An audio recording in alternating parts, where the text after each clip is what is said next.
Welcome to novelsaudio.com. We hope you have a relaxing and enjoyable time. Chapter 1. The contract of strangers, the mirror was cracked diagonally, a fault line running from the upper left corner to the lower right, splitting Serenity Hunt's face into two warring halves.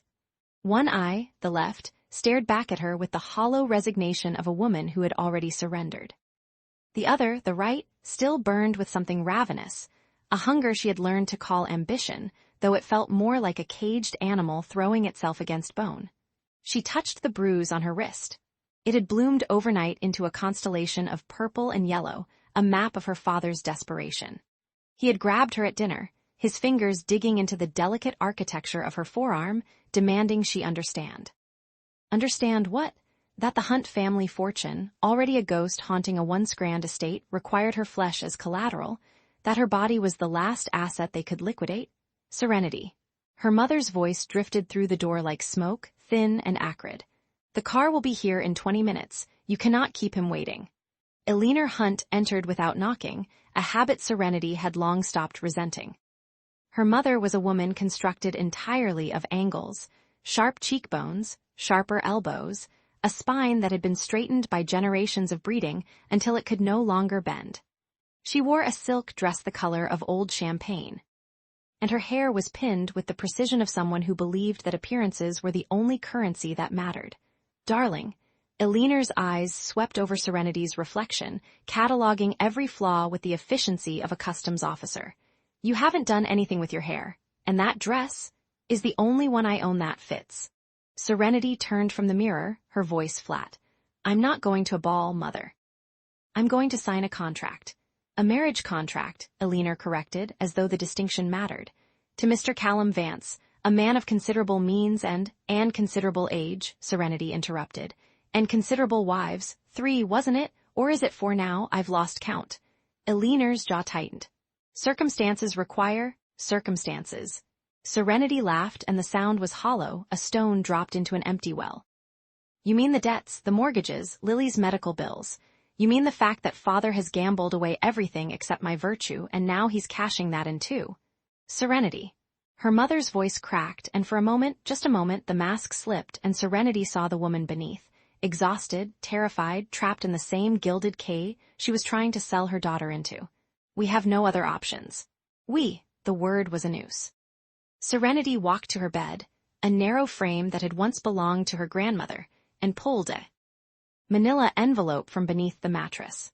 Inside were her architectural sketches, pages and pages of impossible structures, cathedrals of glass and light, bridges that arced like prayers, buildings that seemed to float on air. She had drawn them in secret, by candlelight, when the house was asleep, and the weight of her family's expectations had momentarily lifted. She had never shown them to anyone. Actually, Serenity said, her voice steady now, we do. The marriage bureau occupied the ground floor of a government building that had once been a textile factory. The ceilings were high and rusted, and the fluorescent lights hummed with the frequency of trapped insects. Serenity sat on a plastic chair that had been molded to fit someone else's spine, her hands folded in her lap, her mother's perfume still clinging to her clothes like regret. The official who processed her application was a woman in her 50s with gray-streaked hair and eyes that had seen too many desperate people. She read through Serenity's paperwork without comment, her pen scratching across the forms like a metronome counting down to something irrevocable. You understand the terms, the official said. It was not a question. 1-year contract, Serenity recited. No legal obligations beyond the term, no shared assets, no inheritance rights. Both parties retain full autonomy regarding, you've memorized it. The official looked up, and there was something like pity in her gaze. Most people come in here blind. They don't read the fine print. They just want the tax break or the housing subsidy or the chance to tell their mothers they're married. I read everything. Serenity's voice was quiet but firm. Twice. The official nodded, and her pen moved again. Your assigned partner is a Mr. Zachary York. Profile says he's a data analyst, employed by a mid-tier logistics firm.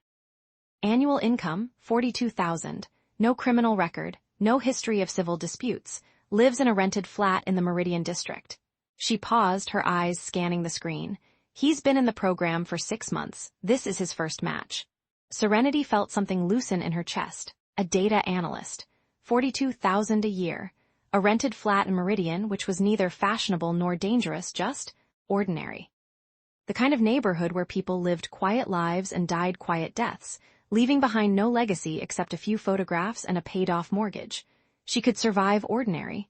She could survive invisible. "I accept the match," she said. The official slid the contract across the desk. Serenity picked up the pen, a cheap ballpoint, the kind you found in hotel lobbies and dentist offices, and signed her name at the bottom of the page. The ink was blue, and it bled slightly into the paper, spreading. Like a bruise, Serenity Hunt. She had just signed away a year of her life to a stranger. And for the first time in months, she felt something that might have been hope. The flat was in a building that had once been painted white, but the years had weathered it into the color of old teeth. The hallway smelled of boiled cabbage and loneliness, and the carpet was a pattern of brown and beige that seemed designed to absorb all joy. Serenity climbed the stairs to the third floor, her single suitcase banging against her shins, and stopped in front of door 3 by the nameplate read, "York." She knocked. The door opened, and Zachary York stood before her. He was plain. That was the first thing she noticed, and the last. He was of average height, average build, with brown hair that had been cut without imagination and eyes the color of rain. His face was symmetrical but unremarkable, the kind of face you passed on the street 100 times and forgot the moment you looked away. He wore a gray sweater that had been washed too many times, and his posture was one of quiet apology, as though he was already sorry for the inconvenience of his existence. "Serenity?" His voice was soft, almost hesitant. "I'm Zachary." He stopped, as though he had been about to say something else and thought better of it. "I made tea, if you want some." She nodded, and he stepped aside to let her in. The flat was small, a living room that doubled as a dining room, a galley kitchen, 2 doors that led presumably to a bedroom and a bathroom. The furniture was functional and cheap. A sofa that had been purchased from a discount store, a coffee table that wobbled on 3 legs, a bookshelf that held a few paperbacks, and a potted plant that was either dead or sleeping. Everything was clean, but nothing was cared for. It was the home of someone who had never expected to share it. "The spare room is down the hall," Zachary said, gesturing vaguely. "It's not much, I'm sorry." "I know this isn't," he stopped again, running a hand through his hair. "I'm not very good at this." "At what, people?" He smiled, and it was a small, self-deprecating thing. "I spend most of my time with spreadsheets. They don't require small talk." Serenity felt something unexpected, a flicker of warmth or perhaps just relief. He was awkward. He was ordinary. He was exactly what she needed. "Tea sounds good," she said. He disappeared into the kitchen, and she heard the sound of water running, a kettle clicking on. She stood in the middle of the living room, her suitcase at her feet, and tried to imagine what her life would look like in this space. Morning coffee at the wobbly table. Evenings on the lumpy sofa, reading or sketching. Nights in the spare room, alone but safe. Safe. The word was foreign, a language she had forgotten how to speak.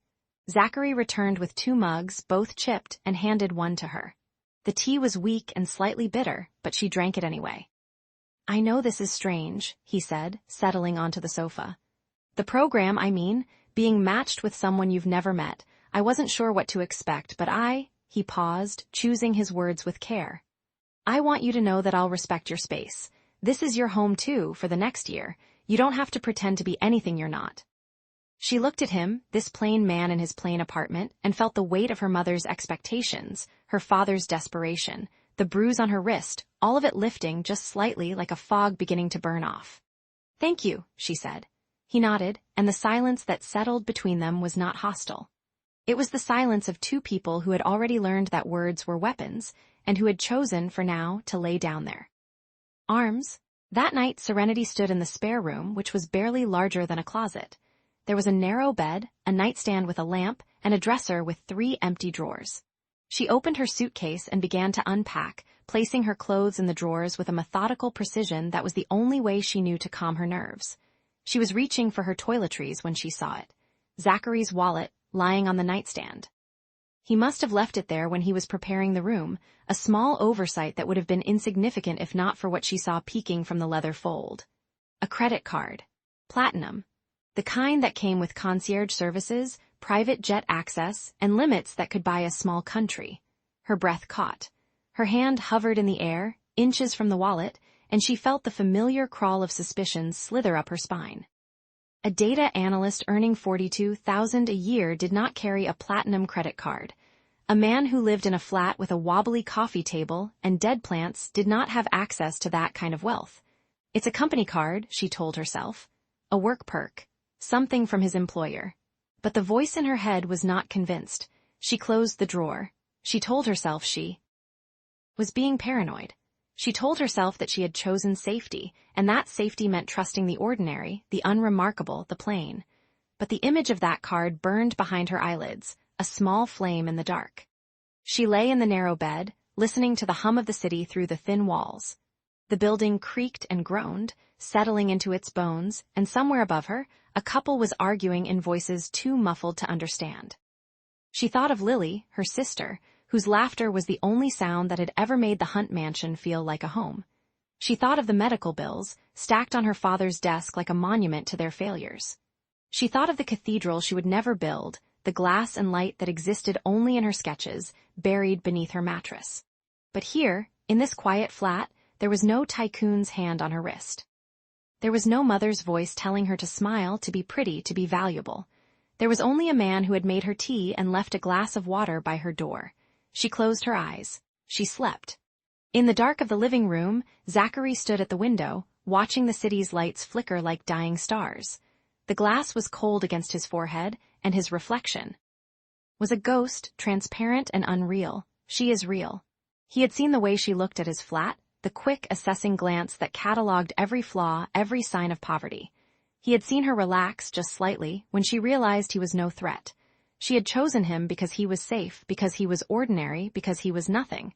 But she cannot know what I am. His phone buzzed on the windowsill. He picked it up, the screen glowing blue in the darkness. The text was from an unknown number, but he knew the sender by the cadence of the words. The board knows you're alive. They're coming. He read the message twice, then deleted it. His thumb hovered over the keypad, but he did not reply.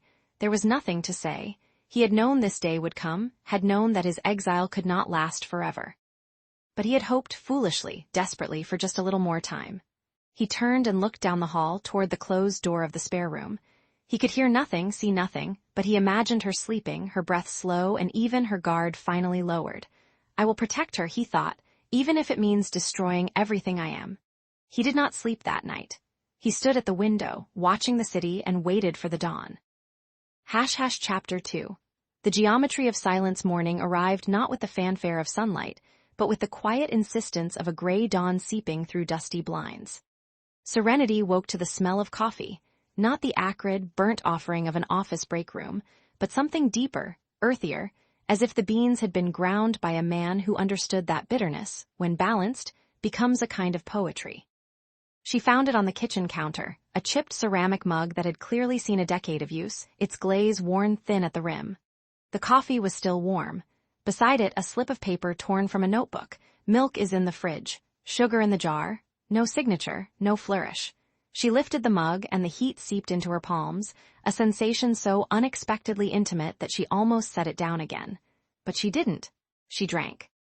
The coffee was perfect, strong enough to wake the dead, smooth enough to soothe the living. It was the kind of coffee made by someone who had learned to do one thing well, not because they had to, but because they cared about the ritual. She caught herself wondering who had taught him, a mother, a lover? The thought unsettled her, so she buried it beneath the morning's practicality. Zachary was already at his computer, seated at the cramped desk in the corner of the living room that doubled as his office. His back was to her, shoulders hunched in a posture that suggested either deep concentration or deep exhaustion. His fingers moved across the keyboard with a rhythm that seemed too practiced for a man who claimed to hate his job. A staccato precision, a musician's discipline, not the hesitant pecking of a data analyst buried in spreadsheets. She watched him for a moment, unseen. The way his spine curved, the way his neck bent forward, the way his left hand occasionally paused to rub the bridge of his nose, all of it suggested a man carrying a weight he refused to name. "Good morning," she said, and his fingers froze. He turned, and for a fraction of a second, his eyes were unguarded, dark, deep, filled with something that looked almost like fear.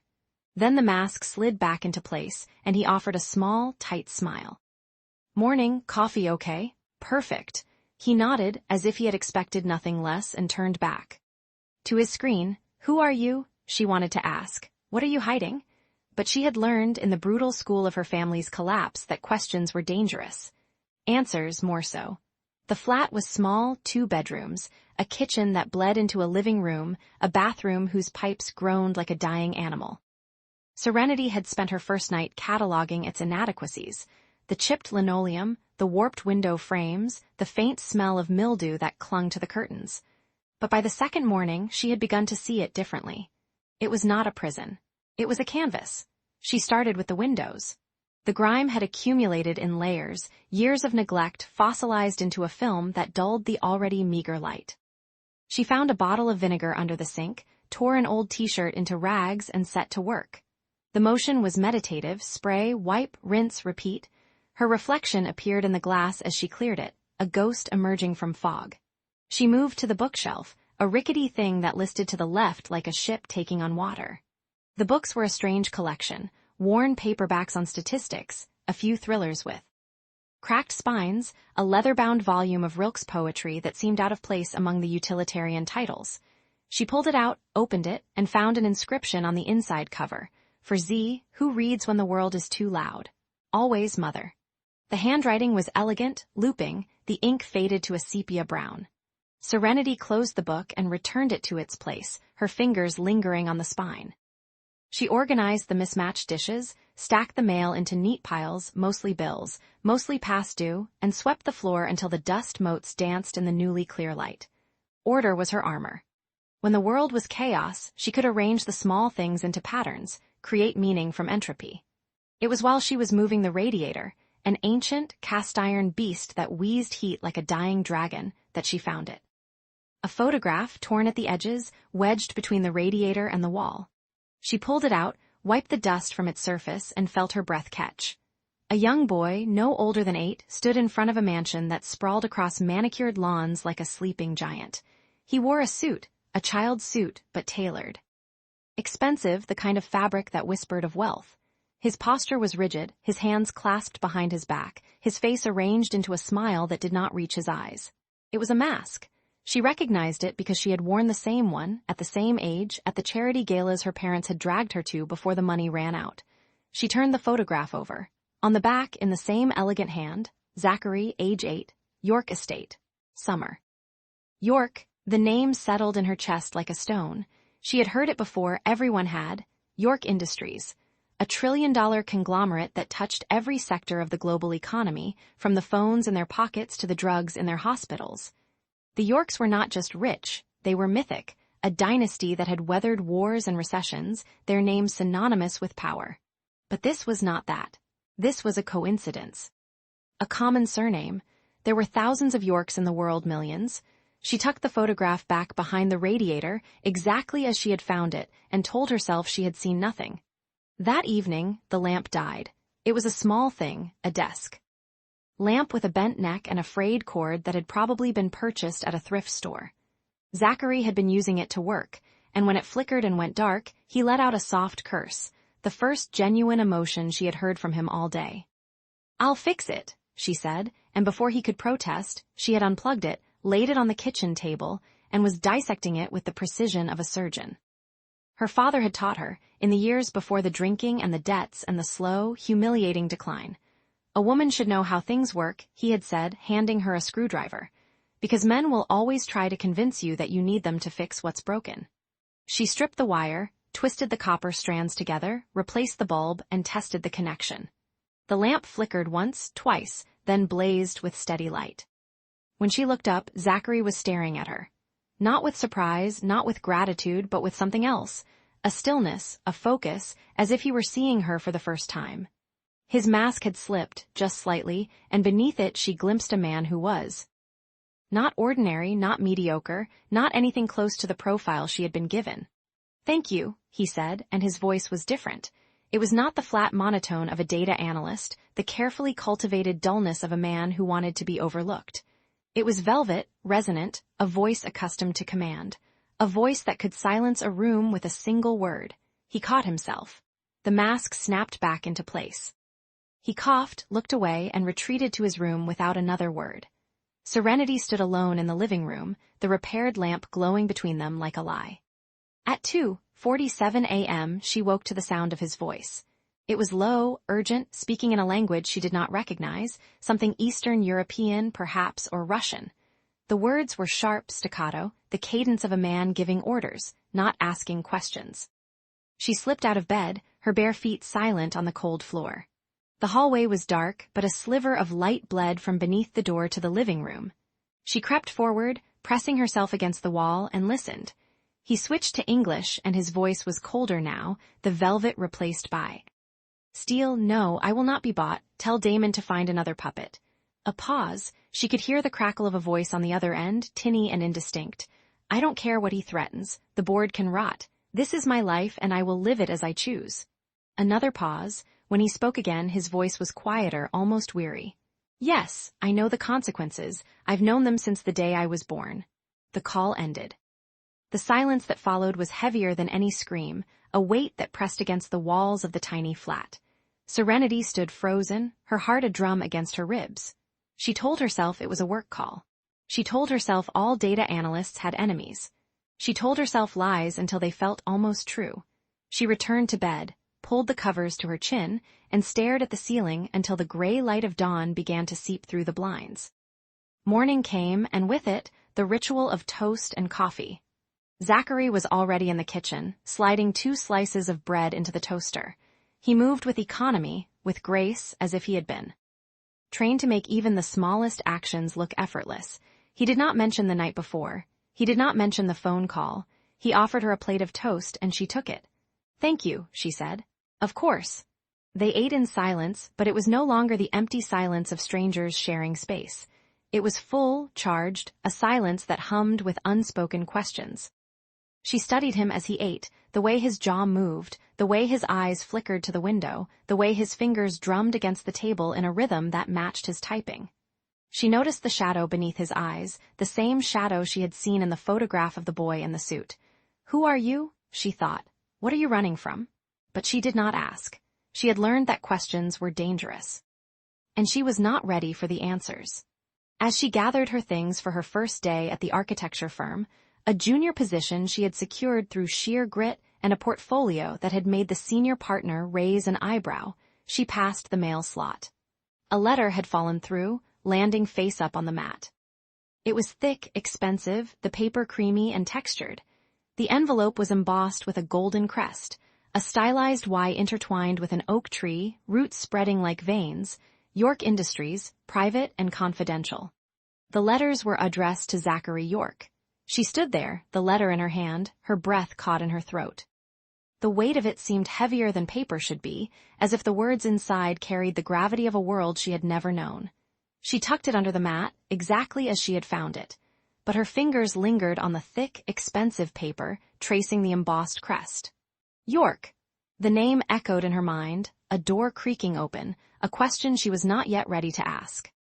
She stepped out into the gray morning, the door clicking shut behind her, and told herself that she was imagining things. But the shadow of the boy in the photograph followed her down the stairs, and she knew, with a certainty that settled in her bones like a cold stone, that the man she had married was not the man he claimed to be, and that the silence between them was not empty. It was waiting. The architecture firm of Caldwell and Hart was a cathedral of glass and steel, a monument to the ambition that Serenity Hunt had once believed she would inherit. She stood now at its base, a supplicant in a blazer that had cost her 3 weeks of ramen and self-loathing, watching the morning light fracture against the building's face into 1,000 shards of gold. The revolving doors swallowed her whole. Inside, the air was a sterile sacrament of coffee and ambition. The lobby soared 40 feet above, a void of polished concrete and suspended light fixtures that looked like frozen constellations. Serenity's heels clicked a rhythm of apology against the marble as she crossed to the elevators. She was the lowest draftsman in a firm that designed cathedrals for commerce, shopping malls, office parks, parking garages. Her desk was a cubicle on the 7th floor, a cage of frosted glass and dying ficus, where she spent her days tracing the straight lines of other people's dreams. This morning, The dream was a parking structure for a suburban hospital. She pulled the blueprints from her bag, unrolling them across her desk with the reverence of a scholar handling a dead language. The lines were clean, efficient, soulless. Her fingers traced the path of a hypothetical car, moving from entrance to exit in a perfect mechanical ballet. She imagined the drivers, tired, frightened, clutching hospital bills, and felt a pang of kinship. They were all just trying to park their lives somewhere safe. The morning passed in a blur of grid lines and cubic footage. Her stomach growled at 11, a hollow sound that embarrassed her even though no one was near enough to hear. She had skipped breakfast to save the $3. Lunch would be a granola bar from the vending machine, eaten in the stairwell where no one could see her. At 12:30, the receptionist's voice crackled over the intercom. "Serenity Hunt, visitor in the lobby." Her blood turned to ice water. She knew before she saw her. The walk from the elevator to the lobby was a death march, each step a memory of a childhood spent in the shadow of her mother's disappointment. Evelyn Hunt stood by the reception desk, a ghost in faded silk, her posture a study in desperation dressed as dignity. Her purse was a knockoff Gucci, the stitching frayed at the edges, held together by the same stubborn pride that had brought her here. Serenity. The name was a demand. Mother. Serenity kept her voice low, aware of the receptionist's eyes, the security guard's posture. "You shouldn't be here." Evelyn's smile was a blade. "Your father is ill." The words landed like a slap.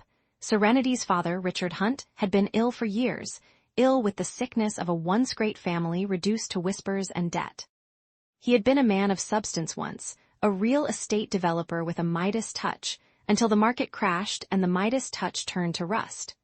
Now he sat in their decaying Victorian house, watching the wallpaper peel and the creditors circle, his only currency the memory of what they had been. "I have no money," Serenity said. The words were ash in her mouth.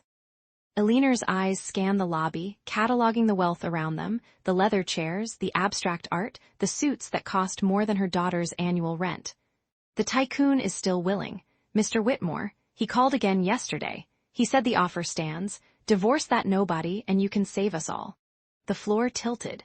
Serenity gripped the edge of the reception desk, her knuckles.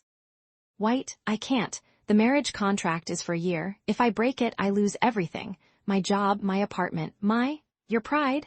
Evelyn's voice rose, drawing a glance from the security guard. "Pride doesn't pay for your father's medication. Pride doesn't keep the lights on."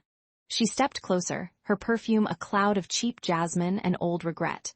"I will tell the marriage bureau you lied on your application. I will tell them you entered the program under false pretenses. They will annul the contract, and you will be free to marry properly." Serenity felt the world narrow to a point of light. Her mother would do it. She had sold Serenity's childhood piece by piece, the piano lessons, the ballet recitals, the hope of a different life, and she would sell this too.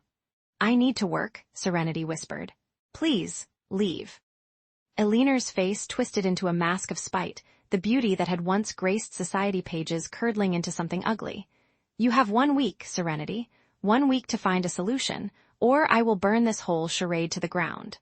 She turned and walked away, her heels clicking a funeral march across the marble. Serenity fled. To the bathroom. She locked herself in a stall, her breath coming in ragged gasps, her hands shaking as she pressed them against the cold tile. The fluorescent light hummed above her, indifferent. She splashed water on her face, watched the mascara run in dark rivulets down her cheeks, and wiped it away with a paper towel that left lint on her skin. She stared at her reflection, the hollow cheeks, the tired eyes, the mouth that had forgotten how to smile, and felt nothing but the cold calculus of survival. She returned to her desk. She unrolled the blueprints. She traced the lines until her vision blurred and her fingers cramped, and the parking garage became a maze she could not escape. The evening light was the color of bruised fruit when she finally unlocked the door to the apartment. The air was warm, fragrant with garlic and tomatoes, and something rich and complex that did not belong in this cramped space. She stood in the doorway, her bag slipping from her shoulder, and watched Zachary York stir a pot on the stove. He was wearing an apron, a ridiculous, flower-printed apron that must have come with the apartment. He had rolled up his sleeves, and the muscles in his forearms moved with a quiet precision as he added a pinch of salt, a twist of pepper. The pasta was handmade. She could tell by the way it curled in the boiling water, by the smell of fresh flour and eggs. "You cook," she said. It was not a question. He turned, and his smile was soft, tentative, as if he were afraid of startling her. I have a few skills. That's not a few skills. That's a skill, that's a whole career. She dropped her bag by the door and walked to the counter, peering into the pot. The sauce was a deep ruby red, flecked with herbs she could not name. Where did you learn? He hesitated. The pause was a fraction of a second, but she caught it. I had a roommate in college. His mother was a chef. She taught us both. The lie was smooth, polished, and she believed it because she needed to believe something. She sat at the small table, her legs giving out beneath her, and watched him plate the pasta with the care of a surgeon. He set the bowl. In front of her, and the steam rose, carrying the scent of basil and garlic and something that felt almost like comfort. Tell me, he said, sitting across from her. His voice was quiet, but it carried a weight that did not match his frame. She told him. The words came out flat, hollow, as if she were reading a script from someone else's life. Her mother's ultimatum. The tycoon, the threat of annulment. The slow, grinding terror of being trapped in a life she had tried so hard to escape. He listened. His face was unreadable, a mask of calm that she found both reassuring and unsettling. When she finished, he set down his fork and looked at her with an intensity that made her breath catch. They will not take you, he said.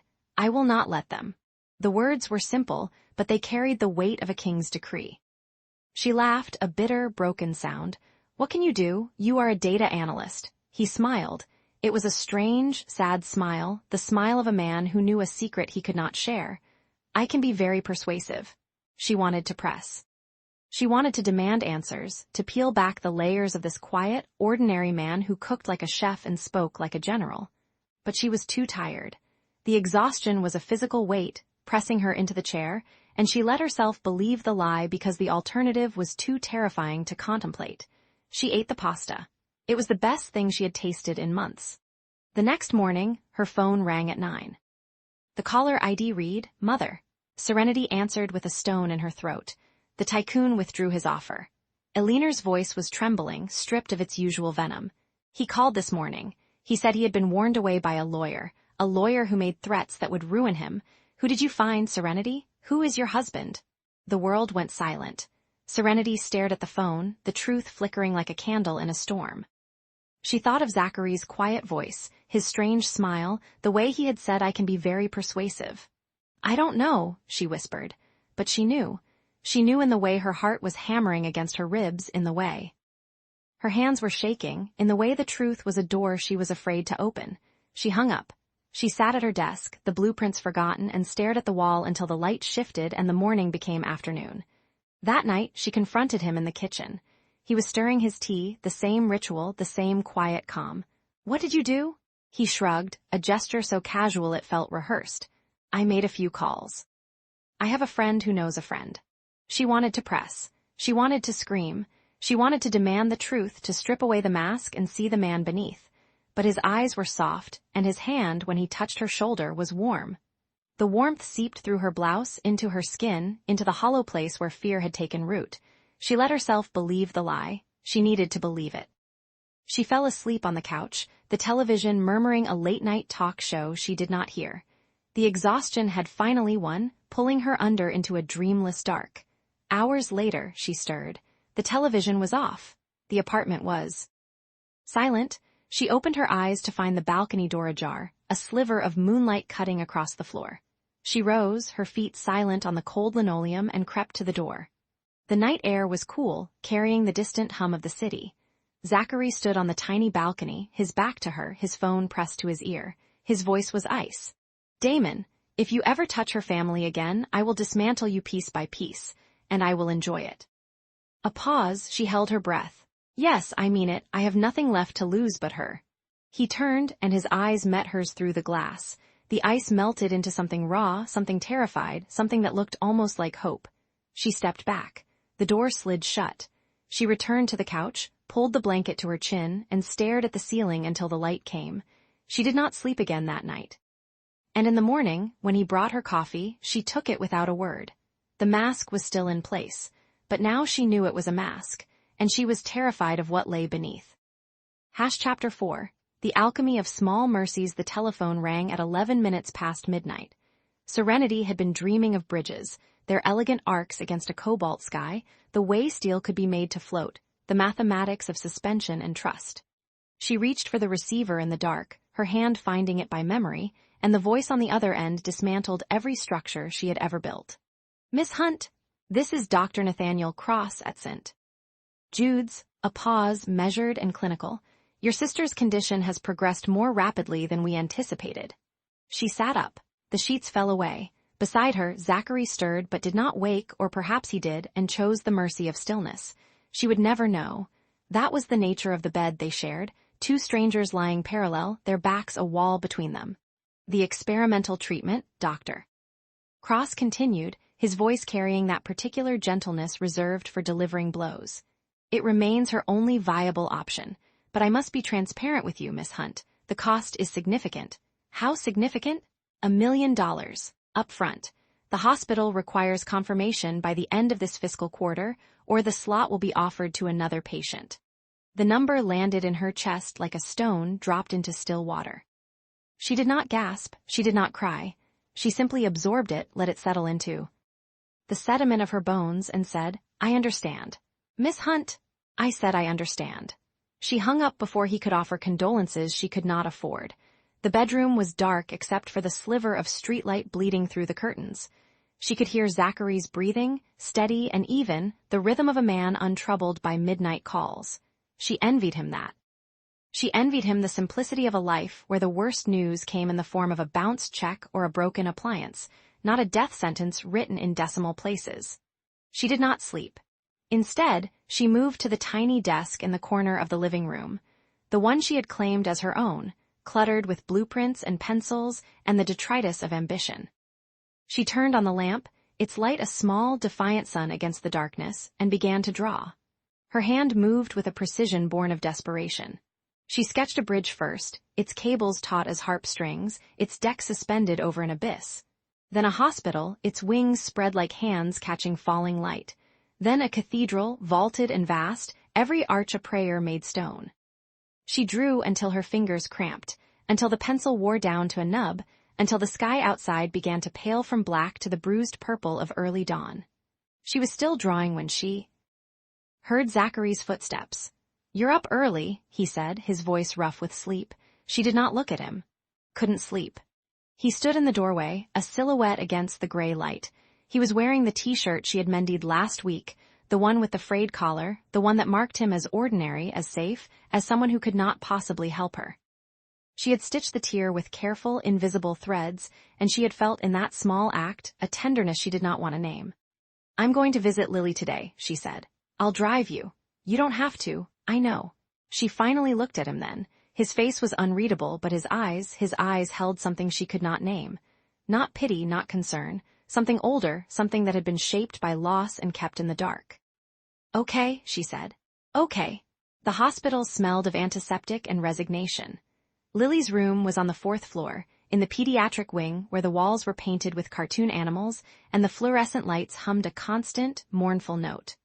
Serenity walked the corridor with her spine straight, her shoulders back, the armor of the eldest daughter who had learned long ago that showing weakness was a luxury she could not afford. Lily was awake when she entered. She was propped against pillows, her hair a dark halo around her face, her skin the color of paper left too long in the sun. But she smiled when she saw Serenity, and that smile was the only thing in the world that could still break her. "Don't look like that," Lily said. "Like what?" "Like you're already planning my funeral." Serenity sat in the chair beside the bed. She took her sister's hand, felt the bones beneath the skin, the fragility of a life that had never been given a fair chance. "I'm not planning anything." "Liar." Lily's voice was weak, but her eyes were sharp. "I know that look. It's the same look you had when Mom and Dad told you about the engagement. The I'm going to fix this even if it kills me look." "Lily, I've made peace with it." The words hit her like a physical blow. She remembered them from the phone call, from Dr. Cross, from the cold mathematics of $1 million. But hearing them from Lily's lips was different. It was a door closing. It was a finality she could not accept. "Don't," Serenity said, her voice cracking. "Don't you dare make peace with it." Lily squeezed her hand, her grip surprisingly strong. "I'm not giving up, I'm just accepting there's a difference." "There's no difference, not to me." They sat in silence for a long moment. The machines beeped there. Steady rhythm. The sun climbed higher, casting a square of light across the floor. Lily's hand grew heavy in hers, and Serenity realized, with a start, that her sister had fallen asleep. She stayed until the nurse came to chase her away. She kissed Lily's forehead, whispered a promise she did not know how to keep, and walked out into the sterile hallway where Zachary was waiting. He was leaning against the wall, his hands in his pockets, his face unreadable. He did not ask. He did not offer platitudes. He simply pushed off the wall and fell into step beside her, and she was grateful for his silence in a way she could not articulate. They drove home without speaking. The envelope was on the kitchen table when they returned. It was cream-colored, heavy stock, the kind of paper that cost more than their weekly grocery budget. There was no return address, no stamp, no postmark. It had simply appeared as if delivered by a ghost. Serenity opened it with trembling hands. Inside, a single sheet of letterhead, the Cross Foundation for Rare Diseases *. Below it, a paragraph of formal prose that she had to read 3 times before the words made sense. We are pleased to inform you that the full cost of treatment for Lily Hunt has been covered by an anonymous donor. No further action is required. On your part, the hospital has been notified and the procedure will proceed as scheduled. She read it a 4th time, a 5th, the words did not change. Zachary. He was at the sink, filling the kettle. He turned, his expression carefully neutral. Yes, she held up the letter. Do you know anything about this? He looked at the paper, then at her. His face was a mask of practiced innocence, but she saw the flicker behind his eyes, the same flicker she had seen when he had made the lawyer disappear, when he had produced a platinum credit card from a wallet that should have held only debit. Maybe you have a guardian angel, he said. Don't. Her voice was sharp, a blade. Don't lie to me. I'm not lying. I don't know anything about a foundation. Then how? Serenity. He set down the kettle. He crossed the room slowly, deliberately, as if approaching a wounded animal. Maybe it's a miracle. Maybe someone heard about Lily and wanted to help. The world isn't always cruel. She wanted to believe him. She wanted to believe that kindness could exist without strings, that $1 million could fall from the sky like rain, that she could accept this gift without wondering what it cost. But she remembered the platinum card. She remembered the lawyer. She remembered the way Zachary had stood between her. And her parents, his voice quiet and absolute, making threats that should have been empty but somehow weren't. She looked at him, and for the first time she saw not a man but a question. I need to make some calls, she said. Of course. She spent the afternoon on the phone. She called the foundation, but the receptionist was polite and unhelpful. She called the hospital, but Dr. Cross was in surgery. She called her parents, hoping against hope that they might have arranged something, but her mother's voice was cold and dismissive. Don't waste your time on fantasies, Serenity. People like us don't get miracles. She hung up and stared at the wall. That night, while Zachary slept, she searched his room. She moved with the silence of a thief, her heart pounding in her throat. She opened drawers, rifled through pockets, checked the lining of his jackets. She found nothing, no documents, no cash, no clues, just the detritus of an ordinary life, receipts for groceries, a library card, a worn copy of a novel she had never heard of. She was about to give up when her hand brushed against the pillow. Beneath it, a photograph. She pulled it out, her breath catching. The image was old, faded at the edges but clear enough to make out. A woman with dark hair and striking features, holding a small boy in her arms. They stood before a mansion, its columns white and grand, its windows reflecting a sky that seemed impossibly blue. On the back, in elegant script, Mother and Zachary before she sold him for gold. The world tilted. She stared at the photograph, her mind racing. The woman was beautiful, cold, her smile sharp as a blade.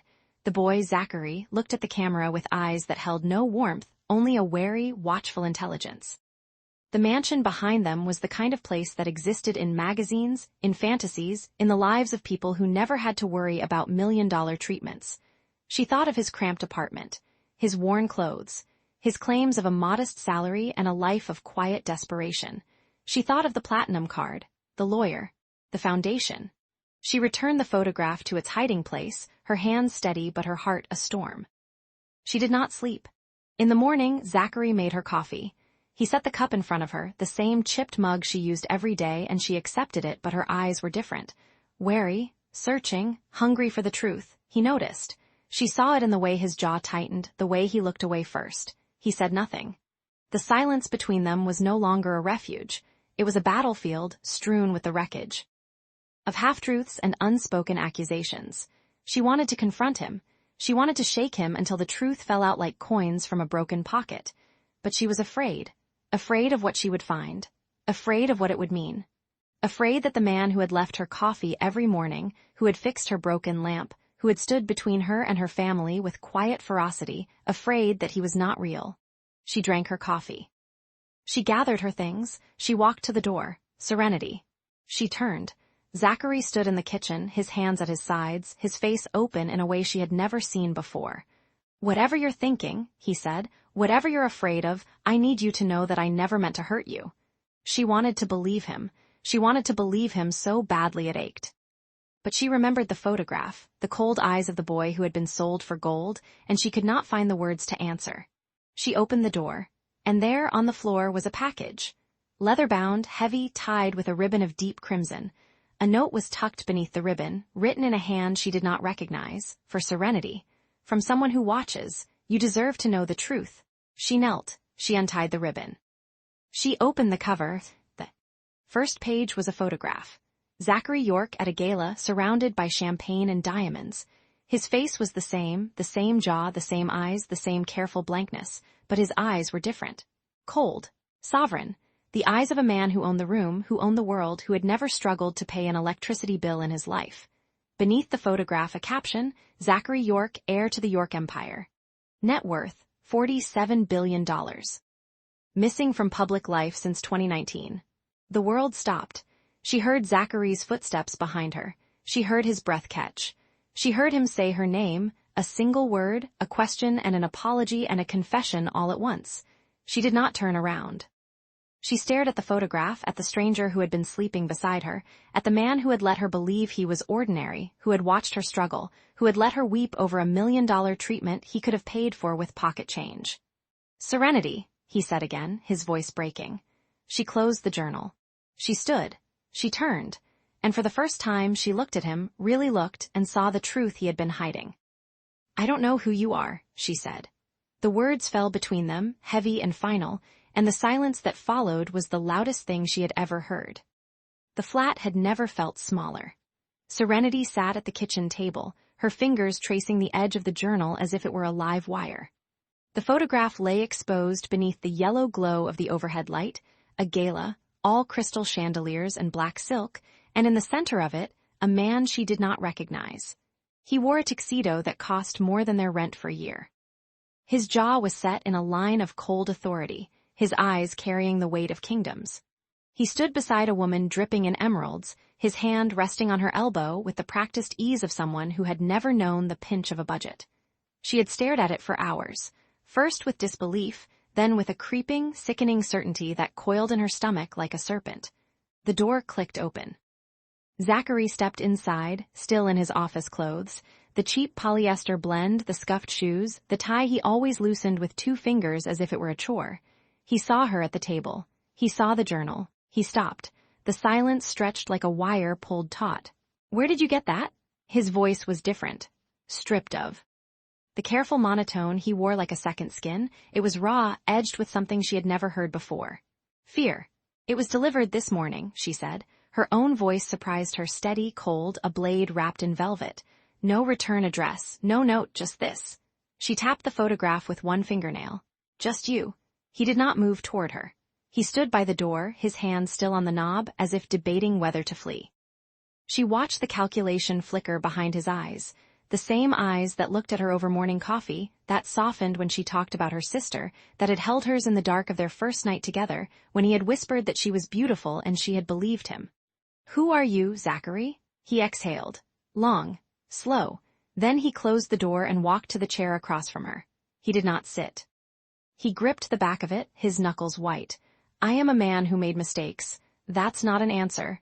It's the only one I can give you right now." She laughed, and the sound was ugly, fractured. "You can give me the truth. That's what you can give me. Unless. You don't have it, unless everything you've told me has been a performance."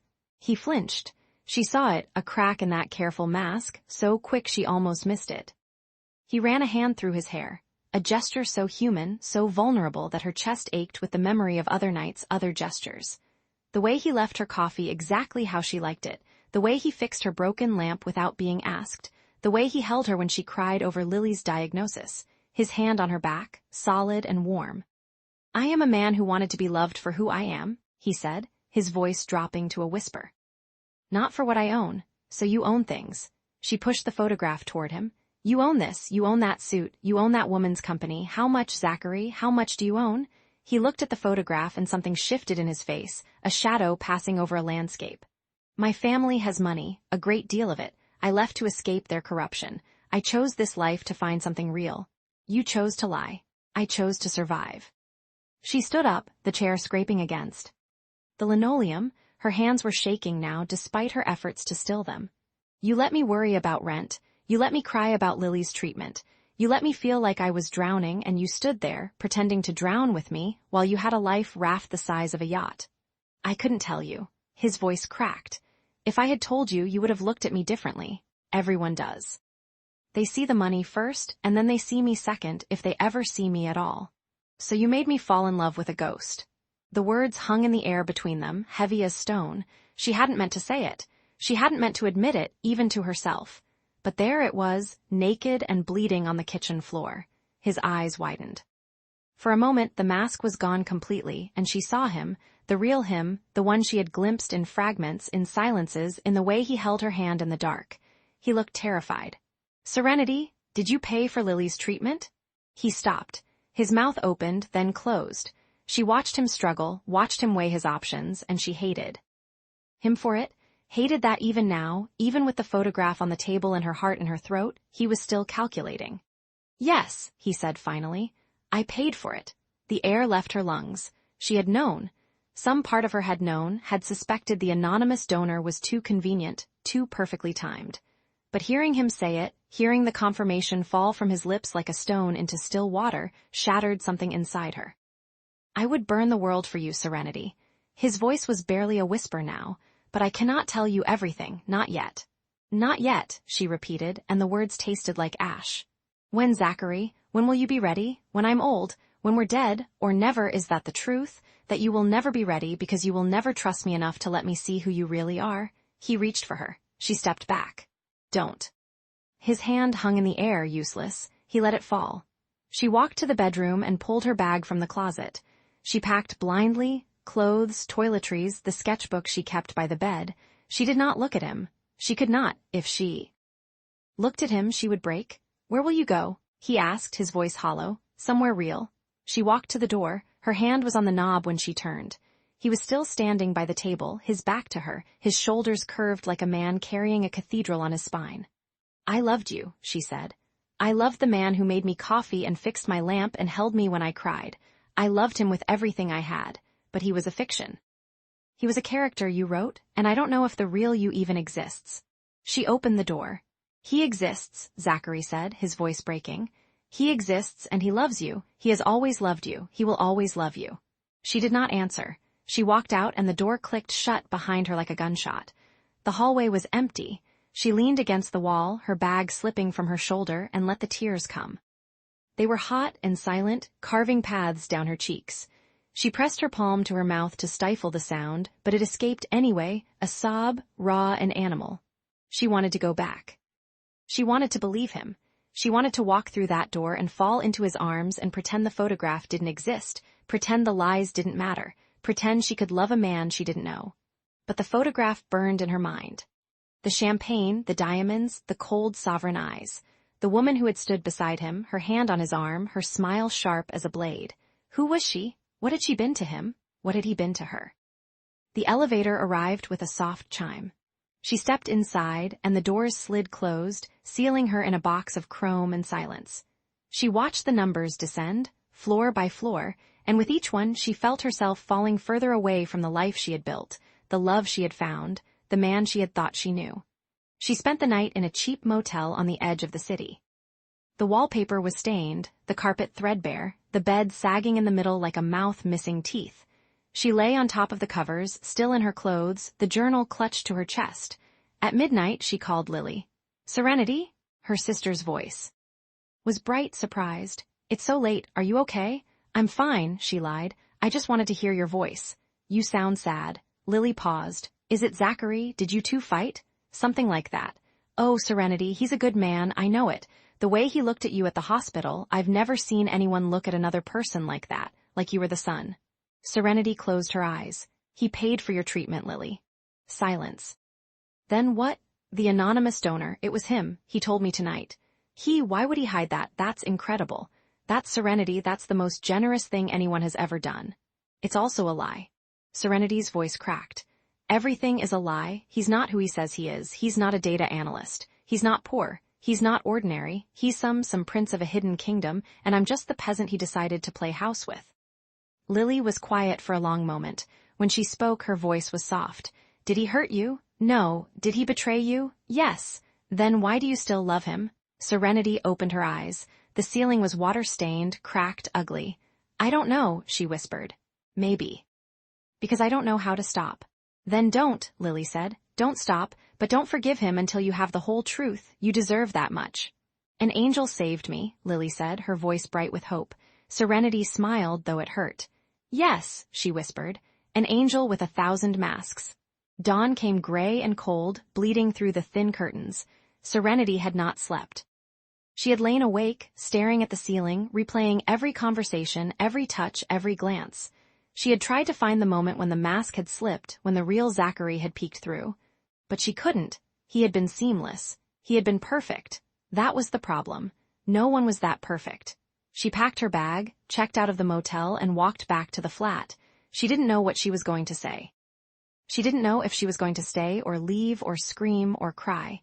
She only knew that she couldn't run. She had to face him. She had to look him in the eye and decide if the man she loved was real enough to fight for. The door was unlocked. She pushed it open, and the smell hit her first, roses, thick and sweet, filling the air like incense. She stepped inside, and her breath caught. The kitchen table was covered in them. A cascade of blood-red petals, spilling over the edges, pooling on the floor. Hundreds of roses, maybe thousands, their stems tangled together in a riot of color and thorns. In the center, a single white envelope. She walked toward it, her legs unsteady. She opened the envelope with trembling fingers and pulled out the note. "I will wait for you. I will always wait. But I cannot be honest until I am safe. Forgive me or don't. But know this, you are the only truth I have ever wanted." She read it twice, 3 times. The words blurred as tears filled her eyes. She picked up a rose from the pile. Its thorns bit into her palm, drawing blood. She did not flinch. She pressed the wound to her lips, tasting copper and hope, salt and sorrow. The flat was silent. He was not there. But he had left her a garden of thorns and petals, a confession written in flowers, a promise carved in blood. She sat down at the table, surrounded by roses, and waited. The city never truly slept, but at 4:47 a.m., it held its breath. Serenity lay awake in the narrow bed that smelled of unfamiliar detergent and another person's dreams, watching the pale fingers of streetlight crawl across the ceiling like the hands of a clock, measuring something she could not name. Beside her, in the twin bed pushed against the opposite wall, Zachary York slept with the stillness of a man who had learned to take up as little space as possible. She had been here 6 days. 6 days of learning the creak of the floorboards, the precise angle of the morning sun through the cheap blinds, the way his breath caught once, softly, before he woke. 6 days of a marriage that felt like a half-finished sentence. Today, she would impose order. The decision came to her fully formed, a bulwark against the chaos that hummed beneath her skin. Her parents' phone calls, each one a knife wrapped in silk. The memory of Theodore Grant's wet, possessive gaze at the engagement party. The hollow feeling of signing a marriage contract with a stranger's name, her signature a thin flag of surrender. She could not control any of it. But she could control this apartment, this cramped, cluttered, ordinary apartment that was supposed to be her refuge. She rose without sound, her bare feet finding the cold linoleum of the kitchen floor. The city bled through the thin curtains in shades of amber and gray, painting the room in the soft, bruised colors of dawn. She filled the kettle, set it to boil, and surveyed her kingdom. It was a kingdom of benign neglect. Dishes stacked in uneven towers. A junk drawer that bulged with the detritus of a life she did not yet understand. books piled on every surface like sedimentary layers of a forgotten self. The apartment had the quality of a place where someone had stopped trying, but had not yet given up. She began with the kitchen. The work was meditative, almost brutal. She scrubbed the countertops until her knuckles ached, organized the spices into alphabetical order, rearranged the canned goods by expiration date. Each movement was a small act of defiance against the helplessness that had dogged her since the wedding. She was not a woman who waited for rescue. She was a woman who built. The junk drawer was last. She pulled it open with a grunt, and it surrendered its secrets. Expired coupons, a collection of twist ties, 3 mismatched keys to locks she could not identify, and a single fountain pen. She picked it up, and the weight of it wrong-footed her. It was heavier than it should have been, the barrel a deep, resinous black that caught the light like oil on water. She unscrewed the cap, and the nib gleamed, a pale, warm gold, etched with a maker's mark she did not recognize but that her fingers seemed to know. She had worked with architects who spent more on their pens than she made in a month. This was not a pen for signing grocery lists. This was a pen for signing documents that changed lives. A gift, she told herself. A gift from a former boss, a retirement present, a relic from a more hopeful time. She placed it on the counter, a small, gleaming accusation. The books were next. She had noticed them before, but only as shapes on the periphery of her vision. Now she lifted them one by one, reading their spines with a growing unease. Advanced quantum computing, principles and applications. Tensor networks for many body systems, the architecture of information. She opened the last one and the margins bloomed with handwriting. Dense, elegant, mathematical. The letters were small and precise, the strokes of a mind that moved faster than the hand could follow. She recognized the notation from her university days, the language of complex systems, of algorithms that mapped the invisible architecture of the world. This was not the handwriting of a mediocre man. A cold thread of doubt wound through her chest. She thought of his profile on the marriage program, data analyst. Salary, $48,000. Hobbies, hiking, cooking, reading. The words had been so bland, so deliberately unremarkable, that she had felt a kind of relief. A man of no ambition was a man who would not ask questions, a man who would not see her as a stepping stone. But this was the mind of someone who thought in dimensions she could not see. She closed the book, her fingers trembling slightly. She would not jump to conclusions. She would not become the kind of woman who saw conspiracy in every shadow. She had chosen this marriage for its ordinariness, and she would defend that ordinariness with her life. She dropped to her knees and attacked the kitchen floor. The scrub brush became a weapon, the soapy water a sacrament. She worked in furious circles, her breath coming in. Short, sharp bursts. The rhythm was a meditation, a mantra. You chose this, you chose this, you chose this. The front door opened. She looked up, flushed and kneeling, her hair escaping its knot in damp tendrils. Zachary stood in the doorway, still in his work clothes, a cheap blazer, a tie that was slightly too wide, shoes that had been resoled more than once. He looked at her and something flickered in his eyes. Surprise, perhaps. Or something softer. You're home early, she said, and her voice came out sharper than she intended. The meeting finished ahead of schedule. He stepped inside, closing the door with a gentleness that felt deliberate. You didn't have to do this. I needed to do this.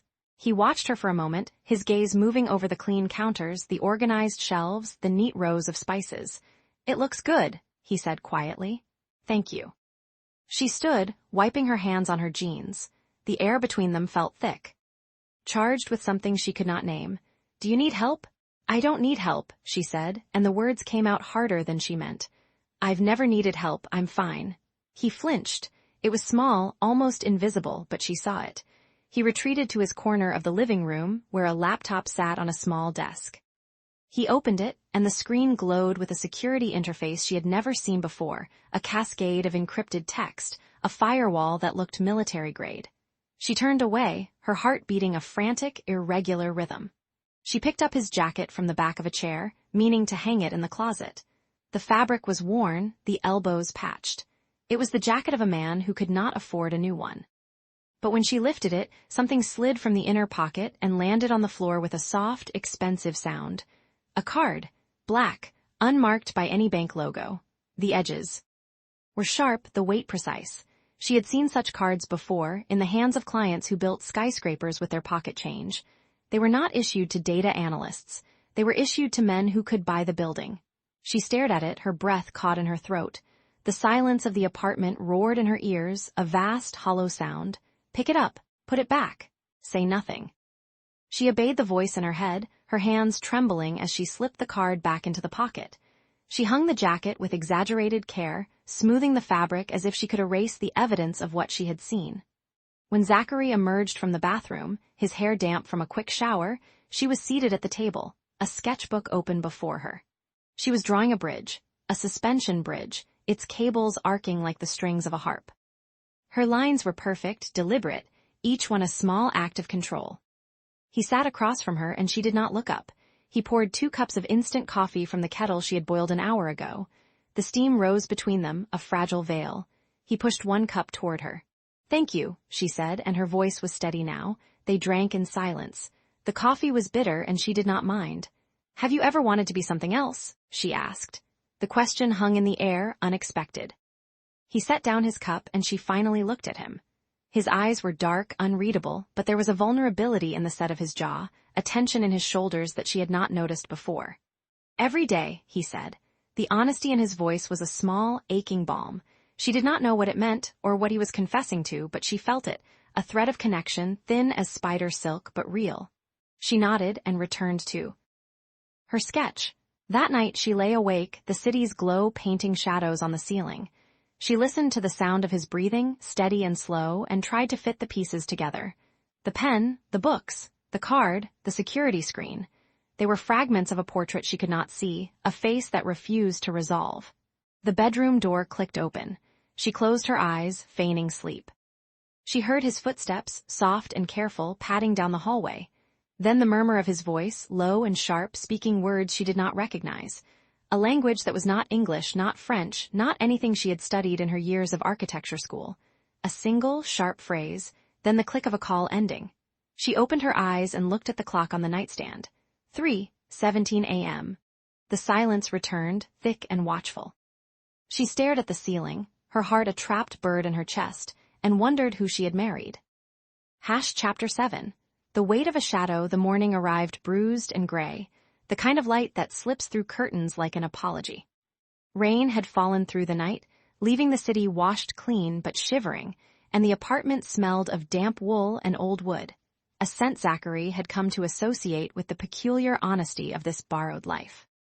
He was at the stove when the knock came, stirring instant coffee into 2 mismatched mugs, the ceramic warm against his palms. Serenity was still in the bathroom, the distant sound of water running through ancient pipes, a kind of domestic music he had never learned to name. The knock was light, almost tentative, 3 taps, a pause, then 2 more. He set down the mugs and crossed the narrow hallway, his bare feet cold against the linoleum. Through the frosted glass of the door, he could make out a small silhouette, a spill of dark hair. When he opened it, the girl on the threshold seemed to shimmer with the morning's damp. Chill, her cheeks flushed rose, her eyes bright and nervous as a bird's. Hi, she said, breathless. You must be Zachary. I'm Lily, Serenity's sister.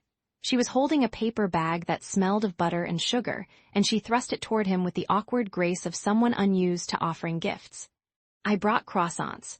Well, they're from the bakery on Clement, so they're probably still warm. I hope that's okay.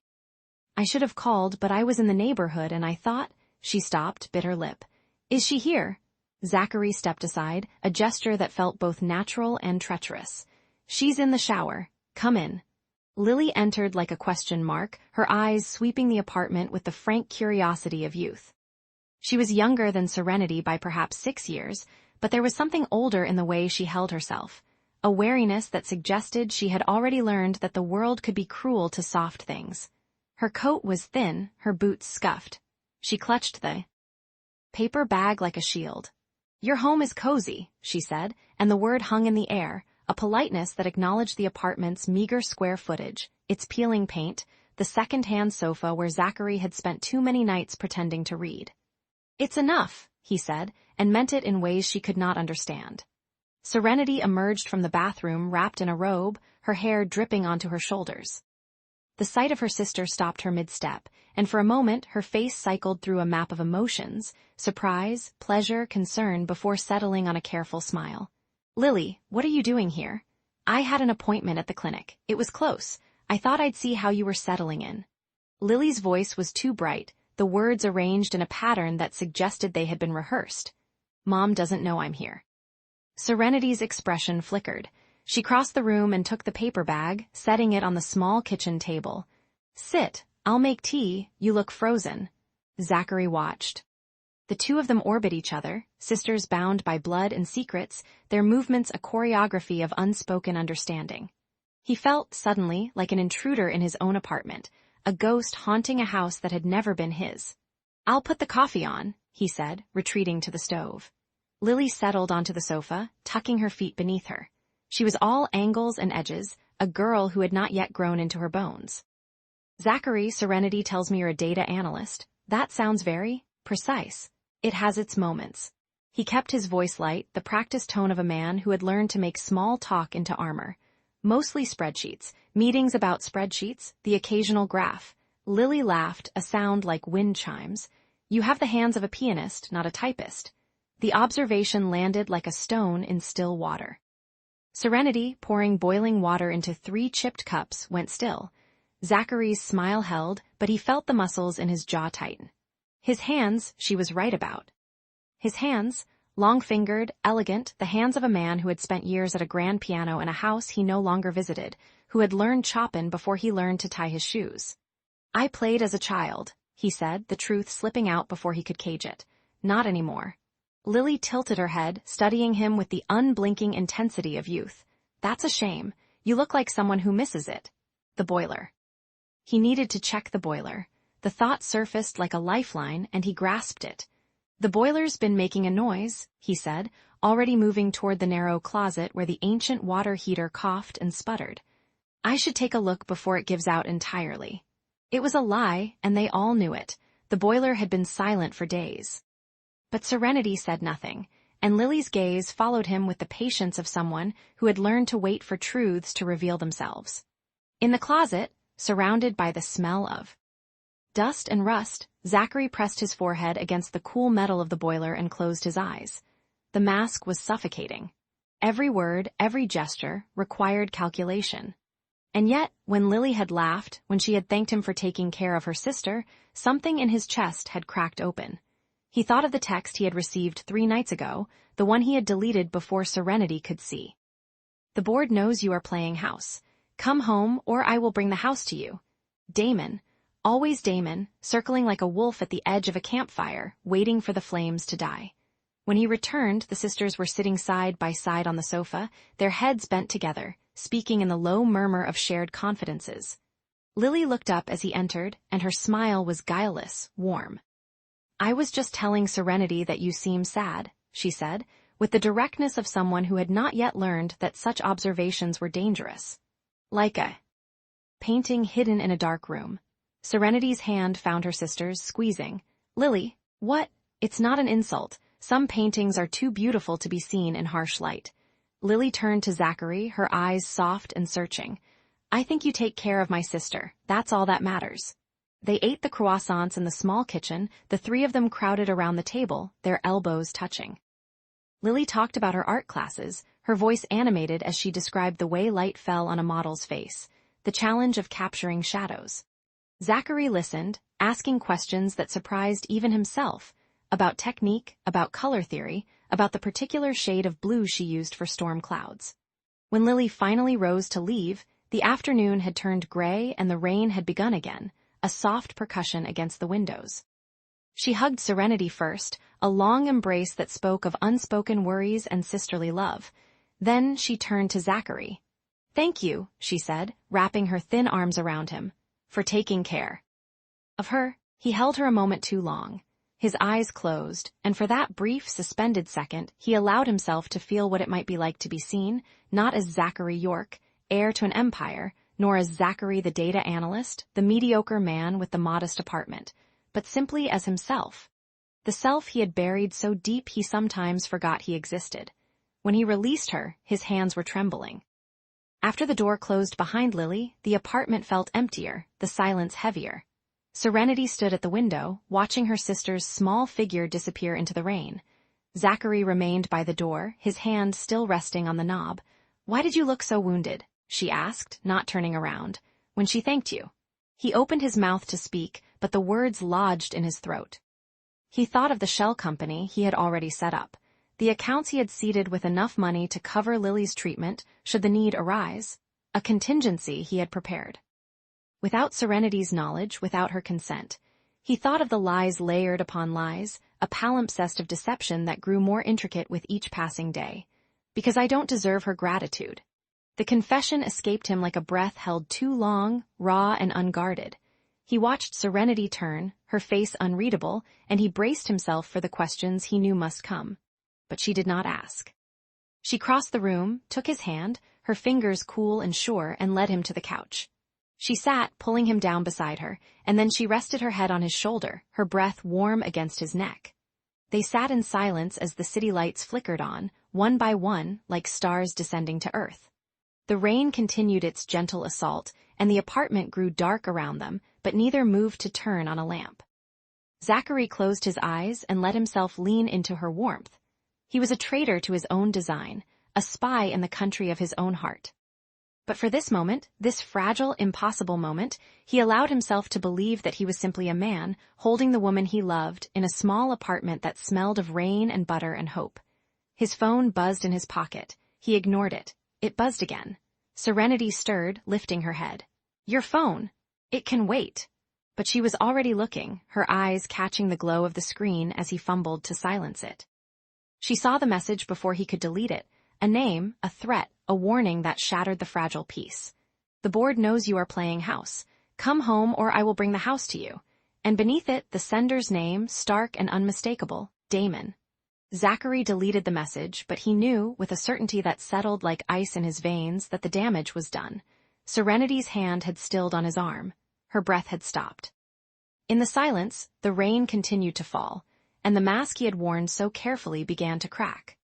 Chapter 8. A candle in the draft, the knock came at 7 in the morning, a sharp, imperious rap that cut through the gray London light like a blade through silk. Serenity was still in her robe, her hair a tangled mess from a night spent hunched over blueprints she couldn't afford to print. The flat smelled of instant coffee and the faint, persistent damp that seemed to live in the walls of Zachary's building. A building that, she had learned in the 3 weeks since moving in, had been built in 1972 by a contractor who had since been sued into oblivion. She opened the door and felt the world tilt. Evelyn Hunt stood in the hallway like a ghost from a life Serenity had tried to bury. Her mother was dressed in a cream Chanel suit that had seen better days. The stitching at the collar was slightly frayed, the hem a shade too worn for the illusion of wealth she was trying to project. Her hair was pinned in a severe chignon, every strand lacquered into submission, and her eyes, the same pale blue as Serenity's own, swept over the apartment with the practiced disdain of a woman who had spent 40 years learning to measure people by their possessions. Serenity. One word, delivered like a verdict. "Mother." Serenity's voice was steady, but her fingers tightened on the doorframe. "You didn't call." "I didn't think I needed to announce myself to my own daughter." Evelyn stepped past her into the flat, her heels clicking against the linoleum floor like a countdown. "Though I can see why you might have preferred a warning." The apartment was small, cramped, the kind of space that made Evelyn Hunt physically recoil. Her gaze traveled from the chipped Formica countertops to the sagging sofa that Serenity had found on Gumtree, to the stack of architectural sketches pinned to the wall with blue painter's tape. "Hobbies," Evelyn said, gesturing at the drawings with a dismissive flick of her wrist. "How charming." Serenity felt the familiar tightening in her chest, the old, worn groove of her mother's disapproval. She closed the door, the click of the lock a small act of defiance. "They're not hobbies, they're my work." "Work?" Evelyn laughed, a brittle sound. "You call that work? You graduated top of your class from the Bartlett. You had offers from Foster Plus Partners, from Zaha Hadid's firm. And now you're drawing," she squinted at one of the sketches, a conceptual design for a community library Serenity had submitted to a competition she couldn't afford to enter. "This, in a flat that smells of cabbage and despair." The neighbor boils cabbage every Tuesday, Serenity said, her voice flat. I don't control the ventilation. And your husband controls nothing at all, I imagine. Serenity's jaw tightened. She had known this would happen.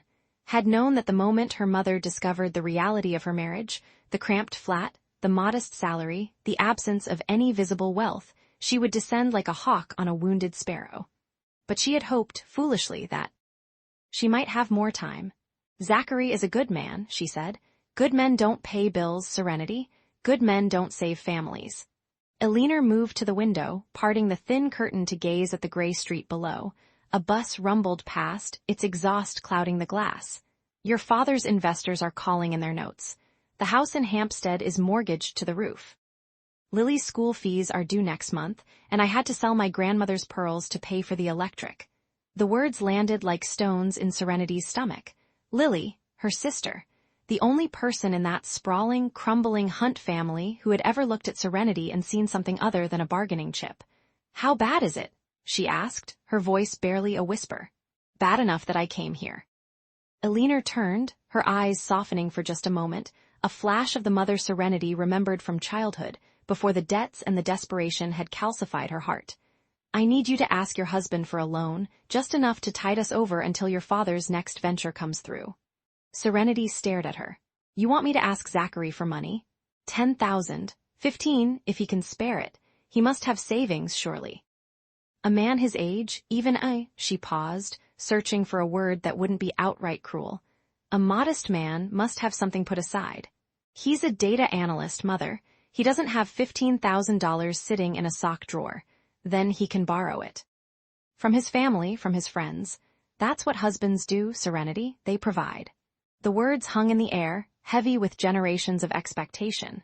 Serenity thought of Zachary's face when he looked at the bills each month, the way he would frown at the electricity statement, the careful way he rationed the heating. She thought of the coffee he left for her each morning, a small luxury he insisted on despite the cost. She thought of the way he had fixed her broken lamp without being asked, his fingers deft and sure, as if he had been repairing things his whole life. She thought of the lie she was living. No, she said. Elinor's eyes widened. No, I can't ask him.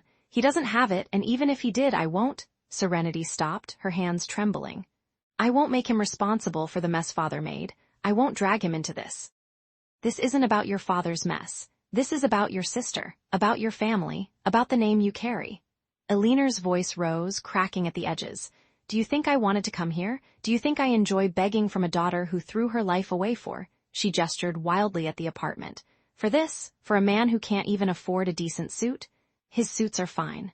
They're off the rack, I can always tell. The cruelty of the observation was so precise, so perfectly Elinor, that Serenity almost laughed. Almost. Instead, she felt something cold settle in her chest, a resolve she hadn't known she possessed. I won't ask him, she repeated, and I won't apologize for the life I've chosen. Elinor's face contorted, a mask of fury and hurt. You've always been selfish. From the moment you were born, you had this stubbornness, this refusal to see that we are all connected, that your choices affect everyone around you. You married a stranger to escape us, and now you sit in this hovel, playing at being an architect, while your sister, don't. The word came out sharp, a blade. Don't use Lily as a weapon. I'm not using her, I'm saving her, something you seem unwilling to do. The door to the bedroom opened. Zachary stood in the threshold, his hair still mussed from sleep, wearing a faded t-shirt and sweatpants that had clearly seen better decades. He looked, Serenity thought with a strange pang of affection, utterly ordinary, unremarkable. The kind of man you would pass on the street without a second glance. But his eyes were not ordinary. They were sharp, assessing, taking in the scene with a quiet intensity that made Elinor take a half-step back. He crossed the room in 3 long strides, positioning himself between Serenity and her mother with a fluidity that seemed almost practiced. Mrs. Hunt, he said, his voice soft, I'm Zachary. We weren't properly introduced at the wedding. Elinor looked him up and down, her lip curling. I remember you. You were the one who spilled wine on my dress. I believe that was your son, actually. He was. Quite drunk. Zachary's smile was polite, but his eyes didn't waver. Can I offer you some coffee? The instant is terrible, but I've learned to make it palatable. I don't want coffee. I want... Elinor stopped, her gaze flicking to Serenity, then back to Zachary. I want what's best for my daughter, which clearly is not this. Mother, please. Serenity has given enough. Zachary's voice cut through, quiet but absolute. You will not take more. The room went still. Elinor stared at him, her mouth slightly open. No one spoke to her that way. No one. She was Elinor Hunt, daughter of a viscount, wife of a man whose family had been wealthy since the Tudor era, even if that wealth had long since turned to ash. She was not a woman who was contradicted. Excuse me, she said, her voice low and dangerous. You heard me. Zachary didn't raise his voice. He didn't need to. There was something in his bearing, in the way he held himself, that transformed him from a man in cheap sweatpants into something else entirely. Something immovable. Serenity works 60 hours a week. She sends money home when she can. She has given up her dreams, her comfort, her freedom, to try to hold together a family that has never once put her first. And you come here, into her home, to demand more. Her home. Elinor laughed, but it was brittle, uncertain. This is a closet with a kitchenette. It's hers, and you will respect it. The silence stretched thin and taut as a wire. Serenity watched her mother's face cycle through a dozen emotions: anger, disbelief, shame, and finally, a cold, hard resignation. Elinor straightened her jacket, smoothing the lapels with trembling fingers. You married a nobody, she said, her voice flat, and you will become one. She turned and walked to the door, her heels striking the floor like a death knell. She paused at the threshold, her back to them. Lily's school will call next week. They'll ask for the fees. I hope you can live with yourself when they do. The door closed behind her with a soft click. Serenity stood frozen, her breath coming in shallow gasps. The silence of the apartment pressed in around her, thick and suffocating. She could still smell her mother's perfume, Chanel No. 5, the same scent Elinor had worn for 30 years, a constant in a life of chaos. Then her legs gave out. She sank onto the couch, her body shaking, her hands pressed to her face. The tears came without warning, hot and silent, streaming through her fingers. She hadn't cried in months, hadn't let herself. But now, in the wreckage of her mother's visit, the dam broke. Zachary knelt before her, his hands gentle on her knees. He didn't speak. He just waited, his presence a quiet anchor in the storm. I'm sorry, she finally managed, her voice raw. You didn't sign up for this, for my family, for my... Don't. His voice was soft but firm. Don't apologize for them, they're not your fault. She laughed, a broken sound. They're my family, they're always my fault. No. He took her hands, pulling them away from her face. His thumbs brushed the tears from her cheeks, a gesture so tender it made her chest ache. You are not responsible for the choices they made. You are only responsible for the choices you make now. I don't know what choices I have left. He looked at her, his eyes dark and serious. You have all of them, every single one. You just have to believe that you're worth more than the debts they've tried to bury you in. She stared at him, this strange, quiet man who had stepped into her life like a shadow and had somehow become a shield. Why did you defend me? Because you deserve someone who does. The words hung between them, fragile and luminous. Serenity felt something shift in her chest, a crack in the armor she had built around herself, a sliver of light in the darkness. She opened her mouth to speak, but the words wouldn't come. Instead, she let herself lean into him, her forehead resting against his shoulder. He smelled of sleep and soap and something else, something warm and steady. They stayed like that for a long moment, the only sound the hum of the refrigerator and the distant rumble of traffic. Finally, she pulled back, wiping her eyes with the back of her hand. Thank you, she said, for what you said, for standing up to her. Anyone would have done. The same? No, she shook her head, a ghost of a smile on her lips. No, they wouldn't. Most people would have hidden in the bedroom and pretended not to hear. He smiled, a small, crooked thing. I'm not most people. No, she agreed, looking at him with new eyes. You're not. The rest of the day passed in a blur of small tasks, laundry, dishes, a walk to the corner shop for milk. Zachary made dinner, a simple pasta with canned tomatoes and basil from a pot on the windowsill. They ate in silence, but it was a comfortable silence, the kind that didn't need to be filled. That night, Serenity lay in bed, staring at the ceiling. The cracks in the plaster formed a map of some unknown country, a geography of neglect. She thought of Lily, of her sister's bright, hopeful face. She thought of her mother's words, sharp as shards of glass. You married a nobody and you will become one. She closed her eyes, willing herself to sleep. At some point, she must have drifted off because when she opened her eyes again, the room was dark and the clock on her phone read 2:47 a.m. She needed water. She padded barefoot to the kitchen, her movements automatic, her mind still half asleep. The envelope was on the floor just inside the front door. White, plain, no stamp, no address, just her name, written in a careful, elegant hand. She picked it up, her heart thudding. She opened it with trembling fingers. Inside was a check, $10,000, made out to Serenity Hunt, signed by a name she did not recognize, L. Ashford, and a note written on thick cream-colored paper, "For your dreams, do not ask who sent it." She stood in the dark kitchen, the check trembling in her hands. Her mind raced through possibilities, through names and faces and motives. Her mother? No, Elinor didn't have this kind of money. Her father. He couldn't afford a bus ticket. Her gaze drifted to the bedroom door where Zachary lay sleeping. She thought of his quiet strength, his steady presence. She thought of the way he had stood between her and her mother, a wall of quiet defiance. She thought of the coffee he left her each morning, the lamp he had fixed, the way he looked at her sometimes, like she was something precious, something worth protecting. But Zachary was a data analyst. He didn't have $10,000 to give away. He could barely afford the rent. Could he? She looked at the check again, the ink dark and certain. Then she looked at the bedroom door. The question hung in the air, unanswered. She folded the check and slipped it into her pocket, the paper warm against her thigh. Somewhere in the city, a clock tower struck 3. And in the small, cramped flat that was supposed to be a temporary arrangement, Serenity Hunt stood in the dark, holding a fortune she didn't understand, and wondered if she had married a stranger after all.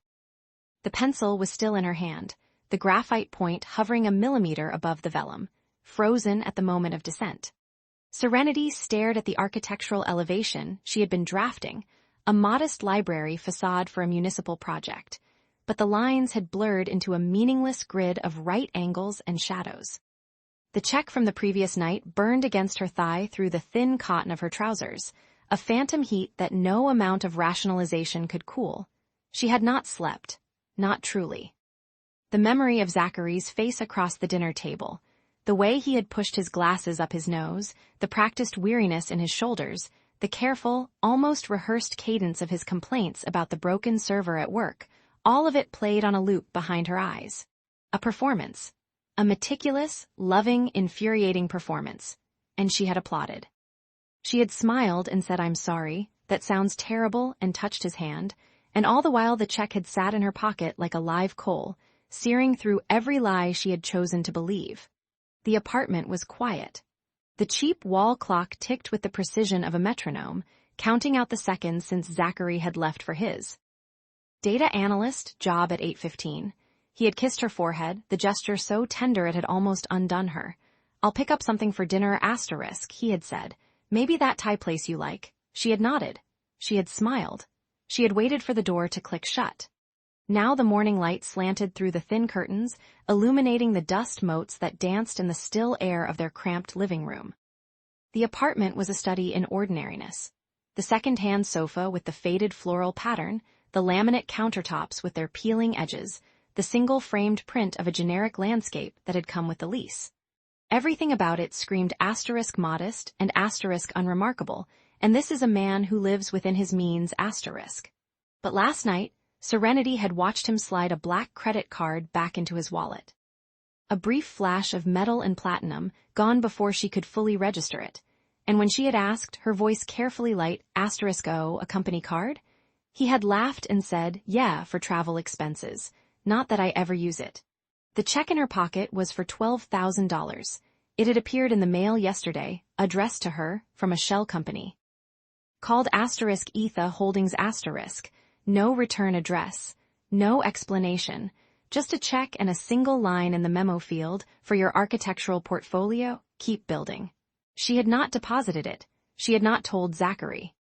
She had simply folded it into her pocket and tried to forget it existed, the same way she had tried to forget the way his hands had trembled when he'd handed her a glass of wine, the same way she had tried to forget the scent of expensive cologne that clung to his collar despite his claim that he wore whatever's on sale at the drugstore *. But the mind is a terrible vault. It leaks. The decision came not with a bang, but with a quiet, terrible clarity. Serenity set down her pencil and rose from the drafting table. She walked to the bedroom, their bedroom, with its sagging mattress and mismatched sheets, and closed the door behind her. She began with the closet. Zachary's side was a careful arrangement of ordinariness. 3 identical button-down shirts in pale blue and white, 2 pairs of chinos, a single blazer that had gone soft at the elbows. She ran her hands along the fabric, feeling for something, a secret pocket, a hidden seam, and found nothing.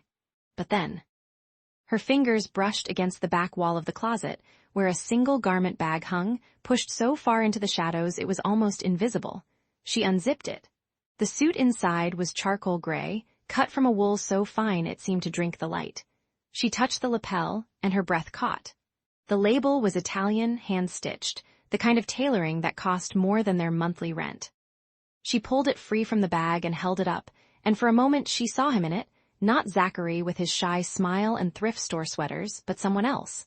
Someone who moved through rooms with the gravity of a planet, who commanded attention without asking for it. She folded the suit carefully, exactly as she had found it, and returned it to the shadows. The bathroom was next. The medicine cabinet held the usual assortment of aspirin and toothpaste and a half-empty bottle of cough syrup. But behind the aspirin, almost hidden, was a prescription bottle with a label that made her pause. Dr. Nathaniel Cross, Zurich Clinic. Date, March 14th. Zurich, Switzerland, the city of private banks and discreet medical consultations. The city where people went when they wanted to disappear, or when they wanted to be found only on their own terms. She copied the number onto a scrap of paper, her fingers steady despite the roaring in her ears. The laptop was locked. She tried his birthday, the one he had given her, a date in November, and it failed. She tried her birthday. It failed. She tried the word password and felt a flicker of hope that died when the screen remained dark. She sat back on the bed, the laptop warm and useless in her lap, and tried to remember the last time she had felt this particular kind of dread. It was the feeling of standing on a high ledge, looking down, knowing that the fall would either kill you or teach you to fly. The apartment felt smaller when he returned. Zachary came through the door at 6:30, carrying a bag of groceries and a smile that was already tired. He set the bag on the counter and began unpacking vegetables, rice, a bottle of the cheap wine she liked. The server finally got fixed, he said, his voice carrying that note of false cheer she had grown to recognize. Took them all day, but I think we're back on track. That's good asterisk, she said. And her own voice sounded distant to her, as if she were speaking from the bottom of a well. He paused, his hand on a carton of eggs. Are you okay? You look pale. Just tired. Long day at the drafting table. He nodded, accepting the lie with the same ease she had accepted his. I'll make dinner. Why don't you sit down? She sat. She watched him move through the kitchen with the efficiency of a man who had learned to cook for himself, who knew where every pot and pan lived, who could chop an onion without looking at the blade. He was so careful, so deliberate, so ordinary. And yet, that night, she faked a headache. She lay in bed with her back to him, her breath shallow, listening to the sounds of his undressing, the soft thud of his shoes, the whisper of his shirt, the click of the lamp as he turned it off. The mattress dipped under his weight, and she felt the warmth of his body as he settled beside her. Good night, Serenity asterisk, he murmured. Good night. She waited. The minutes stretched like taffy, pulled thin and translucent. She counted his breaths, waiting for the rhythm to slow, for the telltale. Deepening that signaled sleep. It took longer than she expected, 47 minutes by the glow of the digital clock, but finally his breathing evened out, and his hand, which had been resting on her hip, went slack. She turned slowly, carefully, and looked at him in the dim light. His face was relaxed in sleep, the worry lines smoothed away, his lips slightly parted. He looked younger like this, vulnerable. She wanted to reach out and touch his cheek, to press her lips to his forehead, to curl into the curve of his body and pretend that this quiet, ordinary life was all there was. But the check was still in her pocket. The suit was still in the closet. The name York was still a splinter in her mind. His phone was on the nightstand, face up. She reached for it, her hand moving with the exaggerated care of a bomb disposal expert. The screen glowed when she touched it, and there it was, a notification that had arrived while he slept, a message that cut through the dark like a blade. Mr. York, your presence is requested at the York Tower Board meeting. Discretion advised. D. Whitmore. York. The name hit her like a wave, cold and brutal. Knocking the air from her lungs, she stared at the screen, reading the words again and again, trying to make them mean something else. Mr. York, not Mr. Anderson asterisk, not Zachary Anderson asterisk, the data analyst with the broken server and the thrift store sweaters. York. She placed the phone back on the nightstand with the delicacy of a woman handling a snake. Her hands were shaking. She lay back down, her heart pounding so loudly she was certain it would wake him, and stared at the ceiling. The cracks in the facade were no longer cracks. They were chasms. Who are you? The question formed in her mind, a whisper so quiet it might have been a prayer. She turned it over, examined it from every angle, and found that she was terrified of the answer. In the dark, Zachary stirred. He muttered something in his sleep, a name soft and broken, and she strained to hear it. Clara, I'm sorry. Clara. He turned, his hand reaching for her across the mattress, his fingers brushing her arm. She flinched, pulled away. And in the silence that followed, she felt the first true crack in her own heart, the one she had been trying to protect, the one she had been pretending was whole. Dawn came gray and cold, seeping through the curtains like water through a crack in a dam. Serenity rose before him, her body moving on autopilot, and went to the kitchen. She made coffee. She stood at the counter, watching the dark liquid drip through the filter, and thought about nothing at all. When Zachary appeared, his hair mussed, his eyes still heavy with sleep, she was ready. She handed him a mug, her face arranged into a mask of serene composure. Good morning asterisk, she said. Morning. He took a sip, winced at the heat, and smiled at her. You're up early. Couldn't sleep. Still thinking about the headache? Something like that. She waited, letting the silence stretch, and then she asked the question she had been rehearsing since dawn. Have you ever been to York Tower? He paused, the mug halfway to his lips. A beat. 2. Then he laughed, a sound that was almost convincing. York Tower? That's the big one downtown, right? I passed it once. It's just a building. She smiled. It was a blade of a smile, sharp and cold and gleaming. Of course asterisk, she said, just a building. They drank their coffee in silence. Space between them, once filled with the easy rhythm of shared meals and quiet conversations, had become a chasm. She could feel him watching her, could feel the question in his eyes, but she did not meet his gaze. She stared at the wall, at the cheap print of the generic landscape, and thought about how easy it was to paint a lie. He left at 8:15, kissing her forehead, telling her he would be home by 6. She nodded. She smiled. She watched him walk out the door, and when it clicked shut, she picked up her phone. The number from the Zurich clinic was still on the scrap of paper. She dialed it, her fingers steady, her heart a drum. The call connected on the second ring. Dr. Cross's office. How may I assist the York family? The phone slipped from her fingers. It hit the counter with a clatter, and the voice on the other end repeated the question, tinny and distant, as Serenity stood frozen in the kitchen of their ordinary apartment, the mask of ordinary days crumbling to dust around her. York family. She hung up without speaking. The silence that followed was the loudest thing she had ever heard. Chapter 10. The first fracture of the pasta had been ready for an hour. It sat on the stovetop, glistening under the kitchen light, the sauce beginning to separate into a thin, oily skin. Serenity had not touched it. She had not touched anything since she found the notification on his phone, a simple line of text that had rearranged the architecture of her world. Your payment of $1,200,000 to Zurich Children's Medical Center has been processed. Thank you for your continued generosity. She had been looking for a pen. That was the cruel irony. A pen to write a thank you note to the anonymous donor who had saved her sister's life. She had rummaged through the junk drawer in the kitchen, past the takeout menus and expired coupons, past the spare batteries and the twist ties, and then she had seen his phone, face up on the counter, the screen still glowing with the notification that had just arrived. She had not meant to invade. She had only meant to glance, to see the time, to wonder why he was late. But the words had arrested her gaze like a hand around her throat. Zurich Children's Medical Center. Lilies. Treatment had been arranged through a shell company based in Zurich. The social worker had mentioned it with a kind of odd reverence. Someone cares very much about your sister, Ms. Hunt. Serenity had wept with gratitude that night, weeping into Zachary's shoulder as he held her, his hand stroking her hair, his voice murmuring comforts that now felt like ash in her mouth. She had not said a word when she saw the notification. She had set the phone down exactly as she found it, had walked to the bedroom, and had sat on the edge of the bed, staring at the wall until the light through the curtains shifted from gold to gray. Now she sat at the small dining table, her hands folded in her lap, the check from the anonymous donor. A photocopy the hospital had sent for her records, placed in the center like a sacrament. She had not confronted him yet. She had wanted to wait. She had wanted to see his face when he walked through the door, to read the truth before he could arrange his features into the mask she had come to love. The lock clicked. The door swung open. Zachary stepped inside, his shoulders hunched from the cold, a paper bag of groceries in his arms. He saw her at the table, saw the untouched dinner, and his steps faltered. "You're still up," he said, and there was something careful in his voice, a wire strung too tight. "I picked up ice cream, the kind you like, the one with the caramel swirls." She did not smile. He set the bag on the counter, his movements slow, deliberate. He was reading the room the way a man reads a storm cloud on the horizon. "Serenity, are you okay?" "No."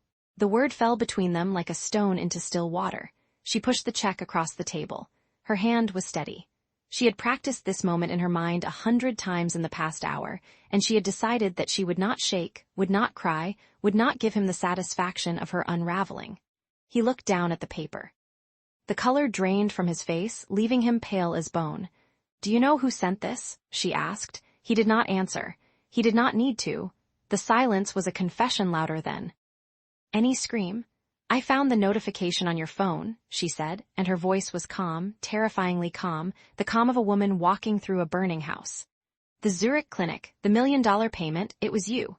He closed his eyes. For a long moment he stood there, a man suspended between two worlds, the one he had built with her and the one he had left behind.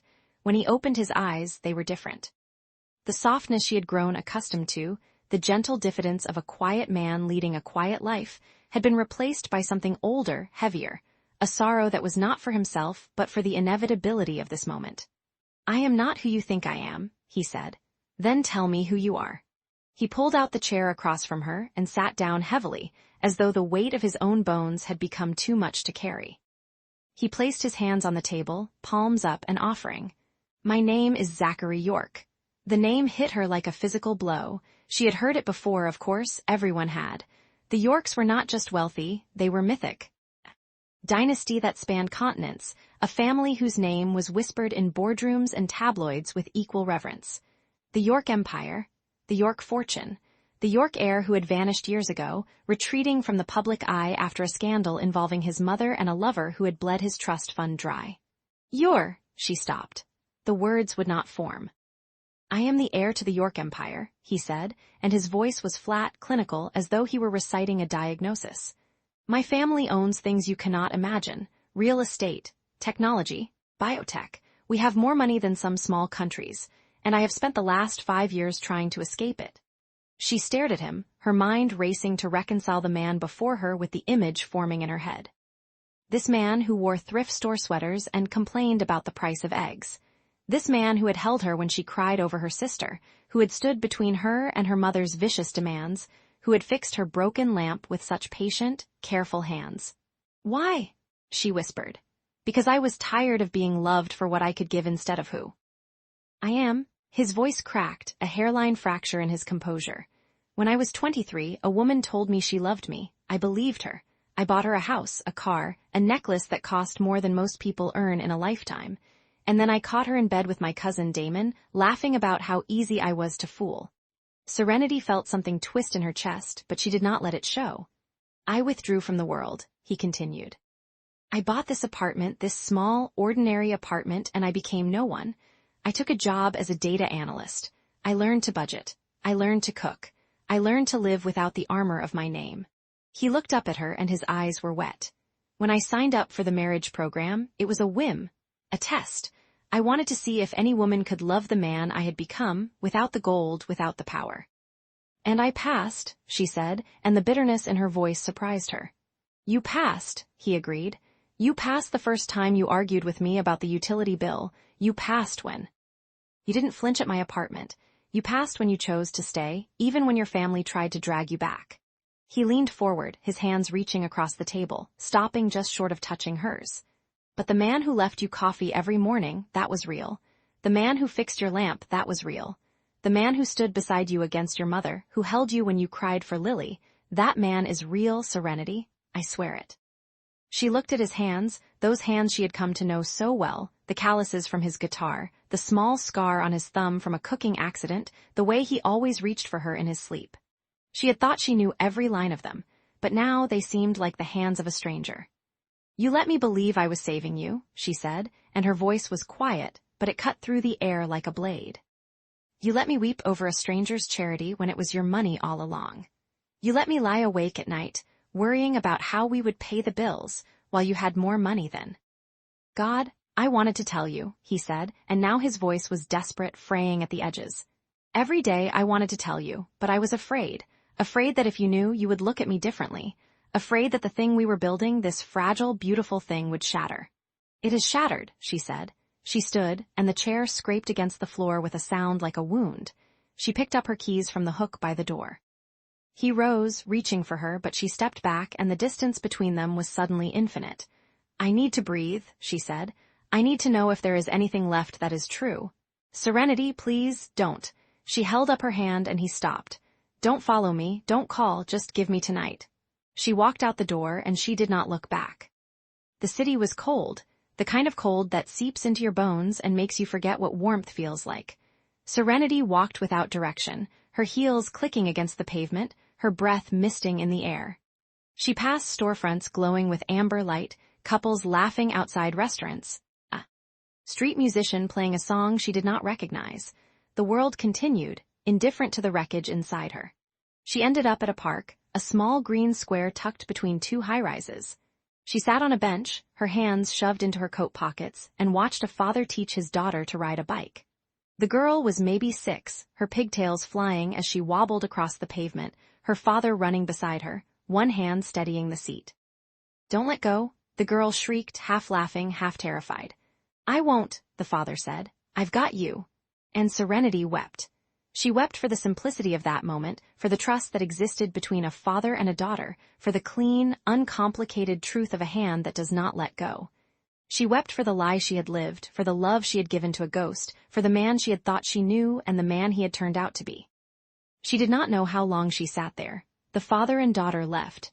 The street musician packed up his guitar. The stars came out, cold and distant, scattered across the sky like shattered glass. When she finally returned to the apartment, the lights were off. The door was unlocked. She stepped inside, and the silence was absolute. He was gone. On the table, beside the cold, untouched pasta, there was a single key, the key to the apartment, and a note written in his careful, precise handwriting. I will wait, however long it takes, because you are the first true thing in my life. She picked up the key. The metal was cold against her palm, and she closed her fingers around it, feeling the weight of it, the weight of everything it represented. Her phone buzzed. She pulled it from her pocket, her eyes still blurred with tears. A text from an unknown number. Serenity Hunt, you deserve to know the whole truth. Meet me at the York Tower, tomorrow. Damon. She stared at the screen, her heart hammering against her ribs. The name was a curse, a threat, a door opening into a darkness she did not understand. But she had already been lied to. She had already been made a fool. What more could the truth possibly take from her? She typed a single word in reply. Where? Chapter 11. The geometry of silence the blueprints lay across the kitchen table like the skeleton of a future Serenity was still learning to believe in. Tracing paper, translucent and fragile, held the lines of a small library renovation, her first solo project since joining the firm. She had spent the afternoon measuring load-bearing walls and calculating sightlines, her pencil moving with the precision of a woman who had learned early that control was the only antidote to chaos. The clock on the microwave read 6:47 p.m. She had not been watching it. She had been absorbed in the geometry of a reading nook, the way natural light would fall across a window seat at 4 in the afternoon. But the number registered anyway, a small stone dropped into the still pond of her concentration. 12 minutes past 6, 35 minutes past the hour he had said his shift ended. The key turned in the lock. Serenity did not look up immediately. She had learned, in the weeks since moving into this cramped apartment, that Zachary York was a man who needed space to shed the day. He entered quietly always, as if apologizing for the intrusion of his own presence. But tonight, the silence was different.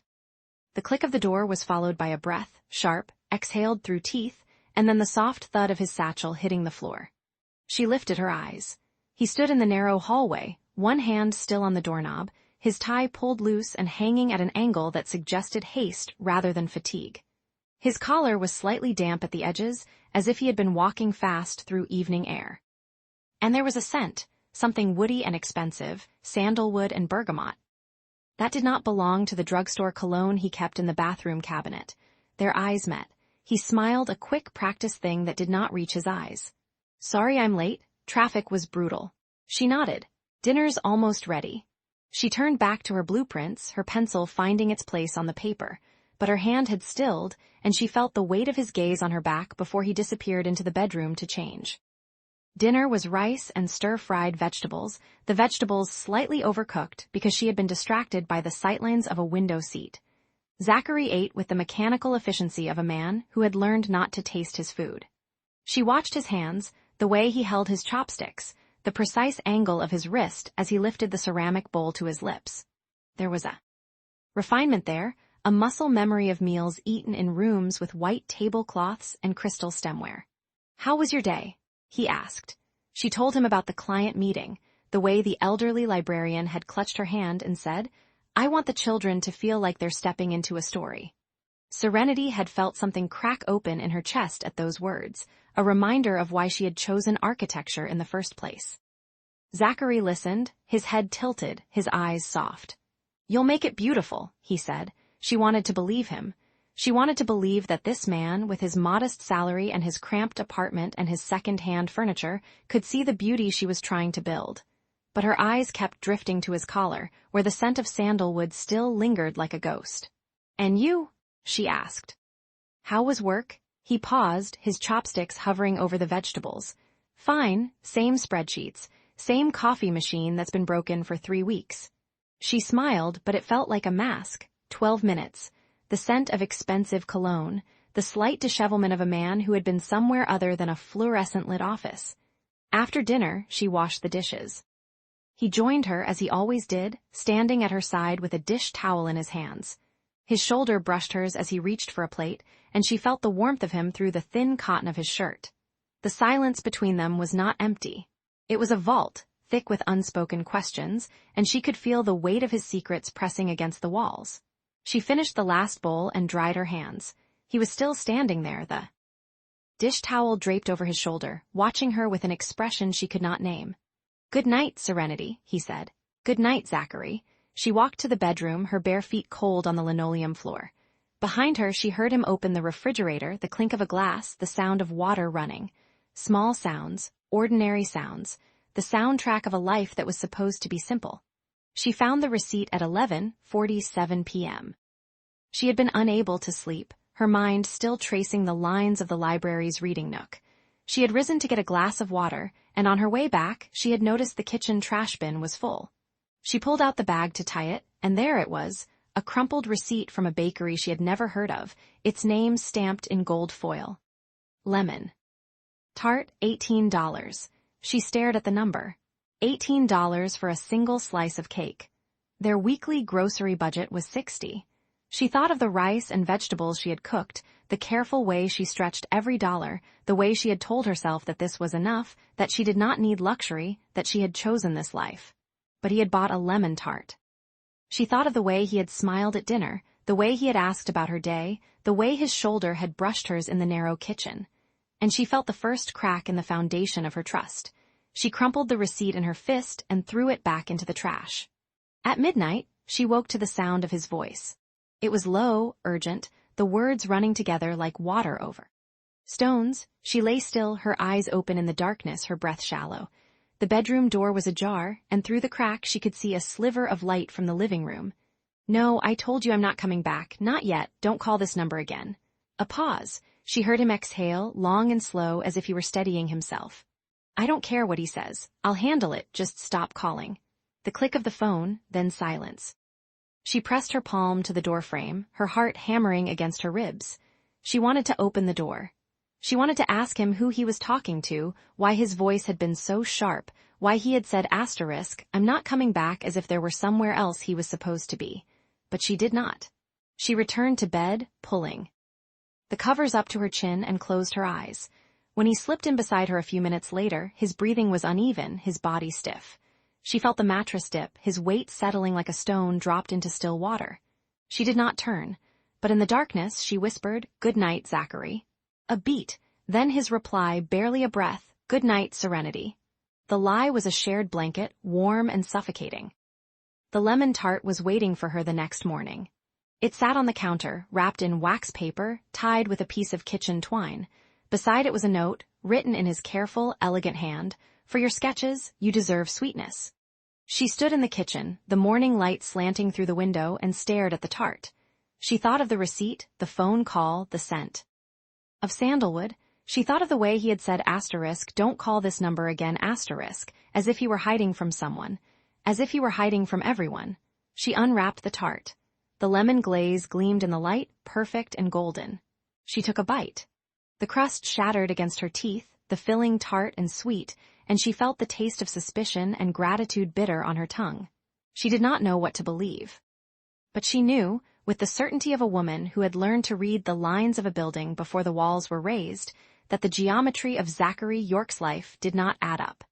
And she was beginning to understand that the silence between them was not a void. It was a door. And she was standing on the threshold, her hand raised, afraid to knock. Chapter 12. The weight of a thread. The morning had begun with the ordinary grace of a lie.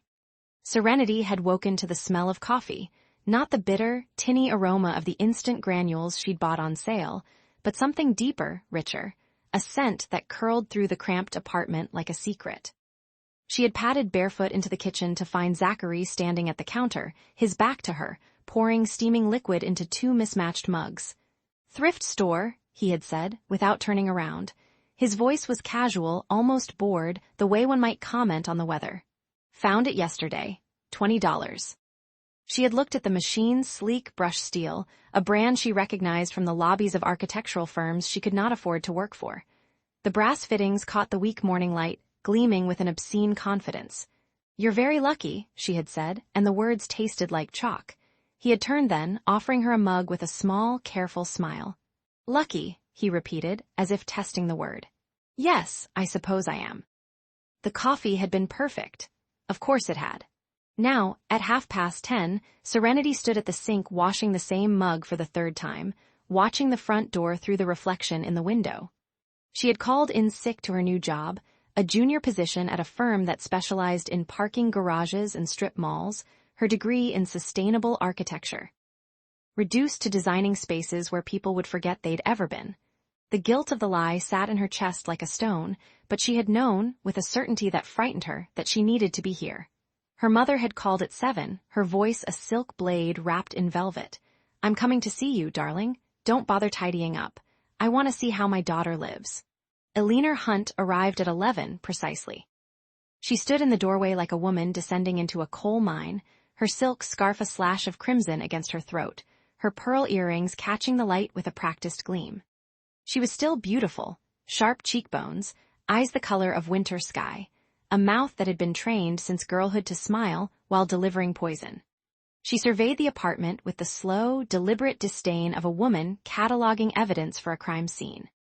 "Darling," she said, stepping inside as if the floor might stain her shoes, "you're living like a church mouse." Serenity closed the door, her hand lingering on the handle a moment too long. "It's cozy. It's small asterisk." Elinor drifted through the living room, her fingers trailing over the second-hand sofa, the bookshelf Serenity had built from reclaimed wood, the lamp she had fixed with her own hands, its brass base now gleaming with a warmth that did not belong in this world of chipped linoleum and peeling wallpaper. Her mother's eyes snagged on it, sharpening. "That's pretty. Thrift store," Serenity said, the lie coming easier now. "I fixed it. Did you?" It was not a question. Elinor's gaze moved on, scanning the room with the precision of a predator, and Serenity felt her skin prickle with a familiar childhood dread. Her mother missed nothing. She had always missed nothing. "Tea?" Serenity asked, moving toward the kitchen. "I have chamomile." "I didn't come for tea, Serenity." Elinor's voice followed her, soft and relentless. "I came to give you news." Serenity's hands found the kettle, filled it with water, set it on the stove. The ritual of it steadied her. I don't want news from home. You don't even know what it is. I know it comes with strings. She turned, leaning against the counter, crossing her arms. I know it comes with a price. It always does. Elinor smiled, and it was the smile of a woman who had long ago learned that beauty was a weapon. Mr. Sterling has made an offer. The name landed in the room like a stone dropped into still water. Serenity felt the ripples spread through her chest, cold and widening. She had not heard that name in 3 months, not since the night she had fled her parents' house, her suitcase half-packed, her mother's screams following her down the driveway. You'll regret this, Serenity. You'll come crawling back. I'm married, she said. Legally, yes, but these things can be annulled. Elinor stepped closer, her heels clicking against the linoleum. Mr. Sterling is willing to forgive your little rebellion. He understands that young women make rash decisions. He's prepared to offer a settlement, enough to pay off your father's debts, enough to restore the Hunt name. All he asks is that you come home. Serenity laughed. It was a brittle, broken sound, and she hated herself for it. He wants to buy me, like a piece of furniture. He wants to give you a life. Elinor's voice sharpened, the silk slipping to reveal the steel beneath. Do you think this? She gestured at the apartment, at the chipped countertops, the faded curtains, the life Serenity had fought so hard to build. Is a life? You're a Hunt, Serenity. You were meant for more than second-hand lamps and instant coffee. I don't drink instant coffee anymore. The words slipped out before she could stop them, and she saw her mother's eyes flick toward the coffee maker, that gleaming, impossible machine and narrow. Where did you get that? Thrift store. Serenity. Elinor's voice dropped, soft and dangerous. I know the difference between brass and brass plating. I know the difference between a $20 coffee maker and a $1,200 espresso machine. She stepped closer, close enough that Serenity could smell her perfume, the same floral scent she had worn since Serenity was a child, a scent that meant danger, danger, you are being measured. What is your husband hiding? Nothing, Serenity wanted to say. Everything asterisk. She thought of the cufflink she had found 3 days ago, hidden in the back of a drawer, its surface cold and heavy against her palm. She thought of the crest she had not recognized, the initials she had not been able to decipher. She thought of the way Zachary sometimes looked at her, as if he were memorizing her, as if he were afraid she might disappear. He's not hiding anything, she said, and her voice was steady, even as her hands began to tremble. He's a data analyst. He works 9 to 5. He comes home and reads and goes to sleep. There's nothing to hide. Elinor studied her for a long moment, her gaze unblinking. Then she smiled, and it was the smile of a woman who had already won. A man who hides is a man who lies, Serenity. Remember that. She turned, smoothing her scarf with a practiced gesture, and walked toward the door. She paused with her hand on the handle, looking back over her shoulder. Think about Mr. Sterling's offer. Your father's health is failing. Your sister's school fees are due. The world does not wait for you to find yourself, darling. She opened the door, and the hallway light spilled in, harsh and yellow. I'll call you next week. The door clicked shut. Serenity stood in the kitchen, her arms wrapped around herself, and listened to her mother's footsteps fade down the stairs. The kettle began to whistle, a high keening sound that seemed to go on forever. She turned off the stove, poured the water into a cup, and let it sit there, untouched, until it grew cold. She found the cufflink at 3 in the afternoon. She had been searching for a stapler, a ridiculous, mundane task, the kind of thing that anchored her to the ordinary world she was trying so desperately to believe in. She had opened the drawer in the bedroom, the one Zachary used for odds and ends, and there it was, a small, velvet box pushed to the back, half hidden beneath a tangle of old receipts and loose buttons. She knew before she opened it what she would find. The cufflink lay on a bed of cream silk, its surface catching the light with a cold, liquid gleam. Platinum, real platinum. She picked it up and the weight of it surprised her. Dense, substantial, the weight of something made to last. She turned it over and there it was, the crest. A shield divided into quarters, each bearing a symbol she did not recognize, a lion, a tree, a star, a key. And beneath it, a single word etched in elegant script, York asterisk. She stood there, the cufflink in her palm, and the world tilted. York asterisk. The name was not unfamiliar. It was everywhere, if you knew where to look. On the buildings that scraped the sky, on the hospitals that bore the family name, on the news reports about the empire that had been built by a ghost. The York family was a dynasty, a legend, a story told in boardrooms and tabloids alike. And their heir, the reclusive son, the one who had vanished from the public eye years ago, was a mystery, a rumor, a name whispered in the dark. Zachary. She closed her fingers around the cufflink, the metal cold against her skin, and she thought of his hands. The way they moved when he fixed things, precise, confident, the hands of a man who had never needed to learn. The way he held his coffee cup, his fingers wrapped around the porcelain with a casual grace that did not belong to a man who had grown up with chipped mugs and second-hand spoons. The way he looked at her sometimes, his eyes searching, as if he were trying to find something he had lost. He's a data analyst asterisk, she told herself. He works 9 to 5. He struggles with bills. He's ordinary. But ordinary men did not own platinum cufflinks with family crests. Ordinary men did not buy $1,200 coffee makers and call them thrift store finds. Ordinary men did not look at their wives with eyes that held centuries of secrets. She placed the cufflink back in its box, closed the lid, and returned it to the drawer exactly as she had found it. She sat on the edge of the bed, her hands folded in her lap, and stared at the wall. The wallpaper was peeling near the ceiling, a long strip curling downward like a question mark. She had noticed it the first day she moved in, had meant to fix it, had never found the time. Now it seemed like a metaphor, a sign, a warning she had been too blind to see. He's hiding something. Her mother's voice echoed in her mind, a silk noose tightening. A man who hides is a man who lies. But what if the lie was not malice? What if it was fear? What if he had hidden himself not to deceive her, but to protect her from a truth too heavy to bear? She pressed her hands to her face, felt the warmth of her own skin, the steady rhythm of her own breath.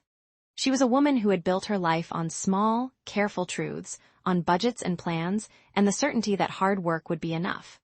She had married a stranger because it was the only way to escape a fate worse than poverty. She had chosen ordinary because ordinary was safe, but ordinary, she was beginning to understand, was a lie. Zachary came home at 7, carrying a bag of groceries and a smile that did not quite reach his eyes. "Sorry I'm late," he said, setting the bag on the counter. "Work was," he paused, his gaze finding hers. "Are you okay?"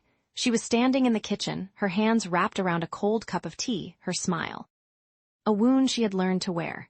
"Just tired," she said. "The world is heavy today." He studied her for a moment, his eyes searching, and she felt the weight of his attention like a physical thing. Then he nodded, turning away, and began to unpack the groceries, bread, milk, eggs, a small carton of strawberries she had not asked for. "I brought dessert," he said, his voice light, careful. "Thought we could watch a movie, something silly." "That sounds nice." She watched him move through the kitchen, his shoulders broad beneath his cheap work shirt, his hands gentle as he placed the strawberries in the refrigerator. He was so careful, she thought, so deliberately, painstakingly careful. Every gesture was measured, every word chosen, as if he were building something fragile and afraid it might break. "What are you hiding?" The question burned on her tongue, but she swallowed it down. "Zachary," she said, and he turned, his eyebrows raised in question. She hesitated, the words caught in her throat. "Thank you, for the coffee maker. It was thoughtful." His face softened, and for a moment she saw something flicker in his eyes, something raw and unguarded, a glimpse of the man beneath the mask. "You deserve nice things, Serenity." She smiled, and the lie of it ached in her chest. "So do you." That night, while Zachary slept, Serenity sat at the small desk in the corner of the living room, a sketchbook open before her. Her pencil moved without thought, tracing lines and angles, building a structure that grew in the dark. A building with no doors. She drew the walls high and smooth, the windows narrow and barred, the roof sloping inward like a cage. It was beautiful in its way, a prison designed with care, every detail precise, every line deliberate. She drew herself inside it, a small figure at the center, looking out at a world she could not reach. When she was finished, she tore the page from the sketchbook, the sound harsh in the silence. She folded it once, twice, 3 times, until it was a small, white square, and she slid it beneath her pillow, where it lay like a confession waiting to be found. She lay down beside Zachary, her back to him, and listened to the steady rhythm of his breathing. In the dark, she could pretend that everything was ordinary, that the cufflink did not exist, that the coffee maker was a thrift store find, that she was just a woman who had married a man she barely knew, and that was the only secret between them. But the sketch was there, beneath her pillow, and the weight of it pressed against her dreams. A building with no doors, she thought, as sleep began to pull her under. A prison of my own design. And in the dark, she wondered if she had built it to keep him out, or to keep herself in. Chapter 13. The Calculus of Kindness. The rain began at dusk, a soft percussion against the windows of the cramped apartment, as if the sky itself had decided to weep for them. Serenity stood at the kitchen counter, her phone pressed to her ear, her knuckles white against the laminate edge. Outside, the city dissolved into a watercolor blur of headlights and neon, but she saw none of it. She saw only the trembling line of her sister's voice, fractured by distance and despair. "Lily, Lily, slow down, tell me again." Her sister's breath came in ragged gasps, the way a child cries when they have exhausted their tears and only the dry heave of sorrow remains. They took him to the emergency room. His blood pressure, Serenity, it was 200 over something. The doctor said if he had waited another hour. A sob swallowed the sentence. "I don't know what to do. Mom is sitting in the corner of the waiting room just staring at the wall. She won't talk to me." Serenity closed her eyes, and in that darkness she saw her father, the proud slope of his shoulders now bowed, the hands that had once held her steady now trembling with the weight of a life that had crumbled around him. The Hunt family had been something once, a name whispered in boardrooms and at gallery openings, but that was. Before the investment soured, before the creditors circled like wolves, before her father's heart began to pay the price for dreams that had curdled into debts. "I'll find a way," Serenity said, her voice steadier than she felt. "How much for the hospital bills?" "Just the initial tests and observation. They're saying 10,000. But there's more. The cardiologist wants a full workup." "And his medications?" Lily's voice dropped to a whisper, as if saying the number aloud would make it real. "He needs a new prescription. It's 3,000 a month. We don't have it, Serenity. We don't have anything." The words landed like stones in her chest. 10,000, 3,000 a month. The numbers spiraled in her mind, a calculus of impossibility. Her salary as a junior architect barely covered her share of the bills in this cramped apartment, the modest groceries, the occasional coffee she allowed herself as a luxury. She had savings, yes, $4,000 scraped together over years of quiet sacrifice. It was a drop in an ocean of need. "Give me 2 days," she said. "I'll call you back. Don't cry, Lily, I'll fix this." She hung up and stood motionless, the phone cold against her palm. The rain drummed harder now, a relentless requiem. She did not turn around. She could not bear to see Zachary sitting in the worn armchair by the window, his book open. But his eyes, she knew, fixed on her. She could feel his gaze like a weight on her back, careful and quiet, the way a cat watches a bird it knows it cannot catch. "Everything all right?" His voice was soft, deliberately casual, as if he were asking about the weather. She heard the false note in it, the careful neutrality of a man who had heard everything and was pretending he had not. "Fine," she said. "Just family stuff." She turned then, and their eyes met. He was holding the book, but his thumb was pressed flat against the spine, a gesture of arrested motion. The lamp beside him cast his face in half shadow, carving hollows beneath his cheekbones, deepening the mystery of his eyes. He looked in that moment like a man sculpted from secrets. "I'm sorry," he said. "I didn't mean to eavesdrop. The walls are thin. Don't worry about it." She forced a smile, the muscles of her face obeying a command her heart had not given. "It's nothing I can't handle." He nodded, but something flickered in his eyes, a shadow of doubt, or perhaps of recognition. He had seen through her. Of course he had. The apartment was too small for lies, too intimate for the careful masks they both wore. She had learned to read his silences, he had learned to read the cracks in her armor. "I'm going." "To take out the trash," he said, setting the book aside. She watched him lift the bag from the bin, his movements unhurried, deliberate. He paused at the door, his hand on the knob, and looked back at her. "I'll be a few minutes. There's tea in the cupboard. The chamomile, if you want it." The door clicked shut behind him, and Serenity was alone with the rain and the hollow echo of her sister's tears. She did not make the tea. Instead, she sat at the small kitchen table, her hands wrapped around a cold mug, and stared at the wall. She thought about calling her mother, but what would she say? "I'll fix it."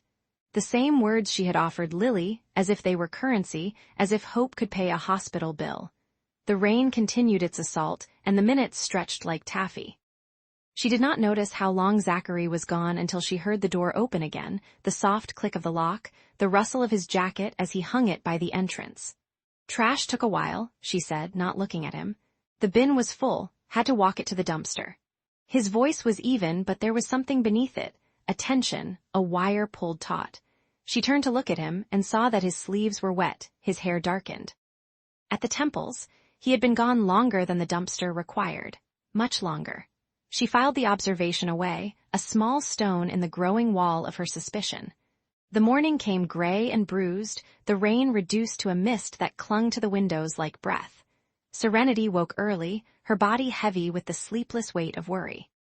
She dressed in the dark, not wanting to wake Zachary, but when she stepped into the kitchen, she found him already there, a cup of coffee waiting for her on the counter. "I have to go in early," he said, not meeting her eyes. "There's a meeting. On a Saturday? Quarterly review." He shrugged into his jacket, the fabric pulling across his shoulders. "I'll be back by noon." He left before she could ask more questions, and the apartment settled into a silence that felt like held breath. Serenity sat at the table, her coffee growing cold, and tried to calculate the geometry of impossibility. 10,000. She had 4. She could ask her boss for an advance, but that would mean explaining, and she had built her reputation on competence, on the quiet strength of a woman who never needed help. The mail slot rattled, and a thin envelope slid across the floor. She picked it up, her name handwritten in elegant script on the front. No return address. No stamp. It had been delivered by hand. Inside was a single sheet of cream-colored paper, heavy and textured, the kind of stationery that cost more than a meal. The letterhead read, "The Hawthorne Trust for Emerging Families. Dear Ms. Hunt, we have been made aware of a temporary hardship in your family and wish to extend our support. Enclosed is a gift with no expectation of repayment. Use it as you see fit. Someone believes in your potential. With respect, Eleanor Vance, Director * Serenity's hand trembled as she unfolded the check. $50,000. The number swam before her eyes, a constellation of zeros that defied comprehension. She read it again, and again. The ink was crisp, the signature elegant, the bank stamp official. $50,000. Her first instinct was joy, a surge of relief so powerful it brought tears to her eyes. Then came the suspicion, cold and sharp as a blade. Who would send her $50,000? She knew no one with that kind of money. She had no wealthy relatives, no hidden benefactors, no secret admirers, unless she thought of Zachary, his quiet presence. The way he had looked at her last night, his eyes full of something she could not name. The way he had disappeared for those extra minutes, his sleeves wet, his breath quick. The way he had left this morning before she could ask questions. No, it was absurd. He was a data analyst. He struggled to pay his share of the utilities. He drove a car that coughed and wheezed, wore shoes with worn soles, counted his change at the grocery store. But then she remembered the credit card she had found in his wallet, the platinum edge catching the light. His explanation, *A work perk*, had seemed plausible at the time. Now it felt like a thread pulled loose from a tapestry, revealing a pattern she could not yet see. She dialed the number on the letterhead. A woman answered on the first ring, her voice polished as marble. "The Hawthorne Trust, how may I help you?" "I received a check," Serenity said, her voice tight. $50,000. I need to know who sent it." "I'm sorry, Ms. Hunt, but our donors prefer to remain anonymous." "Someone believes in my potential," Serenity repeated, the words tasting like ash. "Who?" "I'm not at liberty to say, but I can assure you the funds are legitimate. There are no strings attached. Please use them in good health." The line went dead. Serenity stood in the kitchen, the check trembling in her hand, and felt the walls of her small life closing in around her. She wanted to believe it was a miracle. She wanted to believe that kindness still existed in the world, that a stranger had seen her struggle and reached out. A hand, but she had learned in the crucible of her family's ruin that miracles came with fine print. She folded the check into her pocket and waited. Zachary returned at 11:30, the mist clinging to his coat like a second skin. He found her at the kitchen table, the check spread before her like evidence at a trial. "Did you do this?" Her voice was flat, stripped of emotion. She held up the check and he stopped mid-step, his hand still on the doorknob. "Did I do what?" "This." She shook the paper and it rattled like a dry leaf. $50,000 from a trust I've never heard of, delivered by hand to our apartment the morning after you heard me on the phone with my sister. He closed the door behind him, slowly, deliberately. His face was unreadable, a mask carved from patience. "I wish I had that kind of money," he said, and his smile was sad, self-deprecating, the smile of a man who knew his limitations. "I'm just a data analyst, remember?" The lie hung between them, a ghost at the table. She wanted to believe him. She almost did. His face was so earnest, his eyes so clear, his voice so steady. But there was something in the way he held himself, a stillness that was too practiced, a calm that was too deliberate. Someone believes. In my potential, she said, echoing the letter. Who? I don't know. He stepped closer, his hands open, palms up. But Serenity, does it matter? Your father needs help. Your sister is scared. This money is a gift. Take it. It's not a gift if I don't know where it came from. It's a gift if it saves your father's life. She stared at him, and in that moment she saw the chasm between them, not the width of the kitchen table, but the breadth of the secrets he carried. She wanted to trust him. She wanted to believe that the man who left her coffee each morning, who fixed the broken lamp without being asked, who stood quietly in the shadow of her grief, she wanted to believe that man was real. But the check was a weight in her hand, and the doubt was a weight in her heart. Thank you, she whispered, though she was not sure to whom she was speaking, to the anonymous benefactor, to the universe, to the man standing before her, his hands empty, his eyes full of things he would not say. He reached out, his hand hovering near her arm, a gesture of comfort that stopped short of contact. I'm glad someone helped, he said, and his voice was hollow, the words echoing in the space between them. She nodded, and they sat down to breakfast. Cold toast, butter that would not spread, the silence of two people who had run out of things to say. The kindness was a knife, cutting both ways. She left for work at 12:30, the check folded into her inner pocket, the paper warm against her chest. She would deposit it. She would pay the hospital bills. She would tell her father that a miracle had happened, and she would never know if it was true. At the door, she paused. Zachary's phone was on the counter, a forgotten device, its screen dark. She had never touched his phone before. She had never wanted to. But the doubt was a splinter in her mind, and she could not leave it behind. She picked it up. The screen lit at her touch, revealing a text message from an unknown number. The board is restless. Damon is moving. When will you return? The words blurred before her eyes. She read them again, and the meaning shifted with each reading, like a shape glimpsed through fog. The board, Damon, when will you return? She set the phone down, her hand shaking. The screen went dark, swallowing the message back into the void. She turned and left, the door clicking shut behind her, the rain beginning again, a soft percussion against the windows, as if the sky itself had decided to weep for them. The penthouse was a tomb of glass and marble. Serenity stood at the window, her measuring tape dangling from her fingers like a dead thing, and watched the city sprawl beneath her in a grid of ambition and dust. The afternoon light was that particular shade of gold that makes everything look like a memory, soft at the edges, heavy with the weight of what is already gone. She had been measuring the same window for 7 minutes. Serenity. Maya's voice came from somewhere behind her, clipped and efficient, the voice of a woman who had never known the luxury of hesitation. The client wants the bay window extended by 12 inches, not 11, not 13, 12. I heard you. The words came out thin, a wire stretched too tight. She had not heard her. What she had seen, 22 floors below, was a man stepping out of the Sterling Tower's private elevator bank. He moved with a kind of unconscious authority, shoulders squared, stride measured, the posture of someone who had never needed to apologize for taking up space. He wore a charcoal suit that fit him like a second skin, cut from cloth that whispered of tailors in Milan and appointments made months in advance.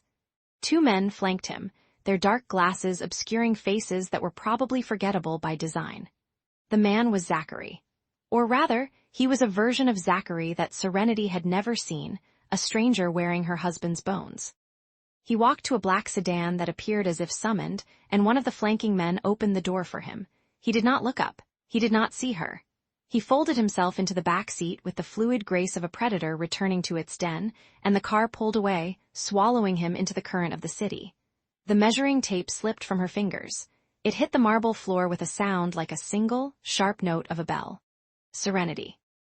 Maya's hand was on her shoulder now, her brow furrowed.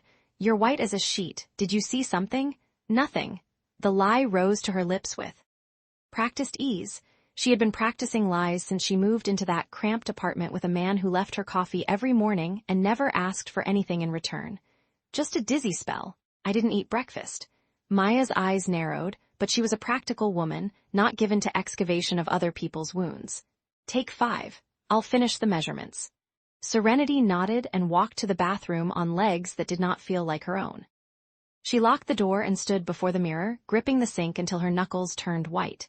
The woman staring back at her was pale, her dark hair escaping from its clip, her eyes too wide, too bright. She looked like someone who had just seen a ghost, but ghosts were memories. What she had seen was a man who was very much alive. She splashed water on her face and tried to reconstruct the image. The suit, the car, the men. The way he had moved, as if the air itself parted for him. This was not the man who wore threadbare sweaters and stirred soup in a kitchen so small he had to turn sideways to open the refrigerator. This was not the man who had looked at her over a bowl of instant noodles and said, with that quiet, almost shy smile, "I think we make a good team." Or was he? The question burrowed into her chest like a splinter. She spent the rest of the day in a fog. Her sketches came out crooked, the lines betraying the tremor in her hand. Maya made pointed comments about professionalism and deadlines, and Serenity nodded and apologized and did not hear a single word. The penthouse, with its floor-to-ceiling windows and its view of the skyline, felt like a cage of glass. Every time she looked down, she expected to see him again, the charcoal suit, the dark car, the life he had hidden from her. By the time she reached the apartment, her nerves were frayed to the bone. The door swung open to the smell of tomato and basil. Zachary stood at the stove, his back to her, stirring a pot with the kind of unhurried attention he gave to everything. He wore his usual uniform, a faded gray sweater with a hole at the elbow, jeans that had been washed to softness, socks that did not match.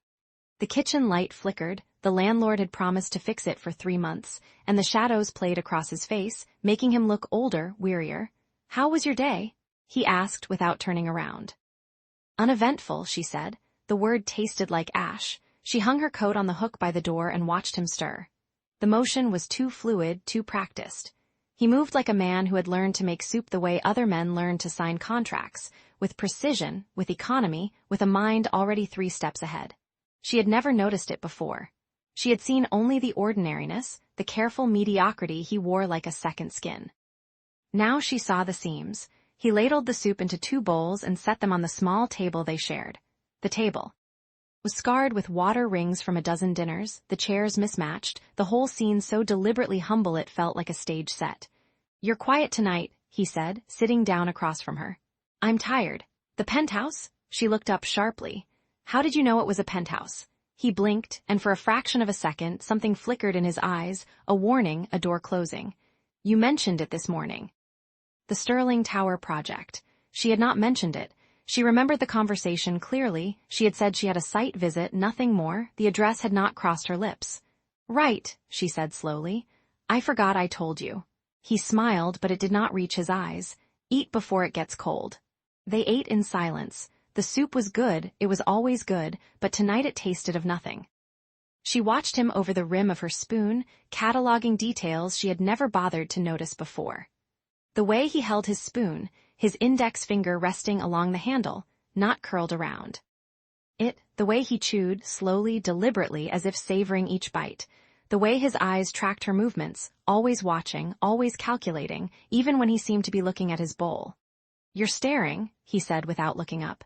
"Am I? Is something wrong?" She set down her spoon. The sound of metal against ceramic was too loud in the small room. "I saw you today." He went still. Not the stillness of surprise, but the stillness of a man who had been expecting this moment and was calculating his response. "Where?" "The Sterling Tower. You were leaving the private elevator bank." She watched his face, searching for the lie.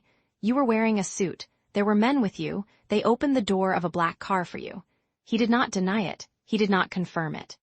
He simply sat there, his hands resting on the table, his face a mask of careful neutrality. "It must have been someone who looked like me." "No." The word came out hard, a stone thrown. "I know what I saw." Serenity. His voice was soft, almost pleading.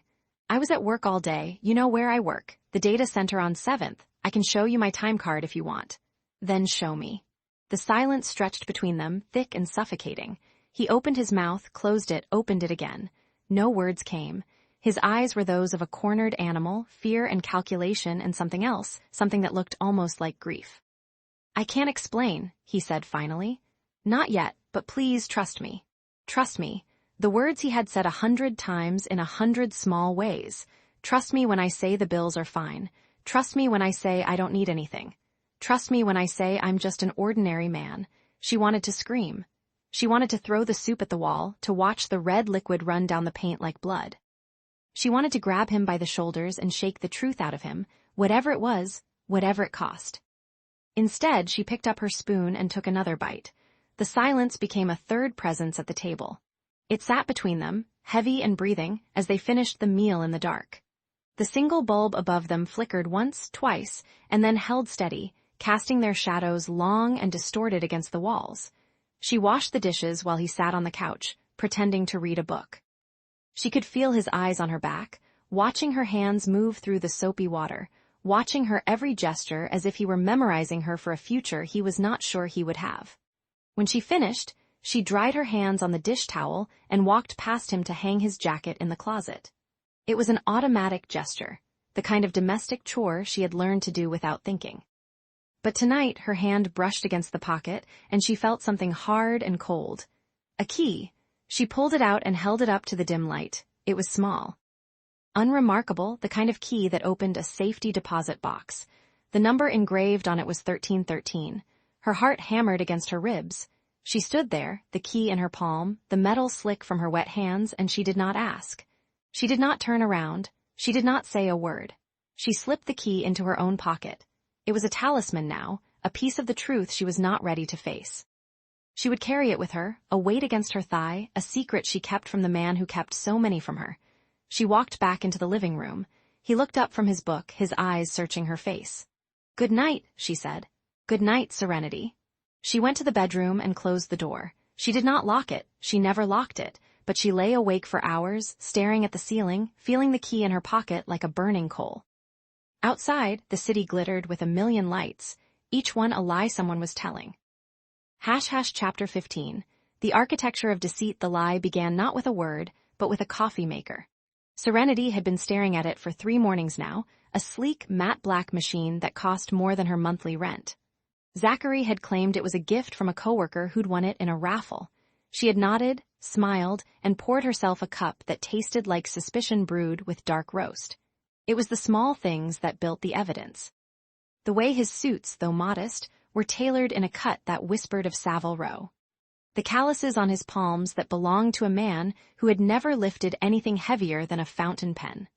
The way he sometimes looked at her, not with the hunger of a man who had settled for a wife, but with the quiet, assessing gaze of a collector who had found a rare painting at a flea market. She had tried to ignore it. She had told herself that paranoia was the price of a marriage built on strangers' promises, but the suspicion had rooted itself in her. Chest, a vine with thorns, and now it was blooming into obsession. On the 12th day of their 3rd month, Serenity called in sick to work. She did not feel guilty. The lie tasted like freedom. The bank was a cathedral of glass and marble on the corner of 5th and Madison, its lobby soaring with the kind of sterile opulence that made her feel like a ghost. She had found the key 3 nights ago, tucked into the lining of Zachary's old briefcase, a slender brass thing, almost antique, with a number etched into its bow, 247. She had not slept since. The teller was a young woman with coral lipstick and a practiced smile. Serenity handed over the key, her fingers steady despite the earthquake in her chest. "I need to access box 247, she said. The teller's eyes flickered to the key, then back to Serenity's face. There was a pause, a fraction of a second too long, and Serenity felt the first crack in her composure. "1 moment, ma'am." The woman disappeared into a vaulted corridor. Serenity stood alone in the marble silence. Her reflection fractured across a dozen polished surfaces. She saw herself as a stranger, a woman in a cheap trench coat, clutching a handbag that had seen better years, her hair pulled back in a knot so tight it ached. She looked like someone who had come to beg, but she had not come to beg. She had come to know. The teller returned, her smile now a thin line of professional neutrality. "Follow me, please." The vault was a room of steel and silence, cold as a morgue. The box was slid from its slot with a whisper, placed on a table under a single lamp. The teller left, and the door sealed with a hydraulic hiss. Serenity stood alone with the truth. Her hands trembled as she lifted the lid. She had expected cash, bundles of it, the kind of money that could buy a lie this elaborate. but the box contained only a single folder, manila and worn at the edges, as if it had been opened and closed 1,000 times. Inside, she found a birth certificate. Zachary Marcus York. Born. 3:47 a.m., November 12th at Lenox Hill Hospital. Mother, Eleanor York. Father, Alastair York. The names were stamped in government ink, but they burned like brands. She had married a York, the Yorks, the dynasty that owned half the skyline she could see from this very window. Beneath the certificate lay a letter, typed on heavy cream paper, embossed with a law firm's crest. She unfolded it with the reverence of a woman opening a coffin. Dear Mr. York, per the terms of your late father's will, the trust fund established in your name, valued at approximately $90 billion, remains frozen until such time as you have demonstrated, to the satisfaction of the trustees, a period of 12 consecutive months of independent living without reliance upon family wealth or connections. We note that the 1-year mark is approaching. Please confirm your continued compliance with the terms. Yours in fiduciary duty, Harrington, Walsh and Locke *90 billion. The number was abstract, a constellation she could not map. She thought of the cramped flat, the squeaky bed, the way he had counted coins for the laundromat. She thought of the lemon tart he had brought her last week, still warm from the bakery, and the way he had smiled when she took the first bite. Was it real? She turned the page and found a photograph. A woman, beautiful, cold, with cheekbones like blades and eyes that held no warmth. On the back, in Zachary's handwriting, a single word, traitor. His mother. The woman who had sold his trust fund for a lover's smile. The wound that had shaped him into a man who wore lies like armor. Serenity closed her eyes, and the world tilted. She was not his wife. She was his variable, his experiment. A test to see if a woman could love the man beneath the mask, except the mask was all she had ever known. Every tender moment, every shared laugh, every late-night conversation about nothing and everything, were they real, or were they data points in a billionaire's social experiment? She thought of the check for her father, the anonymous donation that had saved Lily's life. She had wept with gratitude for a stranger, and all along, the stranger had been sleeping beside her, pretending to struggle with bills while his trust fund swelled in the dark. She had been a fool, a desperate, hopeful fool. The folder trembled in her hands. She wanted to tear it apart, to scatter the pieces across the marble floor and pretend she had never seen them. But she was an architect. She understood structures. And this lie had been built with precision, brick by brick, until it formed a prison she had willingly entered. She folded the documents, placed them back in the box, and slid it into its slot. The key was cold in her palm. She would keep it. She would need it. The walk home was a blur of rain and neon. New York was indifferent to her unraveling. Taxis splashed through puddles, pedestrians brushed past her without a glance, and the city hummed its eternal song of commerce and ambition. Serenity felt like a ghost drifting through a world she no longer recognized. She had built her life on a foundation of truth. Her parents' lies had taught her that much, that deception was a poison that seeped into the bones, that trust was a currency that could never be fully repaid. She had married Zachary because he had seemed safe, ordinary, a man with no secrets, no shadows, no hidden empires, and he had been the most dangerous man she had ever met. She reached the flat and stood outside the door, her hand on the knob. She could feel him on the other side, his presence, his warmth, his lies. She had a choice. She could walk away, disappear into the city, and never look back. She could let him wonder, let him ache, let him learn what it meant to lose something real. But she was not a coward, and she had spent too many years running from the truth. She opened the door. Zachary was sitting at the kitchen table, a cup of coffee untouched before him. He looked up when she entered, and she saw it immediately, the flicker of recognition, the tightening of his jaw, the way his hands went still. He knew. She walked to the table and dropped the key. It landed with a metallic clatter, spinning once before falling still. You have 1 minute, she said, and her voice was a shard of glass, sharp enough to cut. 1 minute to tell me the truth, or I walk out that door and never come back. He stared at the key, his face unreadable.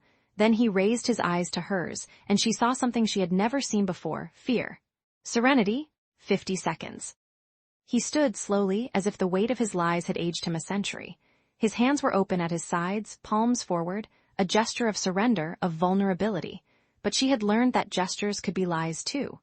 My name is Zachary York, he said, and the words fell like stones into still water. My family owns half of what you see. I am not a data analyst. I have never been a data analyst. I entered the marriage program because I wanted to know if anyone could love me without my money. 40 seconds. The first time I saw you, I knew you were different. You did. Look at me like I was a transaction. You looked at me like I was a man. His voice cracked and he stepped closer. I wanted to tell you. Every day I wanted to tell you, but I was afraid that if you knew, you would see what everyone else sees. A number, a prize, a target. 30 seconds.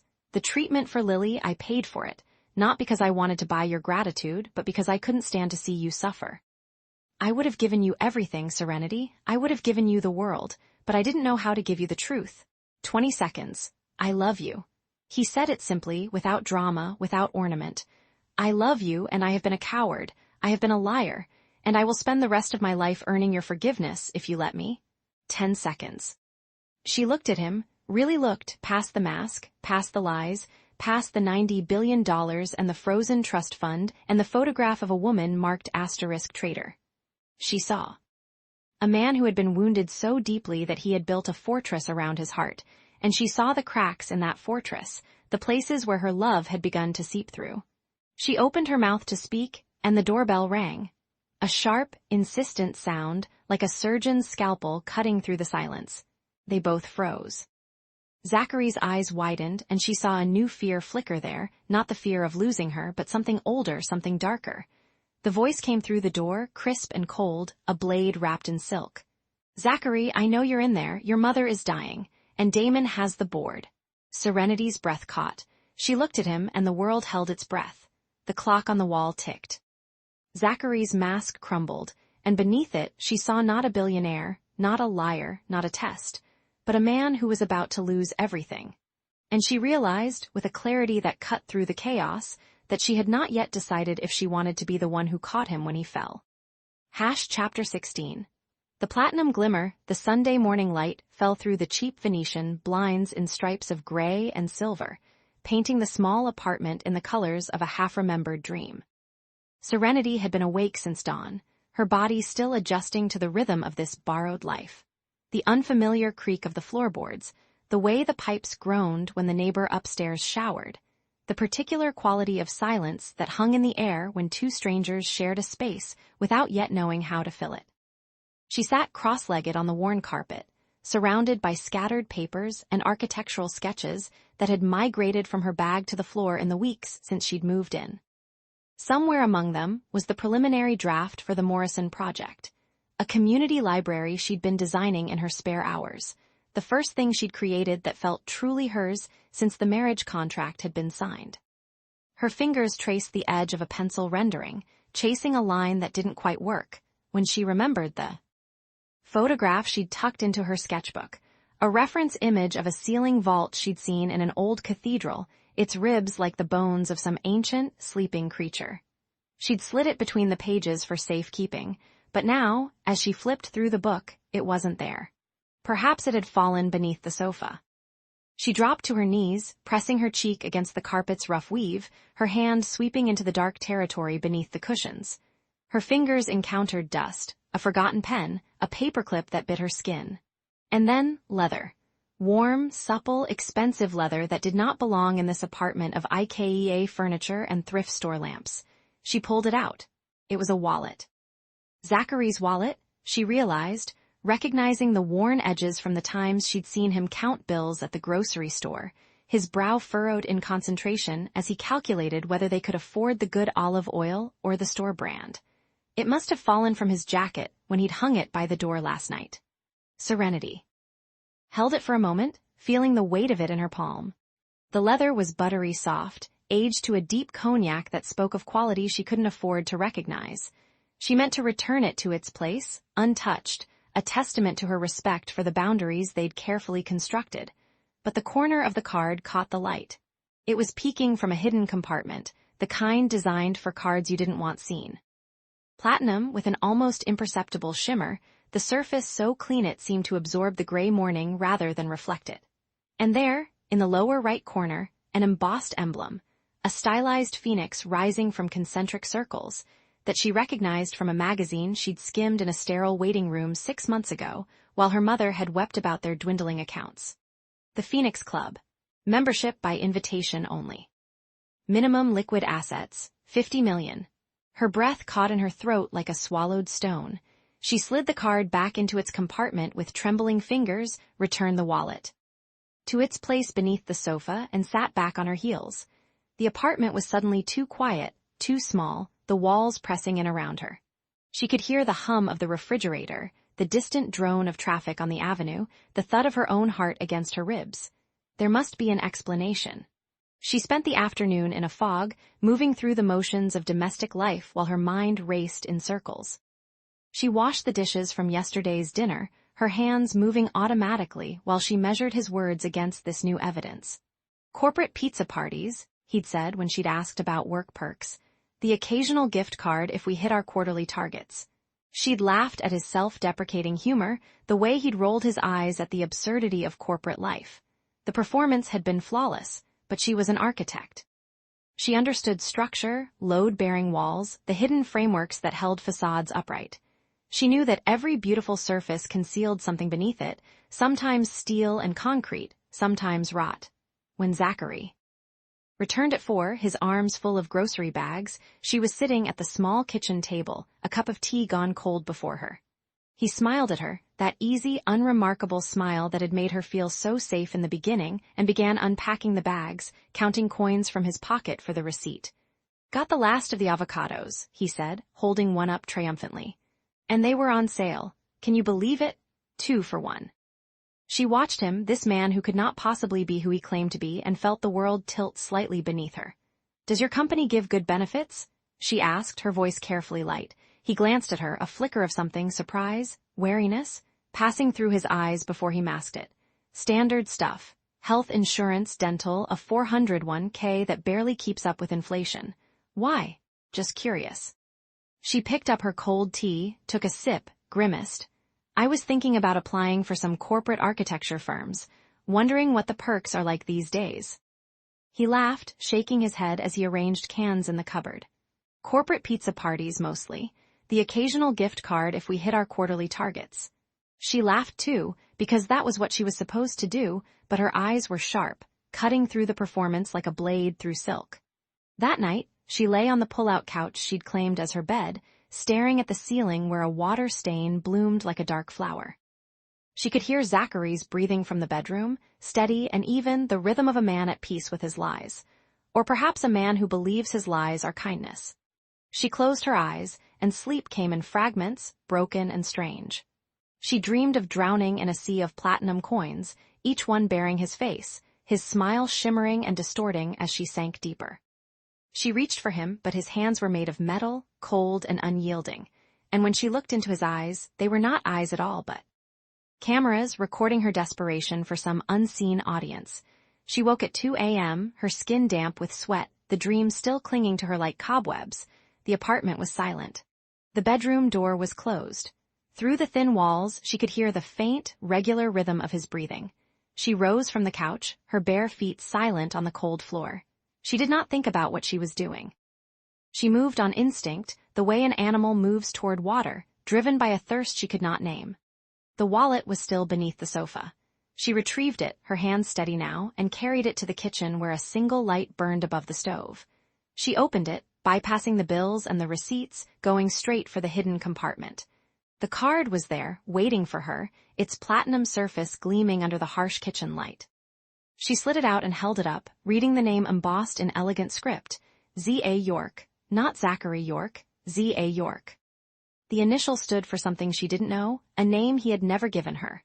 And beneath it, an address in a district where the average apartment cost more than her family's entire home, the house her parents were about to lose, the house where she had grown up dreaming of escape. The floorboards creaked behind her. She spun. Zachary stood in the doorway, his face unreadable, his eyes fixed on the card in her hand. He was wearing an old t-shirt and sweatpants, his hair mussed from sleep, and in the dim light he looked younger, more vulnerable, the mask of cheerful mediocrity stripped away by the suddenness of discovery. The silence stretched between them, thick as honey, slow as drowning. He did not snatch the card. He did not lie. He did not even move. "I can explain," he said. His voice was low, stripped of the cheerful mediocrity he wore like a coat.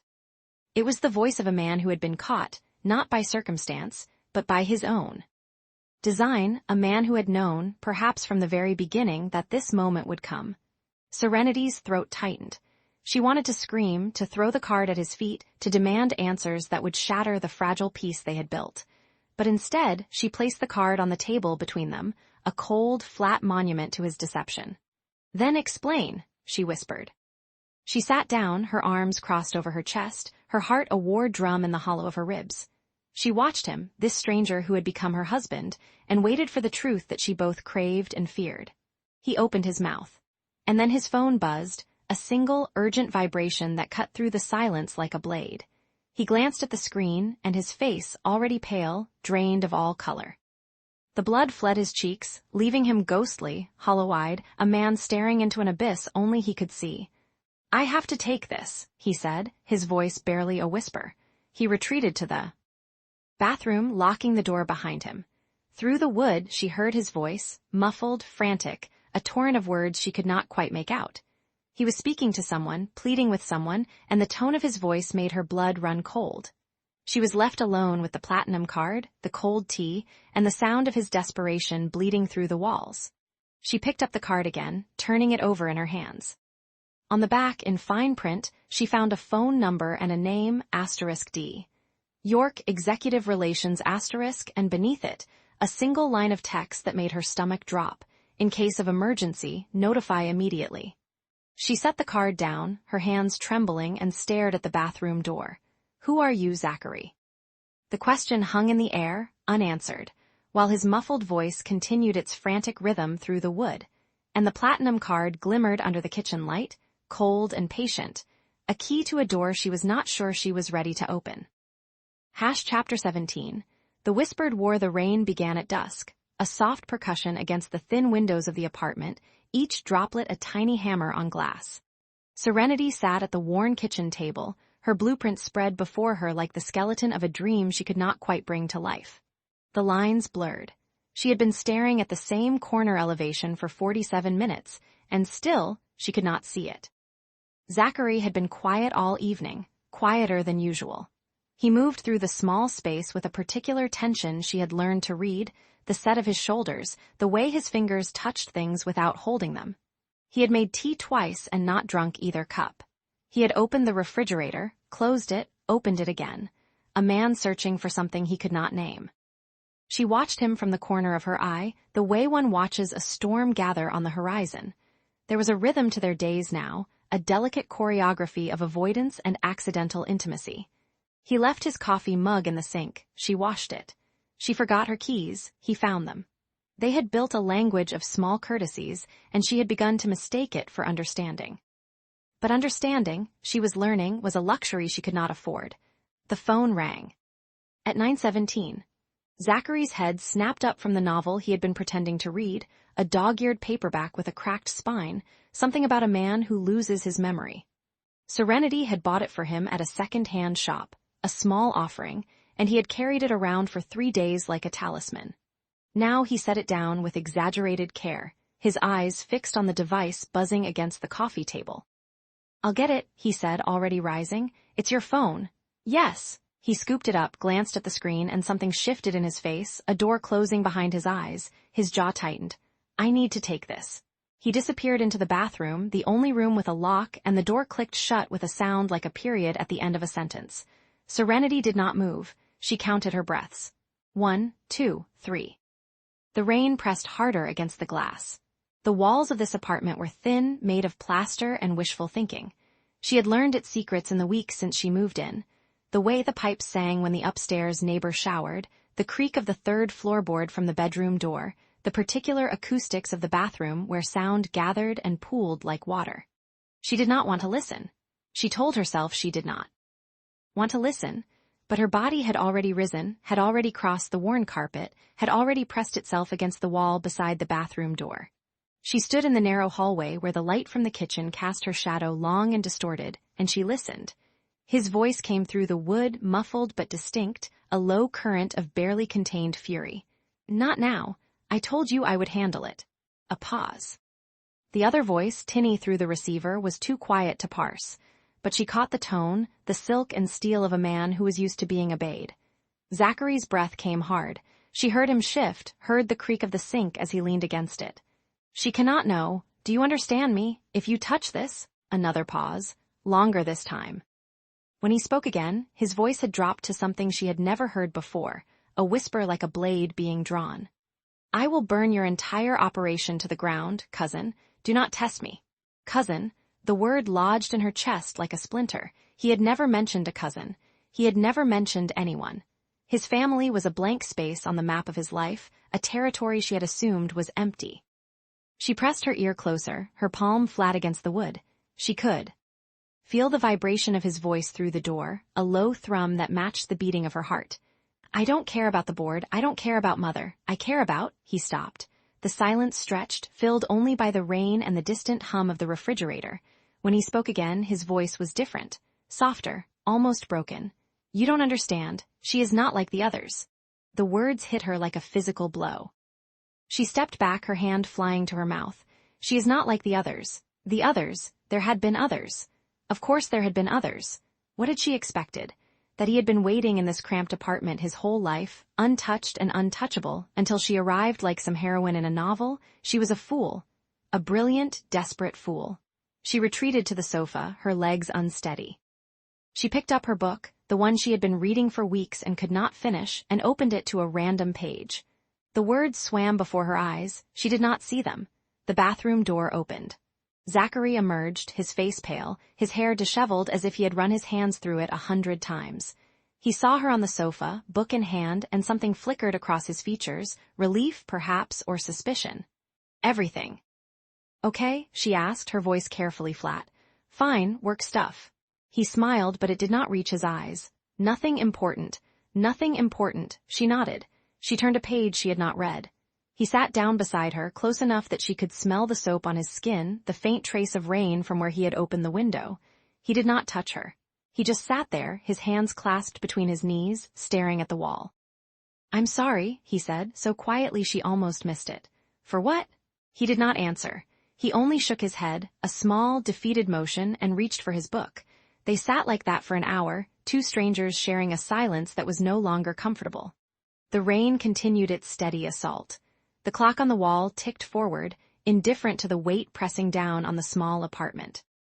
At some point, Serenity realized she was still holding her breath. She let it out, slow and careful, and felt something shift inside her, a crack in the foundation of trust she had been building, brick by fragile brick. She woke to darkness and the smell of coffee. The apartment was quiet. The rain had stopped, leaving behind a world washed clean and glistening. Through the thin curtains, she could see the first pale light of dawn. Creeping across the sky, Zachary was already dressed, standing by the kitchen counter with a mug in his hands. He was watching her. She felt the weight of his gaze before she opened her eyes, a pressure against her skin. You're up early, she said, her voice rough with sleep. Couldn't sleep. He set down the mug and crossed to her, his footsteps careful on the creaking floorboards. I made you coffee, with the honey you like. She sat up, accepting the mug. The ceramic was warm against her palms, grounding her in the present moment. She took a sip. It was perfect. It was always perfect. There's something on the counter, he said. For you. She looked. A small envelope lay beside the stove, white and unmarked. She set down the mug and rose, her bare feet cold against the linoleum. The envelope was sealed but not heavy. Inside, she found a phone. It was cheap, unremarkable, the kind of burner phone sold at convenience stores for cash. The screen was dark. She pressed the power button and it lit up to reveal a single contact, emergency. No name, no number, just that one word, stark and clinical. She turned to face him, the phone held up like evidence. What is this? He was standing very still, his hands in his pockets, his face unreadable. A precaution? A precaution against what? He did not answer. He looked at her and she saw something in his eyes that she could not name, fear, perhaps, or love, or something caught between the two. Keep it with you, he said. Please. Zachary, please. His voice cracked on the word. I need you to trust me just a little longer. Trust. The word felt foreign in her mouth, a stone she could not swallow. She looked down at the phone in her hands, the plastic cold and alien, and she realized with a clarity that cut through her like glass, he was not just hiding a secret. He was building a fortress around her without her consent. He was preparing for a war she had not known they were fighting. "Okay," she said, because she did not know what else to say. "Thank you." Her voice was flat. She heard it, and she knew he heard it too. He flinched almost imperceptibly and turned back to the kitchen. She went to work. She spent the day in a fog, staring at blueprints that refused to resolve into meaning. Her boss, a sharp-eyed woman named Alina, stopped by her desk twice to ask if she was feeling unwell. Serenity smiled and said she was fine. She said it so many times that the words lost all meaning. She thought about the phone in her bag. She thought about the word cousin asterisk. She thought about the way Zachary had said she is not like the others, and she wondered who the others were, and what they had done, and whether she was a fool to stay. She thought about leaving. She had done it before, walked away from a life she did not want, a future that had been written for her. She could do it again. She could pack her things, disappear into the city, start over. She had nothing but her degree and her pride, and she had learned long ago that pride was enough. But she did not leave. She went home instead, to the cramped apartment with the thin walls and the man who was a stranger wearing a familiar face. She found him in the kitchen, stirring a pot of pasta, the scent of basil and garlic filling the small space. "I made your favorite," he said, not meeting her eyes. She sat down at the table. He served her, the portions careful and precise. He had learned her preferences, the way she liked her pasta al dente, the exact amount of cheese she sprinkled on top. He had learned her piece by piece, and she had let him. They ate in near silence, the clink of forks against ceramic, the soft sound of chewing, the rain beginning again outside, a gentle percussion against the glass. Halfway through the meal, he reached across the table and took her hand. She let him. She felt his fingers wrap around hers, warm and familiar, and she thought about how easy it would be to close her eyes and believe.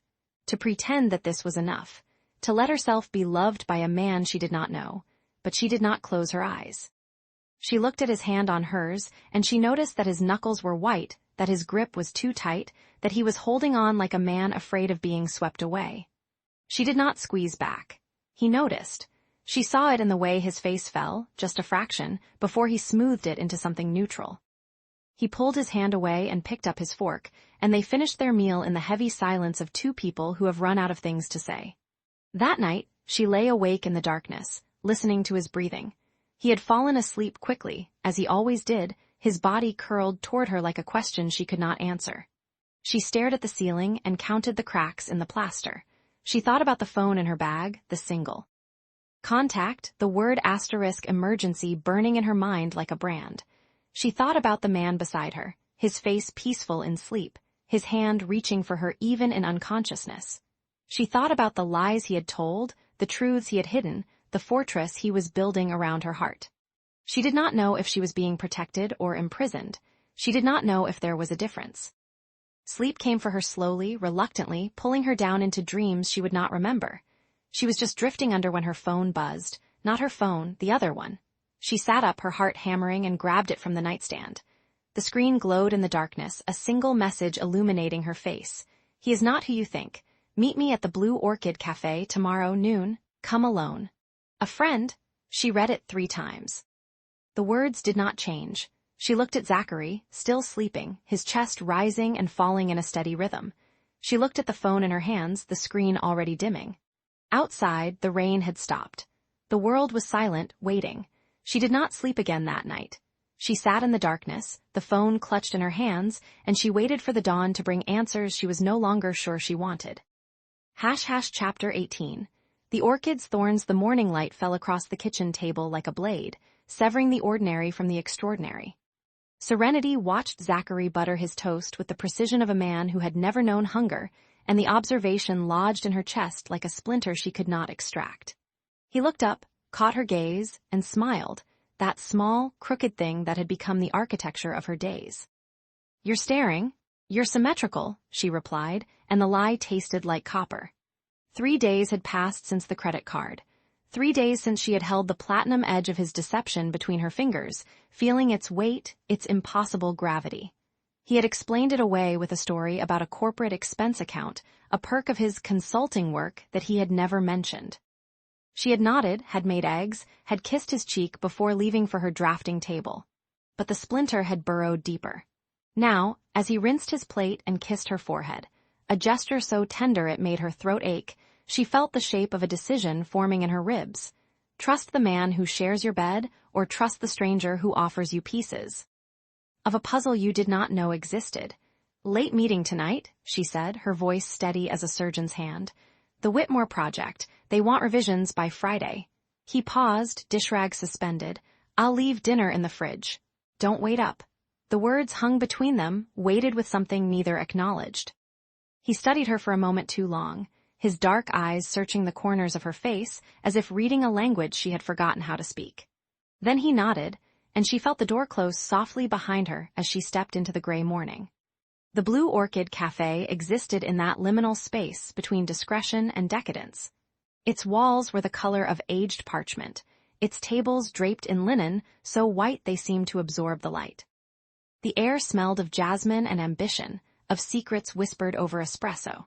Serenity arrived 20 minutes early, her coat still damp from the drizzle that had followed her through the circuitous route she had taken, 3 bus transfers, a taxi, and a 10-minute walk through a park she had never visited.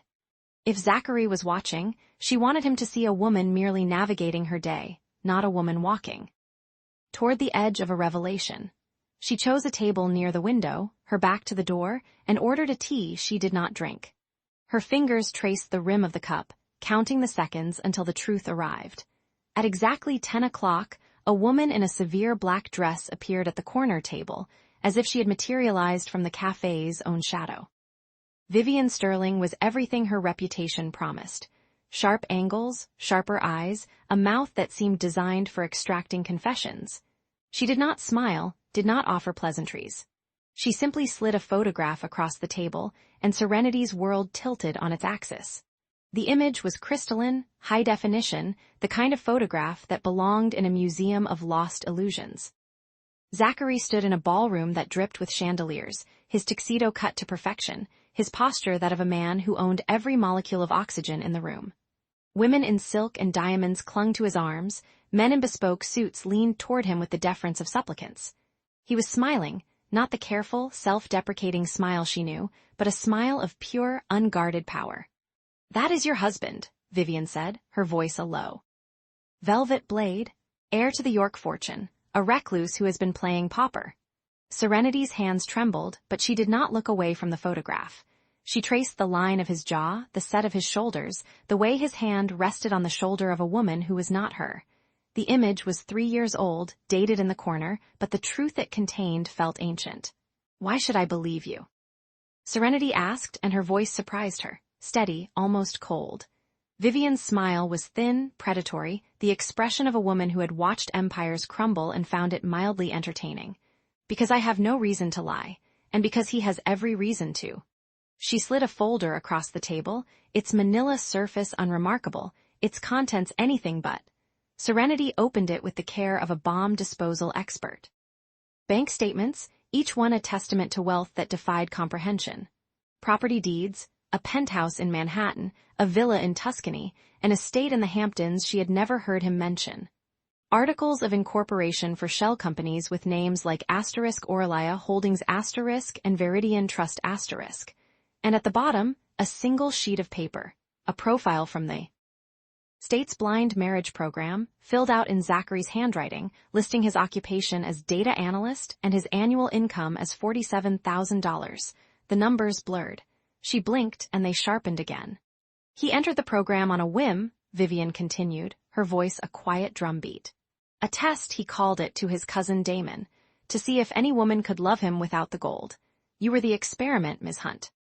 The control variable in a billionaire's psychological study." Serenity closed the folder. Her hands were still, now her heart a cold, hard stone in her chest. She looked at Vivian, at the hunger in her eyes, the anticipation of a story breaking like a wave. "What do you want?" Serenity asked. Vivian's smile widened just a fraction. "The truth, and when you find it, I want to be the one who writes it." She left the file on the table. Vivian called after her, but Serenity did not turn.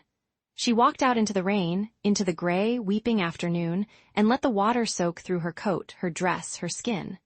She stood on the sidewalk, head tilted back, eyes closed, and felt the first cold clarity of fury crystallizing in her veins. He lied. Every day, every morning coffee, every night he held her, every whispered word. He lied. The rain tasted like salt, like tears she had not yet shed. She walked home through the storm, her steps mechanical, her mind a battlefield of fragments. The way he had looked at her when she asked about the credit card, not guilt, but fear. The way he had held her after her sister's diagnosis, his arms a fortress she had believed was built of love. The way he had funded Lily's treatment through a stranger's name, watching her weep with gratitude for a ghost. I was going to tell you, he would say, when the time was right. But time, she realized, was never right for a lie. Time only made it heavier. The flat was warm when she entered, the scent of something simmering on the stove. Zachary sat at the table, his laptop open to a spreadsheet of numbers that meant nothing, his face a mask of ordinary concern. He looked up, and she saw the moment he registered her state, the soaked clothes, the white-knuckled hands, the eyes that had become strangers. Serenity, I know. 2 words. Flat, final, they fell into the silence like stones into deep water. He rose slowly, as if moving through honey, and crossed to her. He reached for her hands, and she let him take them. They were cold, so cold, and his were warm, and the contrast was unbearable. I was going to tell you, he said, and she almost laughed at the predictability of it. When? She asked. When the contract ended, when you knew I loved you for you. She pulled her hands away, and the motion felt like tearing fabric. You had a year, Zachary. You had every day. Every morning I made you coffee. Every night I fell asleep in your arms, and you chose lies. He opened his mouth, closed it. For the first time, she saw something raw and unfiltered in his eyes, not fear for his secret, but fear for her, for them. Serenity, please, don't. She walked past him, into the bedroom, and closed the door.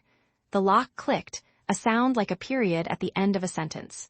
She stood in the center of the room, dripping onto the floorboards, and listened to the silence on the other side of the wood.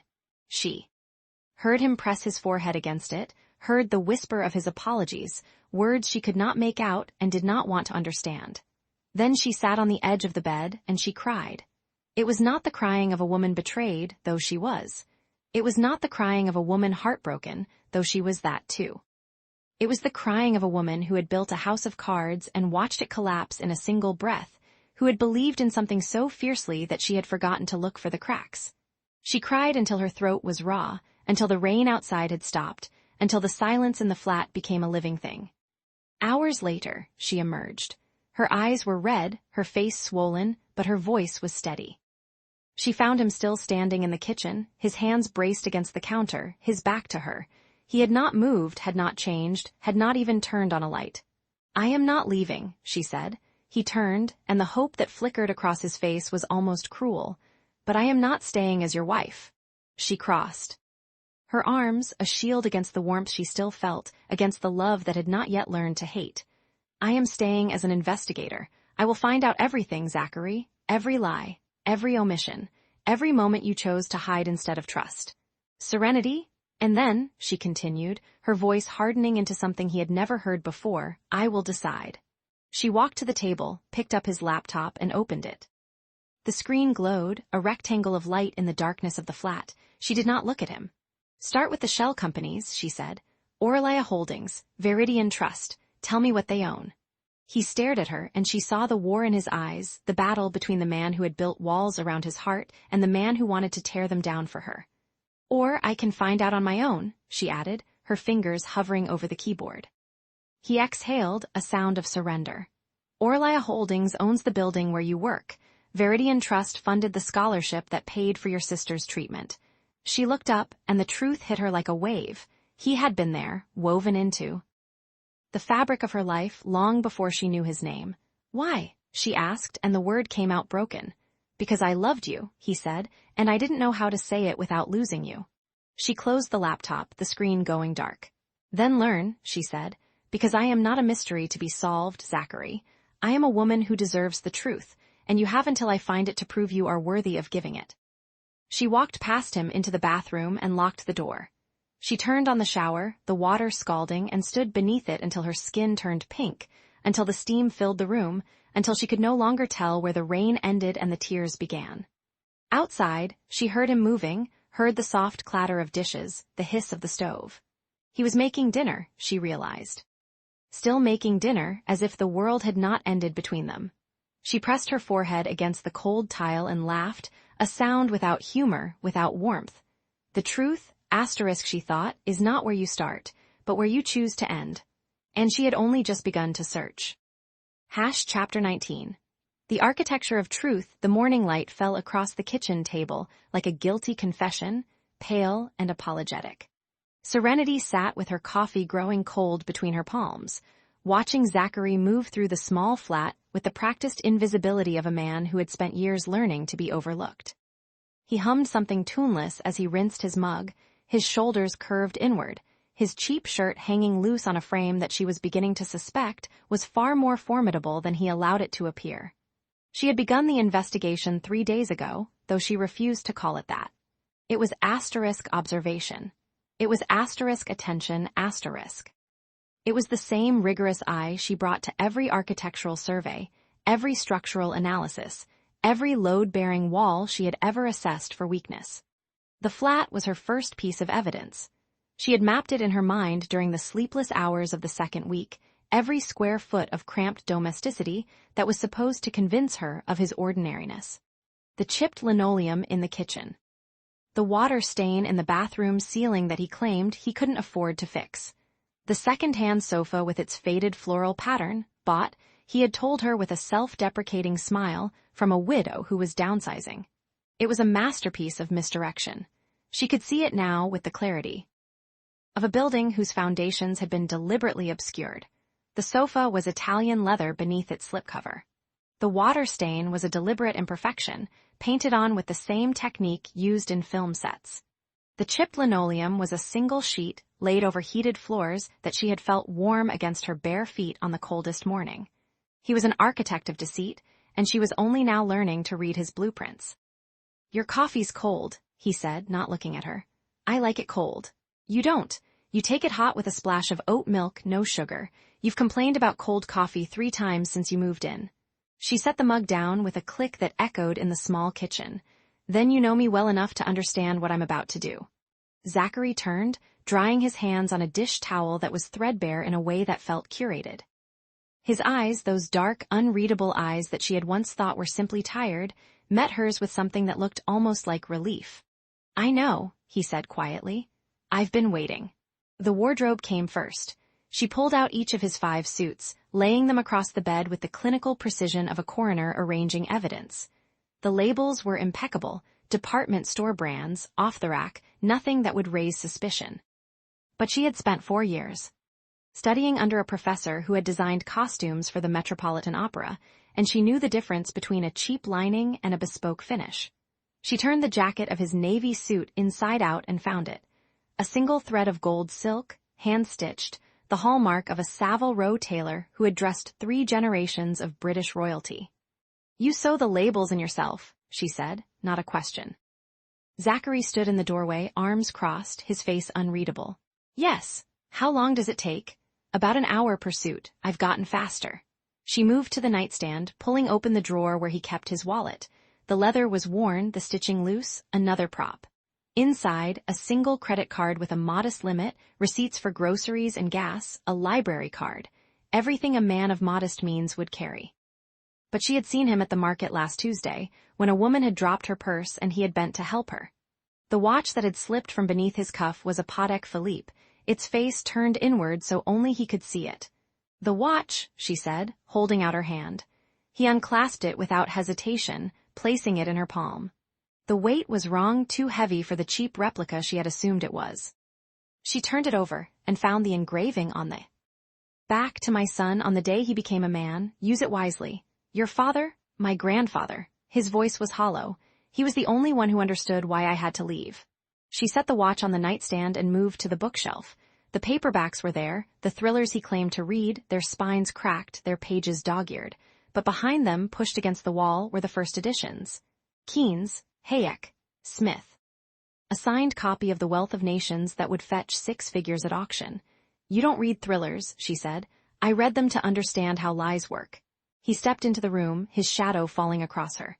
The best deceivers always study the craft. She turned to face him, her heart hammering against her ribs.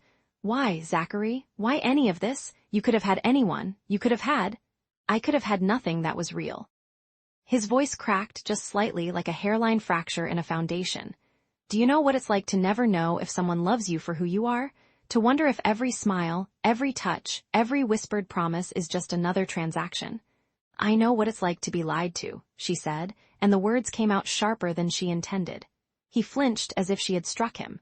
The photograph was in the bottom drawer of his desk, beneath a false panel that she almost missed. She had been about to give up, to accept that perhaps she had imagined it all, when her fingers caught on the slight discrepancy in depth, a quarter-inch of space that shouldn't exist. She pried the panel loose with a butter knife and found it, a silver frame, tarnished with age, containing the image of a woman who could only be his mother. She had his eyes, that same dark, depthless quality, and his bone structure, the sharp jaw and high cheekbones. But where his face held a quiet warmth, hers was carved from ice. She was standing on the steps of what could only be a palace, a tiara in her hair, her gown a cascade of sapphire silk. Beside her stood a man who was clearly Zachary's father, handsome and hollow-eyed, his hand resting on the shoulder of a boy of perhaps 8. The boy was Zachary. He was not smiling. "Your mother," Serenity said, holding up the photograph. Zachary had gone still. She could see the tension in his jaw, the way his hands had curled into fists at his sides. "She sold my trust fund for a lover, a man who promised her the world and left her with nothing but debt and shame. When did you last speak to her?"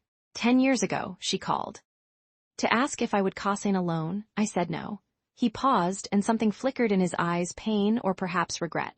"I have not heard from her since."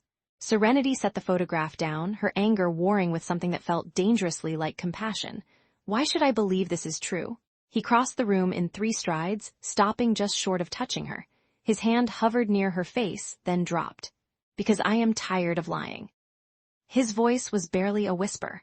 "Because every day I wake up next to you and I want to tell you everything, and every day I swallow the words because I am terrified that the truth will destroy the only real thing I have ever had." "The truth," she repeated, tasting the word like something foreign. "You don't even know what that is anymore." "Then teach me." He was pleading now, the mask of the mediocre man crumbling to reveal something raw and desperate beneath. "Stay. Question me. Test me. Break me open if you have to. But don't leave. Please don't leave." She looked at him, really looked, for the first time since she had begun her investigation. She saw the lines of exhaustion around his eyes, the tremor in his hands, the way he held himself as if bracing for a blow. She did not forgive him. But she did not leave. The brick came through the window at 11:47 p.m. They were sitting on opposite ends of the sofa, a chasm of unsaid things between them, when the glass exploded inward. Serenity registered the sound before she registered the danger, a violent crash that seemed to shake the very walls of the flat. Then Zachary was moving, his body covering hers, his arms wrapping around her as he pulled her to the floor. The glass rained down around them like frozen tears, catching the light from the single lamp that still burned. She felt the weight of him, the solid warmth of his chest against her back, the way his hand cradled her head as if she were something precious. "Don't move," he breathed against her hair. "Don't move." The brick lay in the center of the room, wrapped in paper that had come loose in the impact. She could see the words scrawled across it in jagged black ink, "Stop digging or she pays." She began to tremble, the adrenaline hitting her in waves. Zachary tightened his hold, and she felt the rapid beat of his heart against her shoulder blade, as fast and panicked as her own. "This is why I lied," he whispered, and his voice was broken in a way she had never heard before. "Not to deceive you, to keep you alive." She turned in his arms. Her face inches from his. In the dim light she could see the fear in his eyes, not fear for himself but for her. It was written in every line of his face, in the way his hands shook as they cupped her cheeks, in the desperate tenderness of his gaze. "Who did this?" she asked. "My cousin, Damon." The name came out like poison. "He wants the empire. He wants me dead, and now he knows about you."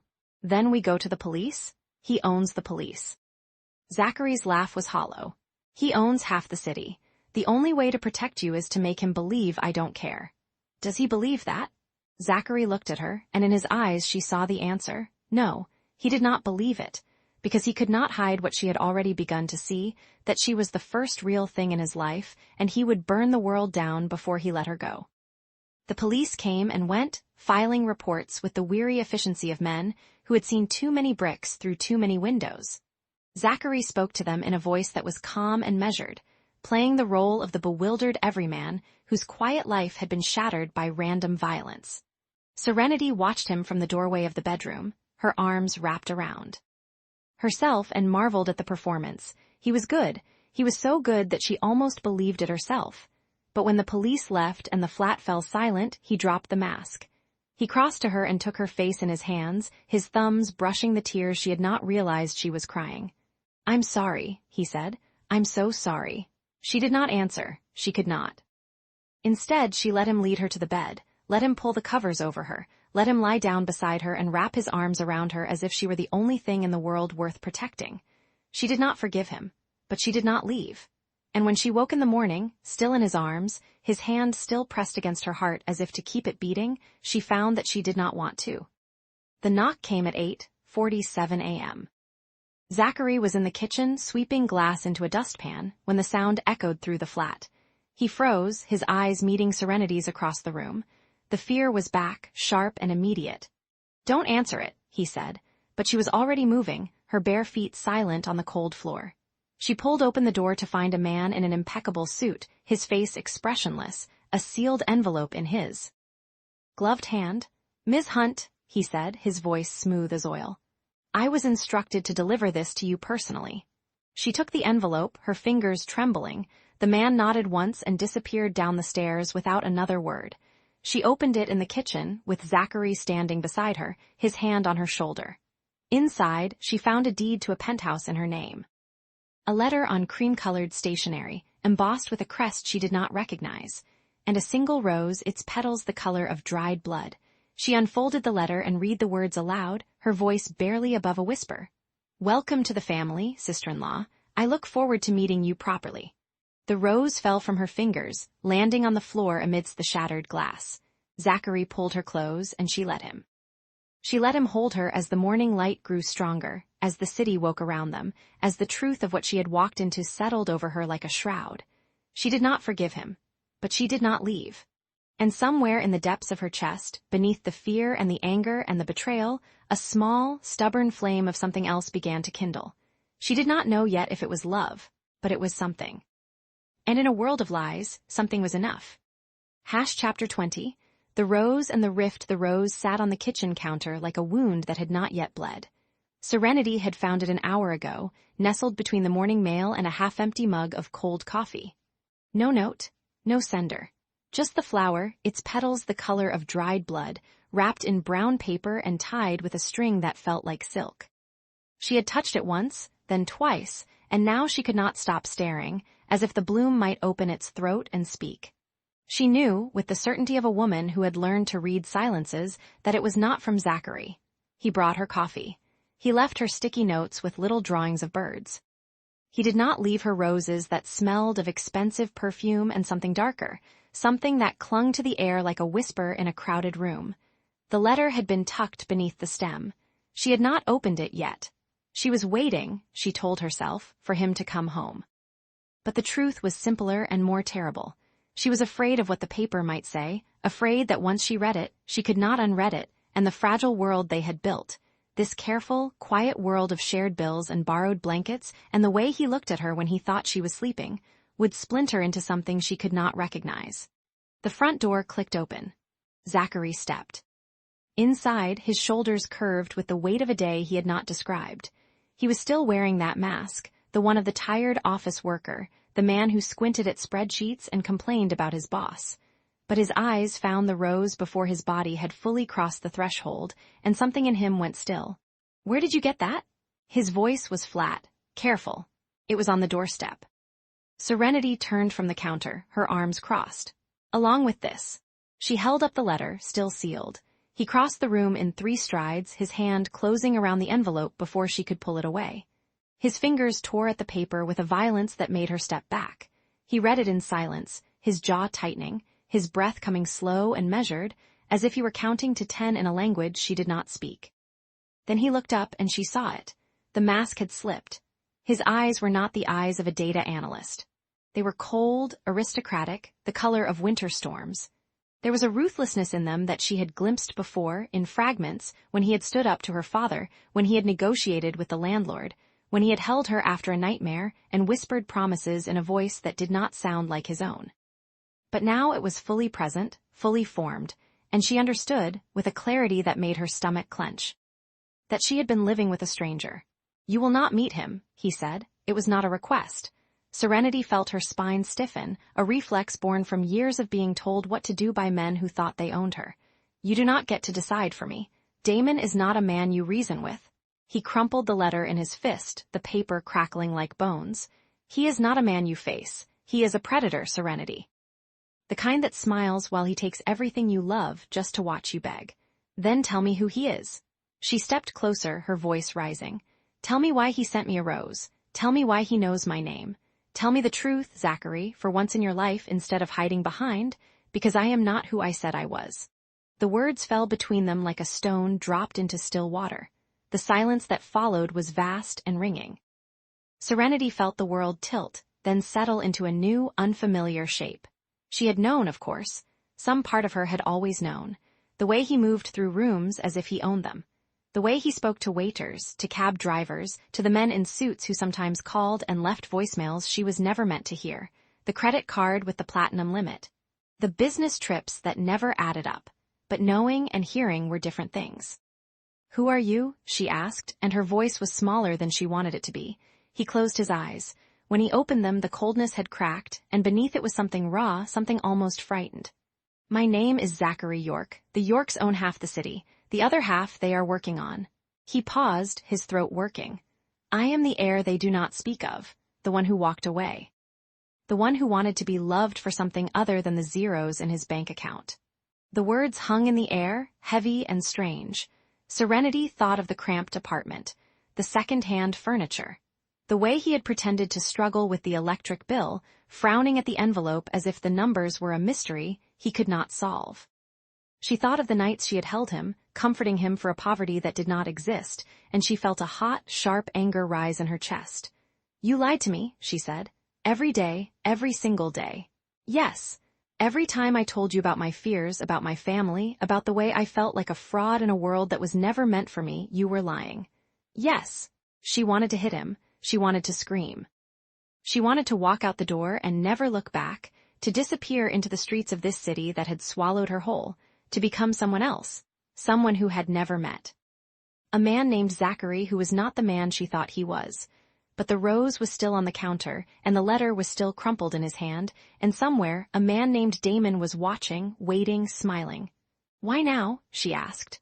"Why did he send this now?" Zachary's face darkened. "Because he knows, about us, about the marriage program, about the fact that I have something to lose." He looked at her, and the vulnerability in his eyes was so raw it hurt to witness. "He will use you to get to me. He will hurt you to make me bleed. And I cannot," his voice broke, "I cannot let that happen. Then teach me how to fight." The words came out before she could stop them, and she realized with a start that she meant them. She meant every syllable. He stared at her. "You do not understand what you are asking." "Then explain it to me."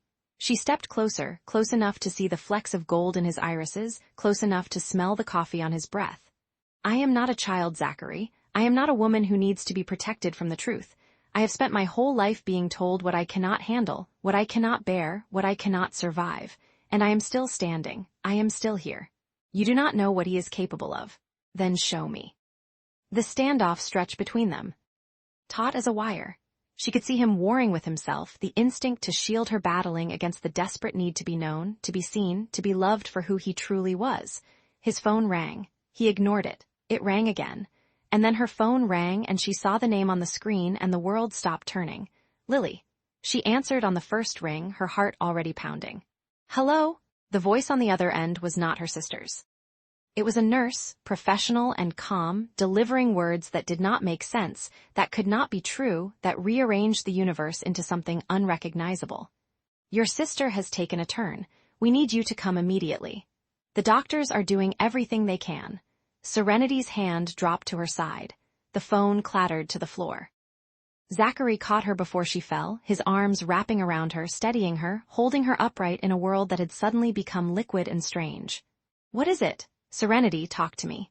"Lily," she whispered. "She is, they do not know if she will." She could not finish the sentence. The words would not come.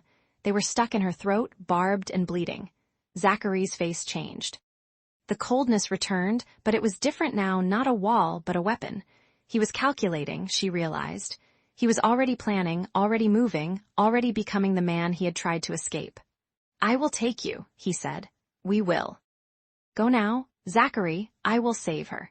His hands cupped her face, forcing her to meet his eyes. "Do you hear me? I will save her. Whatever it takes, whatever it costs, I will not let her die." And she believed him.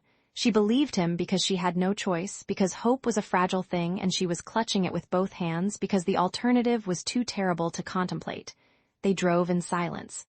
His car was a sleek black sedan, the kind that cost more than most people made in a year.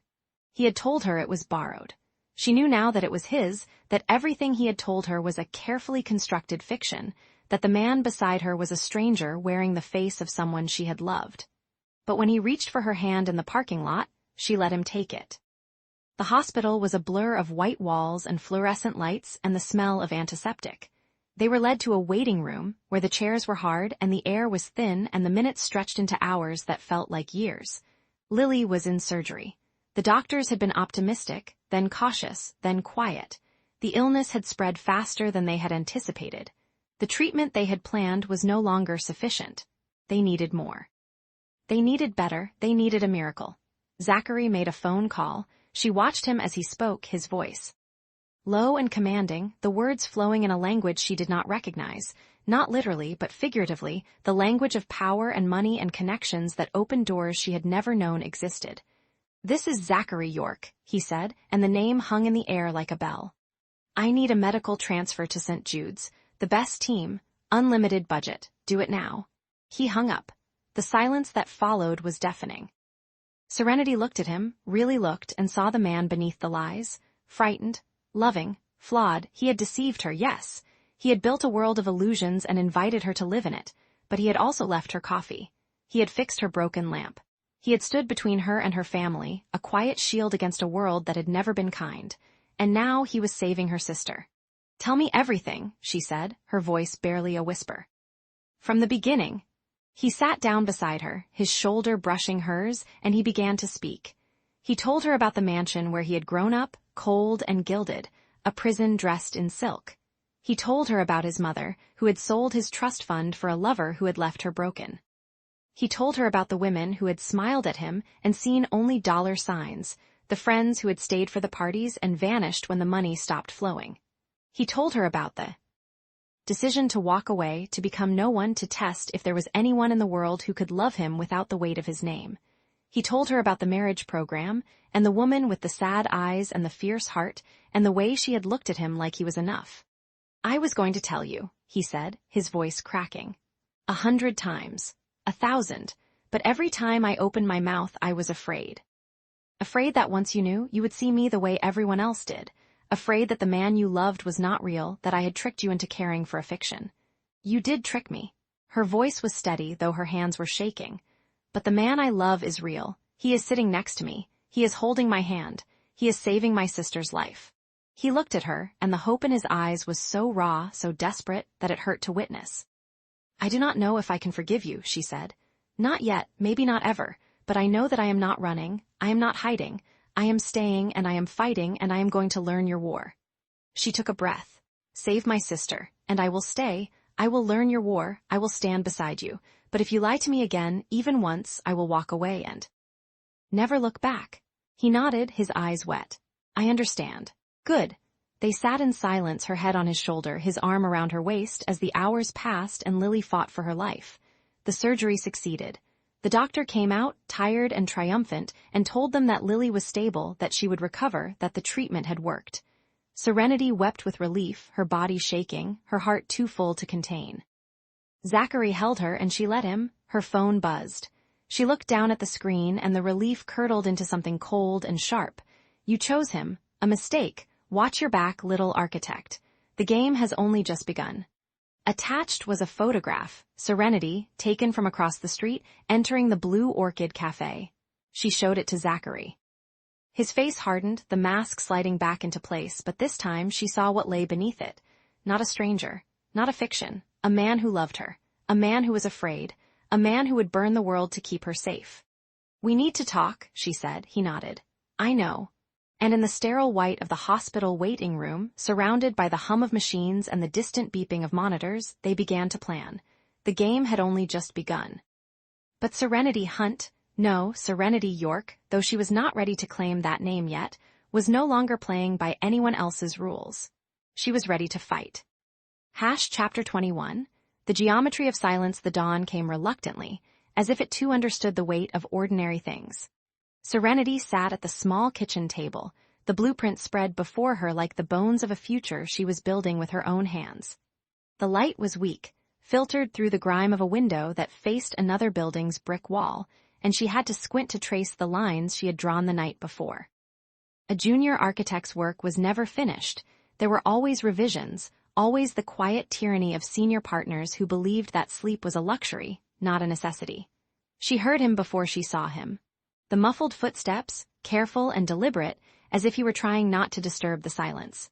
The soft click of the bedroom door, followed by the creak of the floorboard that always betrayed his approach. Zachary emerged in a sweater that had seen better decades, the collar frayed, the wool thinning at the elbows. He looked like a man who had been woken by obligation rather than rest, his dark hair still damp from a hurried wash. In his hands he held 2 mugs, one chipped, one not, and the steam rose between them like a fragile bridge. "Coffee," he said, setting the chipped mug before her. His voice was rough, still carrying the gravel of sleep. She looked up, and for a moment their eyes met. His were the color of winter earth, deep, complicated, hiding things that the thaw might never reveal. Then he looked away, and the moment dissolved like sugar in hot water. "Thank you," she said, wrapping her fingers around the warmth. He sat across from her, his own mug untouched, and picked up a section of the newspaper that had been delivered to their door, a subscription he had insisted on, claiming it was cheaper than buying individual copies. Serenity had never questioned it. Why would she? But she noticed things now, small things, the way. He held his phone at an odd angle when she entered the room, as if shielding the screen from her accidental glance. The way his thumb moved across the glass with a speed that seemed practiced, almost professional, rather than the clumsy scrolling of a man checking the weather. She noticed, and she told herself she was imagining it. "How did you sleep?" he asked, not looking up from the newspaper. "Well enough," she lied. The truth was that she had dreamed of falling, a long, endless descent through a dark space that had no bottom.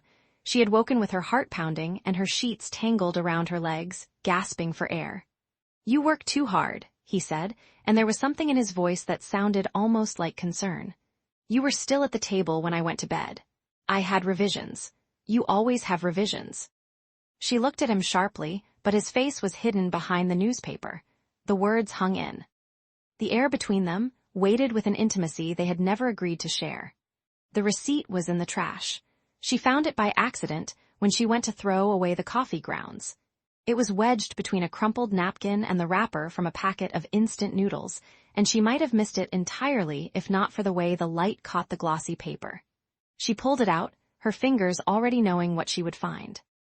Shadow Margox 2005, $847. The numbers stared up at her, obscene in their precision. $847 for a bottle of wine, more than their weekly grocery budget. More than she spent on rent for her share of this cramped apartment. More than she stopped herself. There was a rational explanation. There had to be. Perhaps it was a work expense, as he had once claimed about the credit card she had found in his wallet. A client dinner, perhaps, or a celebration for a colleague's promotion. The data analytics firm he worked for was small, but they must have had clients who appreciated fine wine. She folded the receipt carefully, deliberately, and placed it back in the trash. Then she washed her hands, scrubbing at the ink that had transferred to her fingertips, and returned to her blueprints. But the line she drew wavered. A straight edge that curved just slightly at the end. She stared at it, and for a moment she saw not a mistake but a confession, her hand, betraying the doubt she refused to acknowledge. He came home late that evening, the door clicking shut behind him with a sound that was too soft, too careful. Serenity was at the table again, her pencil moving across the paper in a rhythm that had become her only constant. "You're back," she said, not looking up. "I am." He hung his coat on the hook by the door, and she heard the familiar rustle of fabric, but something was wrong. The sound was different, heavier, more textured. She looked up. His shirt was smudged with something dark, something that caught the light in a way that office dust never did. City grime, she realized. The kind that accumulated on skin and clothes when you spent hours in the streets, not in a cubicle. How was work? She asked, her voice carefully neutral. Long. He rubbed the back of his neck, a gesture that seemed genuine. The server crashed, had to stay late to fix it. You work with servers? We all have to pitch in, small company. He smiled, but it didn't reach his eyes. You know how it is. She did know. She had worked at small firms before, where everyone wore multiple hats and the lines between roles blurred into irrelevance. But she also knew that server maintenance did not leave smudges of what looked like exhaust fumes on a man's collar. She said nothing. Instead, she returned. To her blueprints, her pencil moving in lines that were straight and true, but her hands were trembling, and she could not make them stop. The wallet appeared on the counter like an accusation. She noticed it the moment she walked into the kitchen to refill her water glass. It was lying there, open, as if he had been careless in his haste. The worn leather was familiar. She had seen it 100 times, sitting on the nightstand or tucked into his back pocket, but she had never looked inside. She stood there, the glass forgotten in her hand, and stared at it. The temptation was a physical thing, a pressure in her chest that made it hard to breathe. All she had to do was reach out, open it, see what secrets lay hidden in the folds of his ordinary life. But she didn't. Instead, she picked up the wallet, her fingers lingering on the leather, warm from his pocket, still carrying the ghost of his presence, and placed it carefully in the drawer where he kept his keys. She closed the drawer with a soft click, and the sound felt like a door slamming shut on something she was not ready to face. A choice, she told herself. She was making a choice. Trust or delay. She did not know which one it was. They ate dinner in silence, the instant noodles steaming in their bowls, the only sound the clink of chopsticks against ceramic. He asked about her day, the revisions, the senior partner who had criticized her lines, the colleague who had brought in pastries from a bakery she could not afford. She told him, and he listened with an attention that felt genuine. His eyes never left her face, and when she laughed at the story about the pastries, how she had eaten 3, because when would she ever get the chance again? He smiled, and the smile reached his eyes. For a moment, the apartment felt whole. The cramped walls seemed to expand, the flickering light above the table steadied, and the silence between them became something warm, something shared. But then she went to wash the dishes, and she caught his reflection in the dark window. His face was unguarded, stripped of the masks he wore for her, and in that moment he was a stranger, calculating, ancient, sad. His eyes were fixed on something she could not see, and his expression was that of a man who carried the weight of worlds he would never show her. She turned away, her hands submerged in the soapy water, and pretended she had seen nothing. The phone buzzed at midnight. She was in bed, her eyes closed, her breathing even. But she was not asleep. She had learned to fake it, to lie still and silent, her body a convincing portrait of rest. Zachary was beside her, his back turned, his breathing slow. But when the phone buzzed, a single, sharp vibration. Against the wood of the nightstand, he moved with a speed that betrayed his own pretense. He answered in a whisper, his voice so low she could barely hear it, but she heard enough. Through the thin wall, through the space between them that had never felt so vast, she heard a single word, a name. Damon. The line went dead. The room fell silent. And Serenity lay there, her eyes open in the darkness, staring at the ceiling as if it held answers she was afraid to find. The geometry of silence, she thought, was a shape she was only beginning to understand. It was not empty. It was not still. It was a living thing, breathing between them, growing with every secret they did not share. She closed her eyes, and the line she had drawn that morning wavered in her memory, a straight edge that curved just slightly at the end. A mistake, or a truth she was not yet ready to see. The morning arrived bruised and hesitant, as if the sun itself had forgotten its lines. Serenity woke to the sound of water running in the kitchen, a steady, rhythmic pulse that had become the metronome of her days.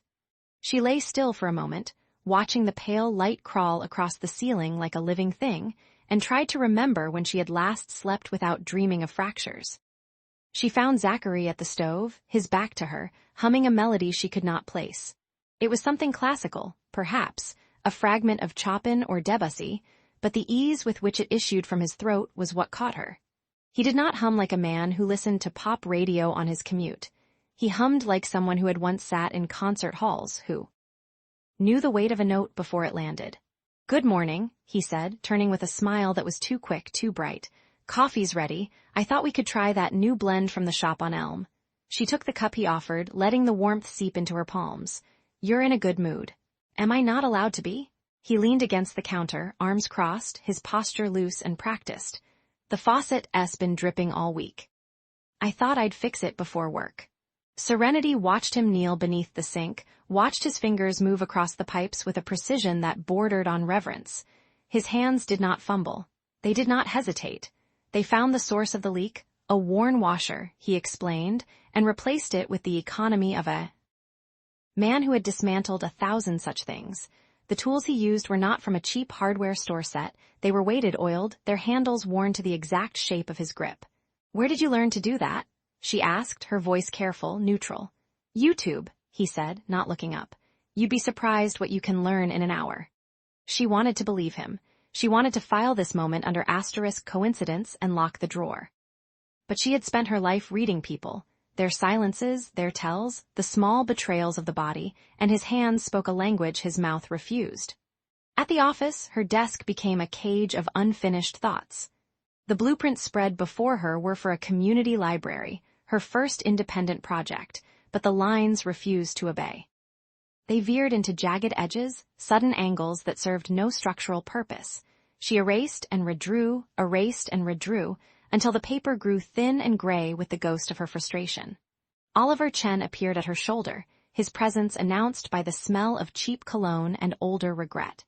"You've been staring at that corner elevation for 20 minutes. I'm working through a design problem."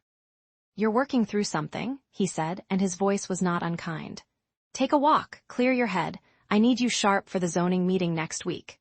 She nodded, but she did not move. Instead, she opened her phone and scrolled through their shared calendar, Zachary's schedule, which he had offered to sync with hers for practical reasons. The entries were bland: 9-5 work, 6 p.m. gym, 8 p.m. dinner. But there were gaps, hours unaccounted for, days where he claimed to be at the office but had no meetings listed, no tasks completed, no emails sent. She closed the app and pressed her palms against her eyes until she saw stars. She came home early, driven by an impulse she could not name. The apartment was quiet, the afternoon light falling in long, dusty shafts across the worn furniture. She heard his voice before she saw him, low, urgent, the cadence of a man delivering news he did not want to give. "No, I told you I can't be seen there. Not yet. Find another way." She stopped in the hallway, her breath held hostage. Through the crack in the door, she could see him on the balcony, his back to her, his shoulders rigid. He was speaking into his phone in a language she did not recognize, something Eastern European, perhaps, or Russian. The words were sharp, clipped, the vowels carrying a weight that had nothing to do with data analysis or spreadsheets.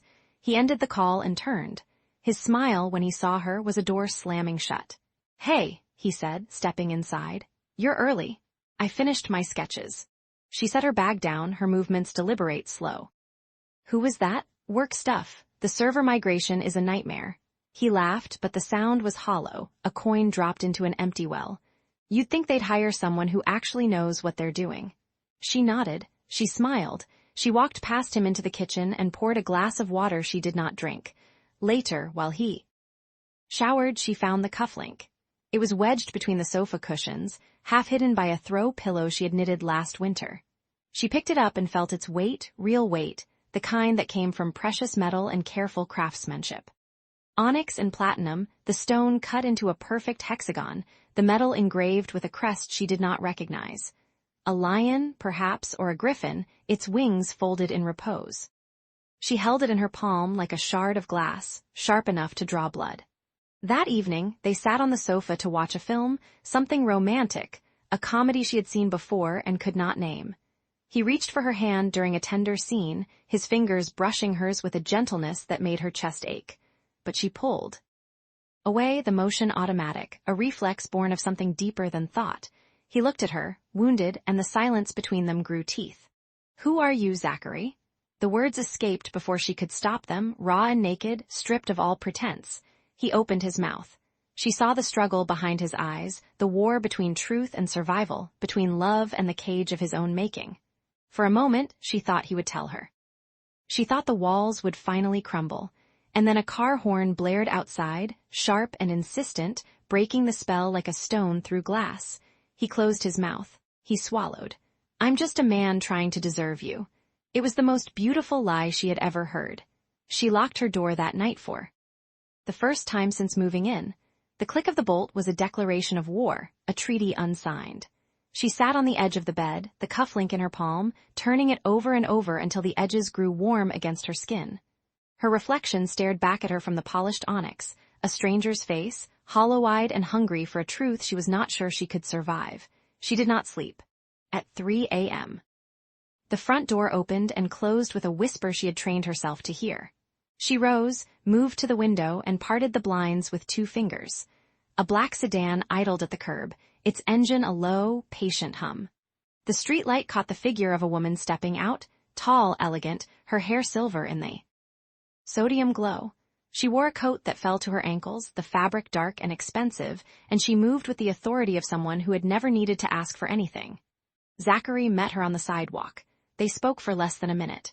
Then the woman pressed a thick envelope into his hands, touched his cheek with a familiarity that spoke of years, and drove away. He stood there for a long moment, the envelope at his side, staring at nothing. When he finally turned back toward the apartment, Serenity let the blinds fall closed.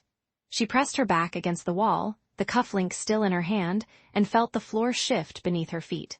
The mask was cracking, and she was not sure she wanted to see what lay beneath. Chapter 23. The unseen ledger. The envelope was a pale cream, the kind of weightless linen that whispered of money well spent.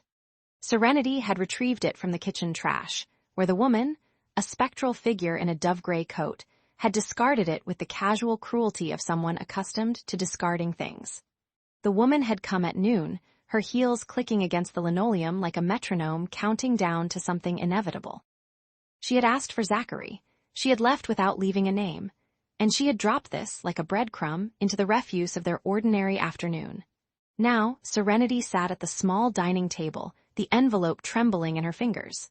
The apartment was silent save for the hum of the refrigerator, a sound so familiar it had become a kind of white noise, a lullaby for their shared mediocrity. But today, the hum felt accusatory.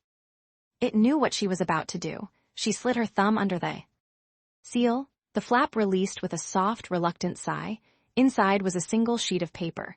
Bond paper, heavy and watermarked, the kind used for documents that mattered. She unfolded it and the numbers hit her like a physical blow. Account balance, $47,382,104, $66. She counted the digits twice, then a third time, her breath catching in her throat. The decimal point was a cruel comma, a tiny punctuation mark that separated the mundane from the impossible. This was not a savings account. This was a fortress, a kingdom, a number that could buy their entire apartment building 10 times over, with enough left to pave the streets in gold. Her hands began to shake. The paper rattled like a dry leaf in autumn wind. She set it down, pressed her palms flat against the table, and forced herself to breathe. In, out, the rhythm of a woman trying not to drown. She thought of Zachary, of his worn-out sneakers with the frayed laces, of the way he counted change at the grocery store, his brow furrowed in concentration. Of the night he'd come home with a bruised rib, claiming he'd fallen on the subway stairs. She had believed him. She had wanted to believe him, because the alternative was a chasm so wide it swallowed everything she thought she knew. And yet, here was the ledger. The unseen ledger, hidden in plain sight, tucked into the trash like a secret too heavy to carry. She pulled out her phone and photographed the statement. The flash illuminated the paper, casting a ghostly pallor over the numbers. Then she folded it back into the envelope, slid it into the trash, and buried it beneath a crumpled newspaper and the rind of a lemon. When Zachary returned an hour later, he was quiet. His movements were those of a man carrying an invisible weight, shoulders slightly hunched, eyes fixed on some middle distance only he could see. He hung his jacket on the hook by the door, a gesture so automatic it seemed rehearsed. Then he moved to the kitchen, filled the kettle, and set it to boil. "You're home early," Serenity said. Her voice was steady, a marvel of self-control. "Couldn't focus. He turned to face her, and for a moment his gaze flickered to the trash can. A microsecond. A tell so small she almost missed it. Rough day at the office. The data entry still not cooperating? Something like that. He made her tea. The same ritual every evening, 1 bag of chamomile, a spoonful of honey, a splash of milk. He placed the mug before her with a care that bordered on reverence, his fingers brushing the ceramic as if he were handling something precious. But his eyes were distant, oceans away, lost in a sea of numbers and secrets. She wrapped her hands around the mug, letting the warmth seep into her palms. Couldn't sleep last night? Went for a walk, he said. The air helps. She wanted to scream. She wanted to hurl the mug against the wall, to watch the ceramic shatter into 1,000 pieces, each shard a truth he refused to speak. Instead, she took a sip of the tea, the chamomile bitter on her tongue. Tell me about your mother, she said. He flinched. It was subtle, a tightening around his jaw, a flicker in his eyes, but she caught it. He recovered quickly, settling into the chair across from her with the practiced ease of a man who had told this story many times before. She left when I was 7, he said. Found someone richer, someone who could give her the life she wanted. I was collateral damage. The words were too smooth, too polished, like a stone worn down by years of rolling in the same river. She felt the lie beneath them, a cold current running just below the surface. But when he reached across the table and took her hand, his grip was desperate, his fingers lacing through hers as if she were the only anchor in a storm. I'm sorry, she said, and meant it. Not for his loss, but for the cage he had built around himself. For the mask he wore so tightly it had become a second skin. He clutched her hand like a drowning man. Don't be. It was a long time ago. Later, while the shower ran, she moved through the apartment with the silence of a thief. His laptop was on the coffee table, closed, innocent. She opened it. The screen glowed to life, demanding a password. She tried his birthday. Wrong. She tried the date of their marriage. Wrong. She tried a string of zeros, a desperate guess born of frustration. A sticky note was affixed to the bezel, yellow and curled at the edges. The handwriting was his, that distinctive slant, the way his G's looped like question marks. It read, Board meeting, 10 a.m. Don't forget the mask. She was still staring at the note when the bathroom door opened. Steam billowed out, carrying the scent of soap and something floral from the cheap shampoo he used. He emerged with a towel slung around his neck, his bare shoulders still damp, water droplets clinging to his skin like jewels. He saw her standing there, saw the laptop open, saw the note in her hand. The air froze. Serenity. His voice was raw, scraped clean of pretense. Please, don't. She wanted to ask everything. Who are you? What are you hiding? Why did that woman come? Why is there a bank statement in our trash with enough money to buy the world? But the questions lodged in her throat, a knot of fear and hope and something she refused to name. I'm just trying to understand, she whispered. He stepped. Closer, 1 step, 2. His hand reached for her cheek, his fingers hovering a breath away from her skin. She could feel the heat radiating from him, the tremor in his touch. But she backed away, her eyes glistening with unshed tears. I can't, she said. Not yet. He dropped his hand. His face was a mask again, smooth and unreadable, but his eyes were a storm. He turned, grabbed his jacket from the hook, and walked out the door without a word. The click of the lock was a gunshot in the silence. She sat alone in the apartment, the walls closing in around her. The hum of the refrigerator, the drip of the faucet, the ghost of his presence lingering in the air. She picked up her phone, scrolled to her sister Lily's contact, and hovered her thumb over the call button. But what would she say? I think my husband is a liar. I think he's someone else. I think I'm falling in love with a stranger. She hung up before the first ring. She opened her sketchbook, the one she used for architectural drafts and half-formed dreams. Her pencil moved without thought, carving lines into the page. A face emerged, 2 profiles overlapping, one kind with soft eyes and a gentle smile, one shadowed with sharp angles and hollow cheeks, a man with 2 faces. She stared at the drawing for a long moment. Then she tore the page out, the sound of violent rip, and let it flutter to the floor. The doorbell rang at 4 o'clock. Serenity had not moved from the couch. She had been sitting in the same position, her knees drawn to her chest, her eyes fixed on the wall where the light shifted with the afternoon sun. The sound startled her, a jolt that sent her heart racing. She opened the door to a delivery man holding a bouquet of white roses, dozens of them wrapped in tissue paper and tied with a silk ribbon. They were perfect, pristine, each petal a whisper of something unspoken. She took the bouquet, her hands trembling again. The card was small ivory with a single line of text, from an admirer. There was no name, but the handwriting, that distinctive slant, those looping G's, was achingly familiar. She had seen it an hour ago on a sticky note that read, "Don't forget the mask." She pressed the card to her chest, the paper cool against her skin. The roses smelled of nothing, their beauty a hollow promise. And for the first time since she had entered this marriage, Serenity Hunt was afraid, not of the lies, but of the truth they concealed.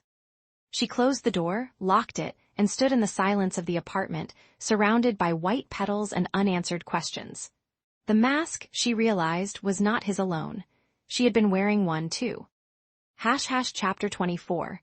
The Geometry of Lies. The roses arrived at dawn. Serenity found them on the kitchen counter, their crimson heads still beaded with condensation, as if they had been cut from some secret garden in the middle of the night. There were 12 of them, arranged in a crystal vase that she had never seen before, cut glass, heavy, catching the weak morning light like a prism of hidden intentions. She did not touch them. She stood in her threadbare robe, her bare feet cold against the linoleum, and she studied the arrangement the way she studied architectural blueprints, looking for the load-bearing lie. The stems were uniform, the petals unblemished, the ribbon, a deep burgundy silk tied in a perfect bow. It was not the work of a man who bought flowers at a corner bodega. It was the work of someone who had called a florist at 4 a.m, who had specified the exact shade, who had paid for delivery before the city woke. Zachary emerged from the bathroom. Towel drying his hair, his glasses slightly fogged. He stopped when he saw her standing there, a statue of suspicion. "Good morning," he said, his voice still rough with sleep. "Who sent these?" He looked at the roses and something flickered behind his eyes, too quick to name, too fast to catch. He shrugged, the gesture too casual, a coat that did not fit. "I don't know, maybe the building manager? A thank you for something." "The building manager sent you 12 long-stem roses in a baccarat vase." He blinked. "Is it baccarat? You tell me." The silence stretched, thin as a wire. He crossed to the counter, picked up the vase, turned it over in his hands. His fingers knew the weight of it. She saw it in the way he cradled the base, the way his thumb found the etched signature on the bottom without searching. "I bought it at a thrift store," he said, setting it down. "Years ago, I forgot I had it." Another lie, she could smell it, taste it. Feel it in the air between them like ozone before a storm. But she had no proof, only instinct, and instinct was not enough to build a case. She let it go. But she did not forget. The cufflink appeared 3 days later. She found it under the couch while vacuuming, a small, onyx oval set in what looked like platinum, the initials ZY engraved in a script so delicate it might have been painted by a miniaturist. She turned it over in her palm, felt its weight, its impossible expense. This was not a thrift store find. This was a piece of a world she had only glimpsed in magazines, in the glossy pages of architectural digests where the lives of the 1% were laid out like museum exhibits. She waited until dinner. She made pasta, the cheap kind, the one that came in a blue box, because that was what they could afford. She set the table with the mismatched plates they had bought at a flea market, and she placed the cufflink next to his fork, a silver accusation on chipped ceramic. He sat down, saw it, and went very still. "Explain," she said. He picked it up. His fingers traced the onyx, the engraving, and for a long moment he looked like a man standing at the edge of a cliff, deciding whether to jump or to step back into the safety of the lie. "These are my father's," he said finally. "He gave them to me before he died. I keep them in my coat pocket, for luck." She watched him. The words were smooth, practiced, but there was a tremor in his hand that he could not hide. "You said your father was a schoolteacher." "He was. He taught history. But his family," he paused, set the cufflink down, ran a hand through his hair. "His family had money, old money, he rejected it, he wanted to make his own way. And you, I rejected it too." He looked at her then, and his eyes were raw, desperate, a man trying to sell a truth that was only half real. "I chose this life, Serenity, I chose you, I don't want their world, I don't want their money, I want," he stopped, swallowed. "I want this us, simple." She wanted to believe him. God, she wanted to believe him. She thought of the roses, the vase, the phone calls he took in the bathroom, the envelopes that arrived with no return address. She thought of the way he sometimes looked at her, like she was a puzzle he was afraid to solve. She thought of the kindness in his hands, the way he held her when she cried about Lily, the way he had stood between her and her parents without flinching. She wanted to believe him. "Okay," she said. He exhaled. She saw the relief flood his face, the tension bleeding from his shoulders. But she also saw something else, a flicker of guilt, perhaps, or shame. A crack in the facade that he was already scrambling to repair. They ate dinner in silence. He reached for her hand across the table, and she let him take it. But her fingers were limp, unresponsive, and she did not meet his eyes. That night, she lay awake, replaying his words, searching for the cracks. The geometry of a lie was not so different from the geometry of a building. Every structure had a load-bearing wall, a point of weakness, a place where the weight of the truth would eventually cause it to collapse. She had been trained to find those points. She could look at a blueprint and know, in an instant, where the architect had cut a corner, where the materials were insufficient, where the whole thing would come crashing down. She could not find the weakness in Zachary's story, but she could feel it. He was a building built on a fault line, and she was standing in the middle of the floor, waiting for the first tremor. His phone vibrated at 2:47 a.m. She was not asleep. She had been lying still for hours, her eyes open in the dark, listening to the rhythm of his breathing, the whisper of the radiator, the distant hum of the city. She had trained herself to be still, to be silent, to be invisible, a skill born from a childhood of hiding from her father's rages, her mother's disappointments. He answered on the first ring, his voice a low hiss. "I told you not to call." A pause. She heard the faint crackle of a voice on the other end, too distorted to make out the words. "No, she doesn't know, and she won't." Another pause, longer this time. She heard him sit up, felt the mattress shift, heard the creak of the floorboards as he stood. "If you touch her, Damon, I will burn everything down." The name landed like a stone in still water. Damon. She had never heard that name before. But she knew, with the certainty of a woman who had spent her life reading between the lines, that it belonged to a world she was not supposed to know existed. He ended the call. She heard him stand there, breathing hard, the silence of the room pressing in around him. She did not move. She kept her breathing steady, her eyes closed, her body limp. She became a portrait of sleep, a painting of innocence, a lie that matched his own. He came back to bed. She felt him lie down beside her, felt the heat of his body, the tension in his muscles. He lay on his back, staring at the ceiling, and she knew, without opening her eyes, that he was not sleeping either. They lay there, two strangers in a narrow bed, separated by a chasm of secrets. Morning came gray and cold. She woke to find the kitchen empty, the roses still on the counter, the cufflink gone.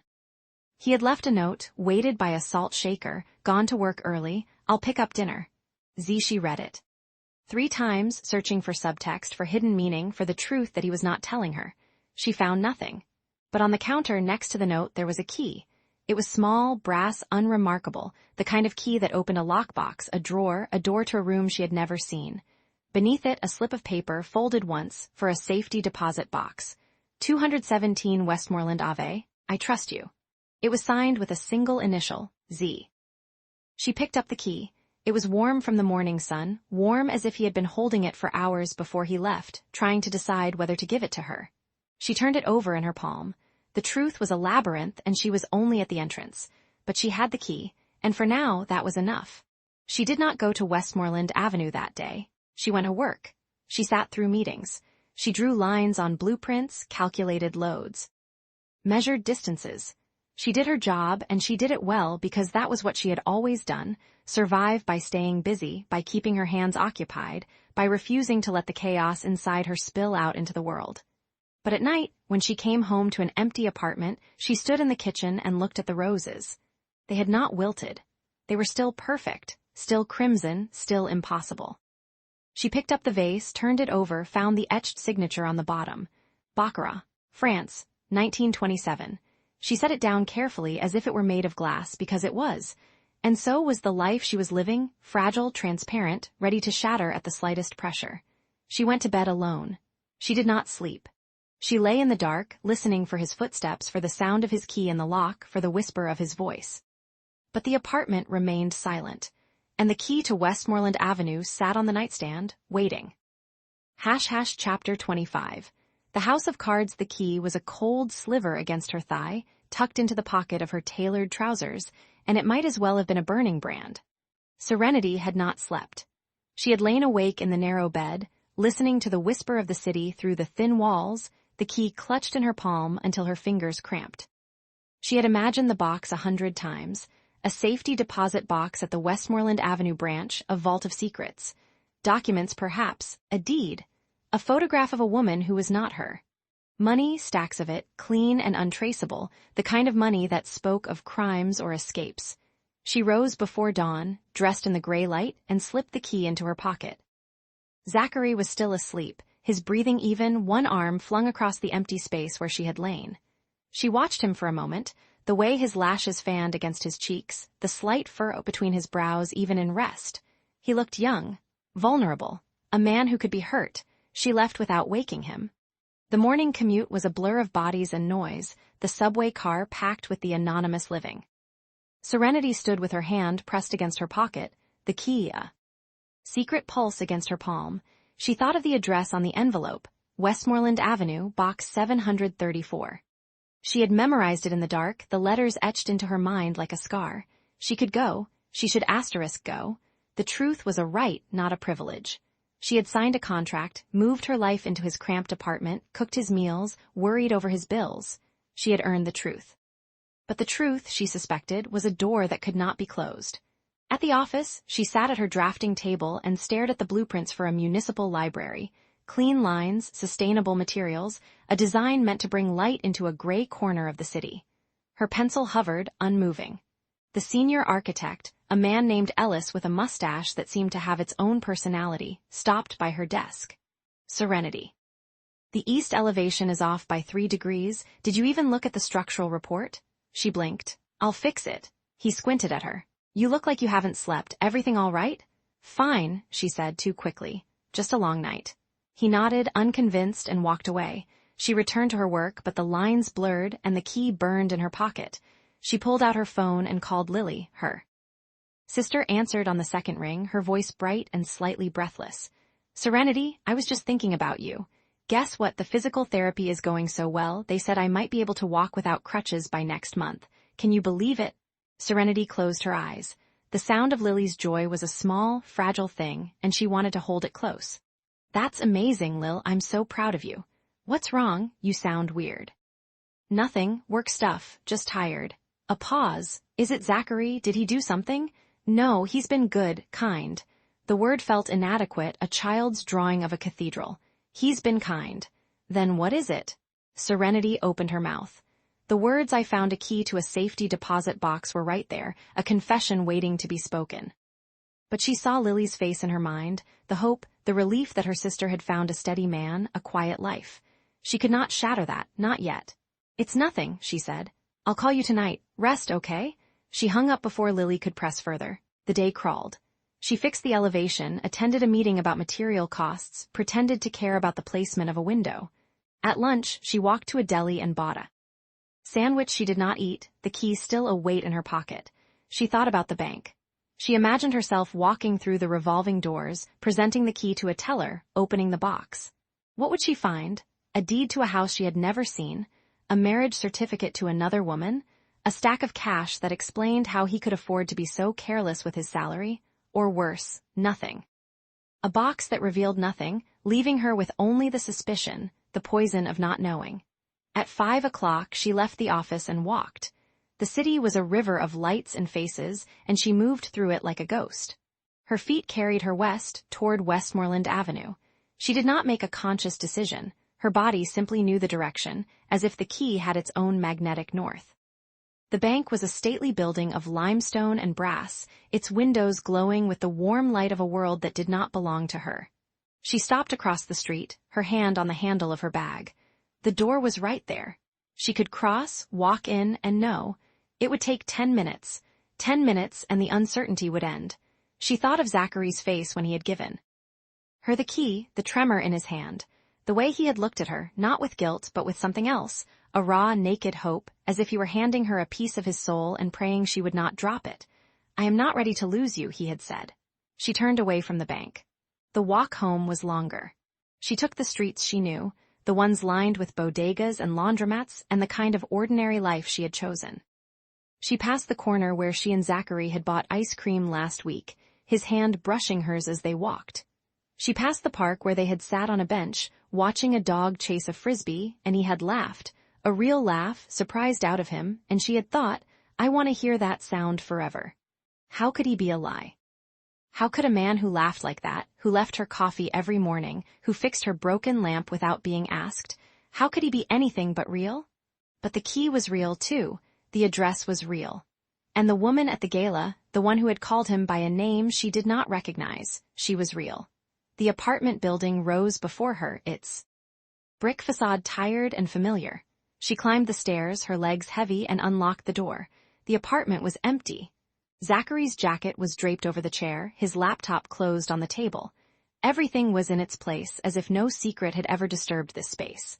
She sat on the edge of the bed, pulled out the key, and held it in her palm. The metal was warm now, warm from her body, warm from the hours she had carried it.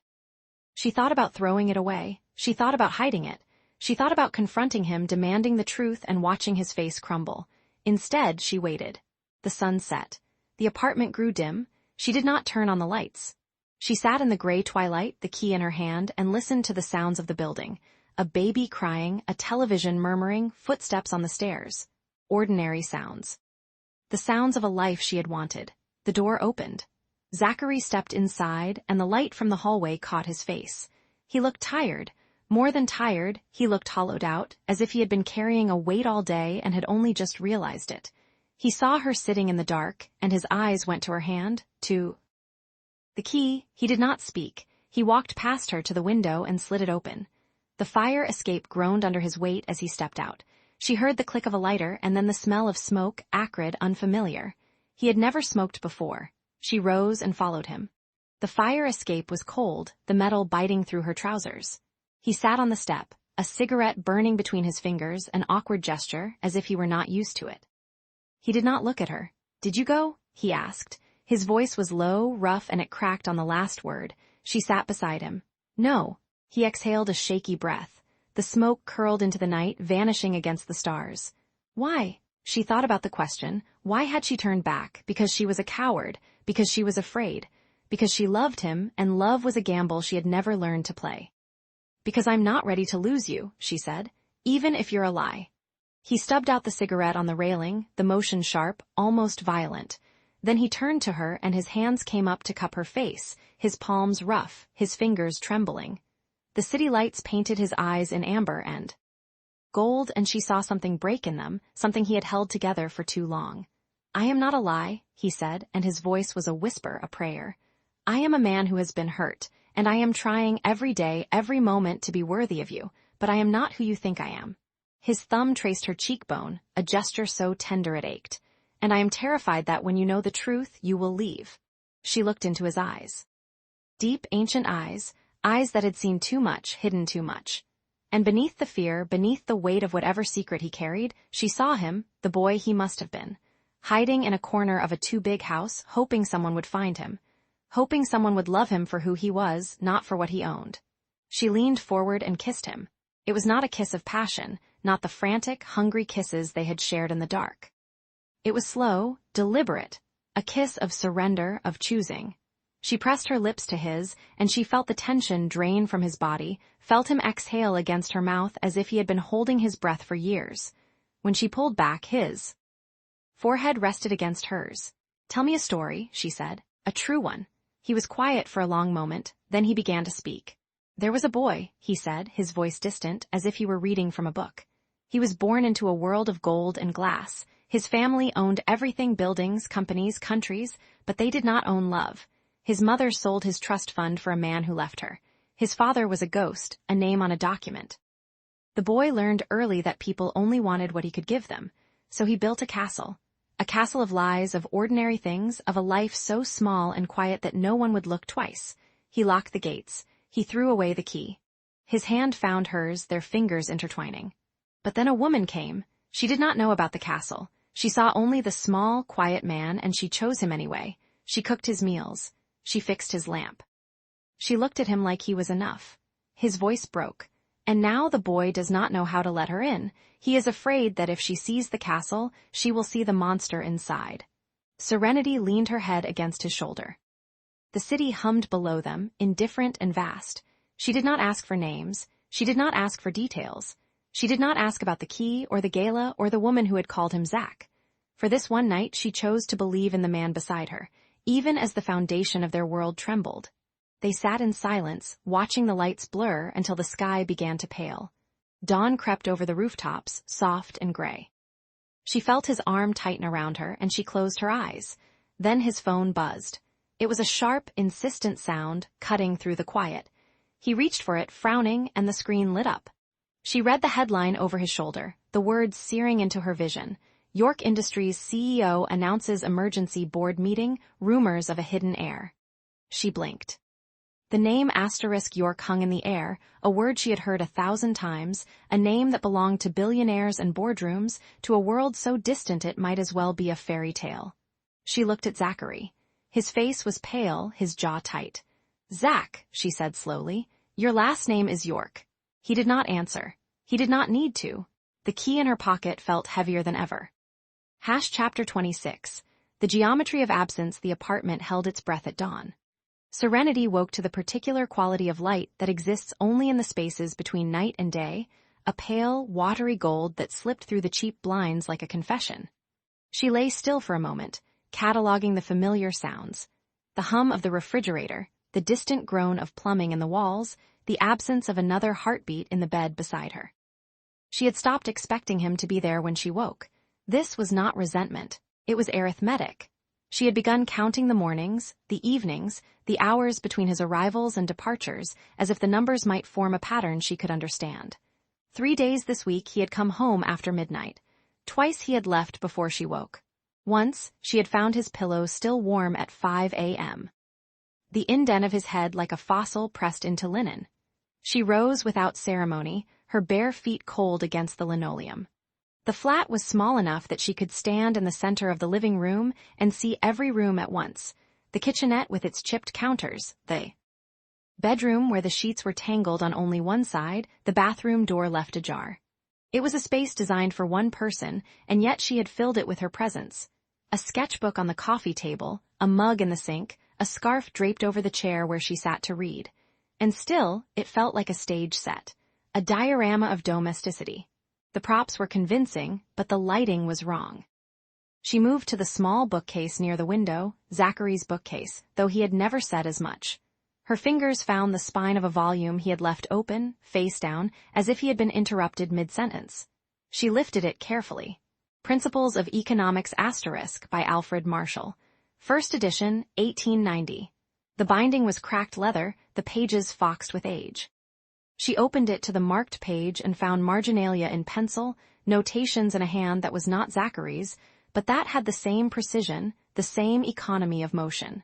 A gift, perhaps, or an inheritance. She closed the book and set it back exactly as she had found it. A data analyst's salary did not buy first editions. A data analyst's salary did not explain the subtle weight of the fountain pen she had found in his jacket pocket last week, the nib made of gold. A data analyst's salary did not account for the way he held a wine glass, by the stem, as if he had been taught. She had questions. She had always had questions. But she had learned, in the months since she had moved into this flat, that questions were like stones dropped into still water. They disturbed the surface, and what rose from the depths was not always welcome. So she cooked breakfast instead. 2 eggs over easy, toast buttered, coffee black the way he liked it. She set his plate across from hers, arranged the silverware with the same care she might have given a blueprint, and ate alone. The eggs were cold by the time she finished. He returned at noon. She heard his key in the lock before she saw him, a sound she had come to recognize, the particular scrape of metal against metal, the hesitation before the tumblers turned. He always paused before entering, as if bracing himself for something. The door swung open, and he stepped inside. He was wearing the same clothes he had left in yesterday, a gray sweater, dark trousers, shoes that were too well made for a man who claimed to take the bus. His hair was damp, as if he had recently washed it, and he carried the smell of rain and something else, something metallic like ozone after a storm. "You're home," she said. It was not an accusation. It was not even a question. He looked at her, and for a moment his expression was unreadable. Then he smiled, that small, careful smile she had come to know, the one that seemed to cost him something. "I told you I'd be back by noon." "You did." She watched him cross to the kitchen, watched him pour himself a glass of water from the tap. His hands were steady, but she noticed the way his fingers wrapped around the glass, too tightly, as if he were holding something back. "Where were you?" she asked. He drank before answering. "Work." The word hung in the air between them, thin as smoke. She wanted to believe him. She wanted to believe that the hours he spent away from her were filled with spreadsheets and conference calls and the mundane machinery of an ordinary life. She wanted to believe that the man who left her coffee every morning, who had fixed her broken lamp with such careful concentration, who had stood between her and her family with a quiet ferocity that had made her breath catch. She wanted to believe that he was exactly what he appeared to be. But she had seen the book. She had seen the pen. She had seen the way his eyes flickered to the window whenever a car passed, as if he were expecting someone. And now she saw his hands. He was setting the glass down, and his knuckles caught the light, a faint bruise, purple and yellow at the edges as if it were already healing. A bruise from a fist, from a fight.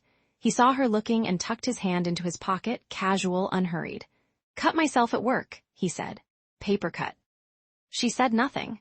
The lie was so absurd, so transparent, that to acknowledge it would have been to admit that they were both playing a game whose rules neither of them had agreed to.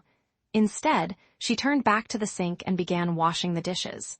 "I made breakfast," she said. "There's coffee if you want it." He was silent for a long moment. Then she heard his footsteps cross the room, heard the scrape of a chair being pulled out, heard the soft sound of him sitting down across from the plate she had left for him. "Thank you," he said. She did not turn around. That night, she could not sleep. She lay beside him in the narrow bed, listening to the rhythm of his breathing, trying to match it to the rhythm of her own. He had fallen asleep quickly, as he always did, a skill born of exhaustion, she had assumed, or perhaps of practice. But tonight she could not quiet her mind. She thought about the bruise on his knuckle. She thought about the book, the pen, the way he had paused at the door before entering. She thought about the spaces between his words, the silences that stretched longer than they should, the way he looked at her sometimes as if he were memorizing her face for a long separation.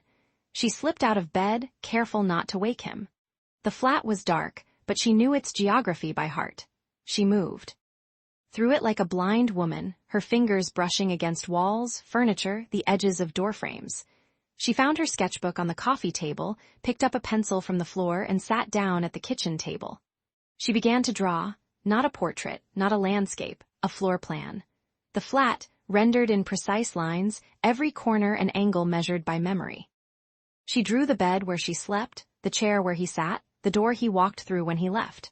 She drew the empty spaces, the gaps between furniture, the negative shapes that defined the room as much as the objects that filled it. And then she began to mark the absences. A small X where his briefcase had been, before he took it somewhere she could not follow. A circle where his phone had buzzed at 3 a.m. A call he had stepped outside to answer. A line connecting the door to the bed, tracing the path he took when he came home late, the path that always seemed to end with him lying awake, staring at the ceiling, while she pretended to sleep. She filled the page with marks, each one a question, each one a wound, the geometry of absence, she thought, the shape of a life lived in the margins of another. She did not hear him approach. "You're still awake." His voice was soft, rough with sleep. She looked up and found him standing in the doorway, his hair disheveled, his eyes heavy. He was wearing the same shirt he had worn to bed, and it was untucked, hanging loose over his frame.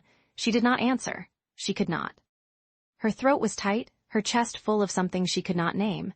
He crossed the room slowly, as if approaching a wounded animal. When he reached the table, he looked down at her sketchbook, and she saw his expression change, a flicker of recognition, of pain, of something that might have been shame. "What is this?" he asked.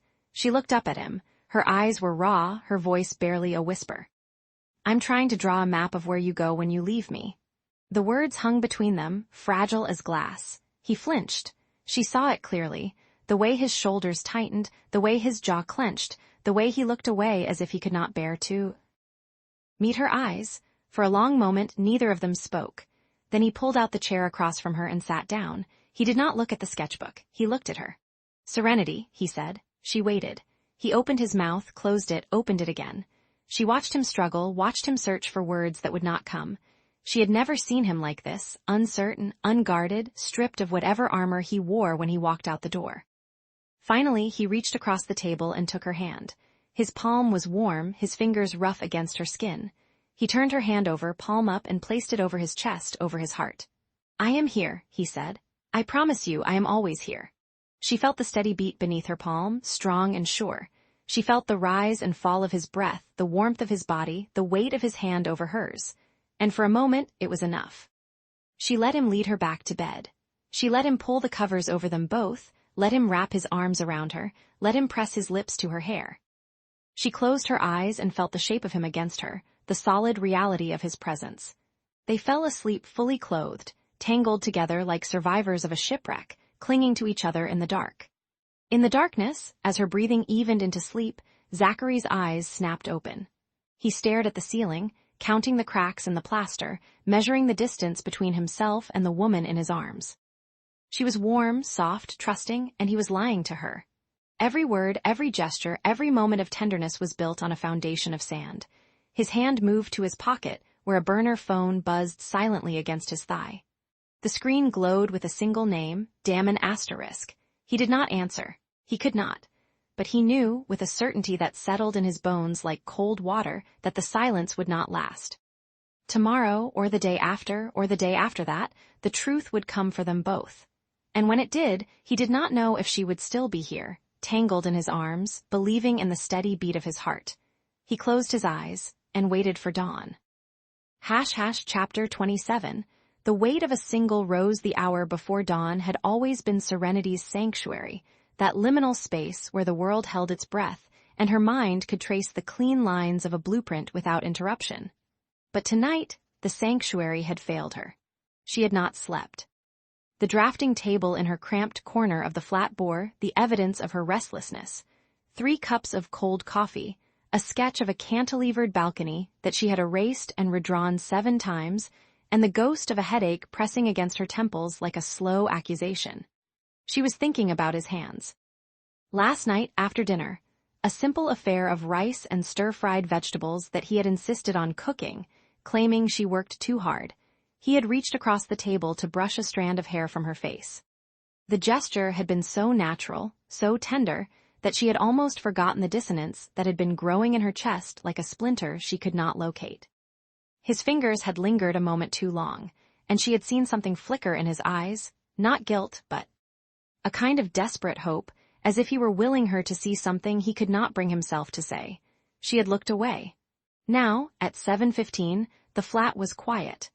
Zachary had already left for his shift at the data firm, a job he claimed paid just enough to cover half the rent and a weekly indulgence of takeout noodles. She had watched him from the window as he walked to the bus stop, his shoulders slightly hunched, his coat a size too large, the posture of a man who had learned to make himself small. It was a convincing performance. Too convincing. The courier arrived at 9. Serenity was at her drafting table at Sterling and Associates, a mid-tier architecture firm that paid her just enough to send a monthly check to her mother and still afford the bus fare. The office was a hive of fluorescent light and ambition, a place where the women wore sharp blazers and the men carried leather portfolios like shields. Vivian Sterling, the principal architect, was a hawk-eyed woman in her 50s who had built her reputation on precision and ruthlessness. She had hired Serenity on a probationary contract, and Serenity intended to make herself indispensable. The courier was a young man with a bored expression and a clipboard. He held a crystal vase that caught the overhead light and fractured it into 1,000 small rainbows. Serenity Hunt? Yes. He set the vase on her desk with the care of someone handling a bomb. Inside, suspended in water so clear it might have been distilled, was a single rose. But it was not red, nor white, nor any color she had seen in a florist's window. It was black. Not a deep purple masquerading as midnight, but true black, the color of wet asphalt, of a sky before a storm, of the space between stars. Its petals were velvety and impossibly dense, as if they had been woven from shadow. The card was small, cream-colored, and handwritten in ink so dark it seemed to absorb the light, for the architect of my heart. No signature. Her colleagues gathered like moths. Margaret from accounting let out a breathy gasp. James, the junior designer who had been nursing a crush on Serenity. Since her first week, set down his coffee and stared. "That's a black Baccara rose," he said, his voice hushed with reverence. "Do you know how much those cost? They're imported. A single stem can run well, let's just say it's not a bus stop bouquet." Serenity's stomach tightened. She looked at the vase, heavy, flawless, with a subtle etched pattern along its base. She turned it over. The maker's mark was small, almost invisible, Baccara. She had seen that name before, in a magazine at a dentist's office, in an article about things she would never own. "Someone got a secret admirer with deep pockets," Vivian Sterling said, appearing at her shoulder with a thin smile. She picked up the card, read it, and raised an eyebrow. "Architect of my heart. That's either very romantic or very calculated. I'd lean toward the latter. Men who send expensive gifts to women they haven't earned are usually compensating for something." Serenity forced a smile. "It's probably a mistake." But she knew it wasn't. She called Zachary 3 times during her lunch break. Each call went to voicemail, a generic message that informed her. The subscriber was unavailable. She left no message. What would she say? Did you spend a month's rent on a flower? Did you lie about who you are? Did you think I wouldn't notice? The rose sat on her desk like an accusation. She could not bring herself to touch it. The petals seemed to mock her, their impossible darkness a reminder of everything she could not afford, everything she could not explain. By 6 o'clock, the office had emptied. Vivian had given her a pointed look before leaving, as if to say, "I expect a full report on the Langford project by Monday." Serenity had nodded, but her mind was elsewhere. She wrapped the vase in a paper bag, carefully, as if handling a live grenade, and carried it home on the bus. The flat was dark when she arrived. Zachary was not there. She set the vase on the kitchen counter, the rose still pristine, and waited. He came in at 7:30, his tie loosened, his hair slightly disheveled. He was carrying a paper bag of groceries, milk, eggs, a loaf of bread, the picture of domestic ordinariness. He smiled when he saw her, but the smile faltered when he saw the vase. "Serenity, I need you to explain this." She did not shout. Her voice was calm, almost clinical, the same tone she used when presenting a flawed design to a client. She gestured to the rose, to the vase, to the chasm between their lives and this object. He set down the groceries. For a long moment, he said nothing. His eyes moved from her face to the rose and back again, and she watched him calculate, weigh options, search for a lie that would hold. "I saved for weeks," he said finally. "I wanted to surprise you. You've been working so hard, and I wanted you to know that I see you, that I see how much you give. You saved for weeks." She repeated the words as if tasting them. "And you bought a Baccara vase." He flinched. Just a flicker, but she caught it. "I didn't know what it was. The florist, they said it was a special edition. I just wanted something beautiful for you. Zachary." She stepped closer, and the space between them felt like a canyon. A single black Baccara rose, delivered by courier, in a crystal vase that costs more than our rent. "You expect me to believe you saved for weeks? On a data analyst's salary?" He opened his mouth, closed it. His hands hung at his sides, and for a moment he looked like a boy caught in a lie he had not rehearsed. "I got a bonus," he said. "A small one. I wanted to do something nice." "A bonus." She laughed, but there was no humor in it. "You got a bonus, and you spent it on a flower that will die in 3 days. You, who counts every penny, who clips coupons, who once told me we couldn't afford to replace the broken toaster." He looked away. The muscle in his jaw twitched. She picked up the vase. It was heavy, cold, perfect. She held it for a moment, feeling the weight of it, the weight of everything he was not saying. Then she walked to the sink and turned on the garbage disposal. "Serenity, no," she tipped the vase. The rose slid into the drain, its black petals catching the light one last time before the blades engaged. The grinding sound was brutal, final, the only noise in the room. She held the vase empty, water dripping from its rim, and watched the petals disappear into the dark. He moved then. His hand closed around her wrist, not hard, but desperate, the grip of a man reaching for a lifeline. "Please," he whispered. His voice was raw, stripped of all pretense. "Please don't destroy what I'm trying to build." She looked at his face. The anguish in his eyes was real. She could see that, could feel it in the tremor of his fingers against her skin. But so was the lie. It hung between them like a third presence, a specter that had been growing since the day they moved into this flat. She pulled her hand free. "Then stop building on sand." The words fell into the silence like stones into still water. He stared at her, his chest rising and falling, and she saw something crack behind his eyes, a fissure in the mask he wore so well. He left. The door clicked shut. And she stood alone in the kitchen, the empty vase still in her hand. The sink was clean, the last shreds of black petal gone. She set the vase on the counter and walked to the window, watching the street below. The bus stop was empty. The corner bodega glowed yellow against the dusk. She did not know how long she stood there. Minutes, an eternity. The door opened again. Zachary stood in the threshold, his coat damp with evening mist. In his hand he held a single red rose, the kind sold at the bodega for $3, its stem wrapped in wet paper towel, its petals slightly bruised. He held it out to her like a white flag, like a confession, like a prayer.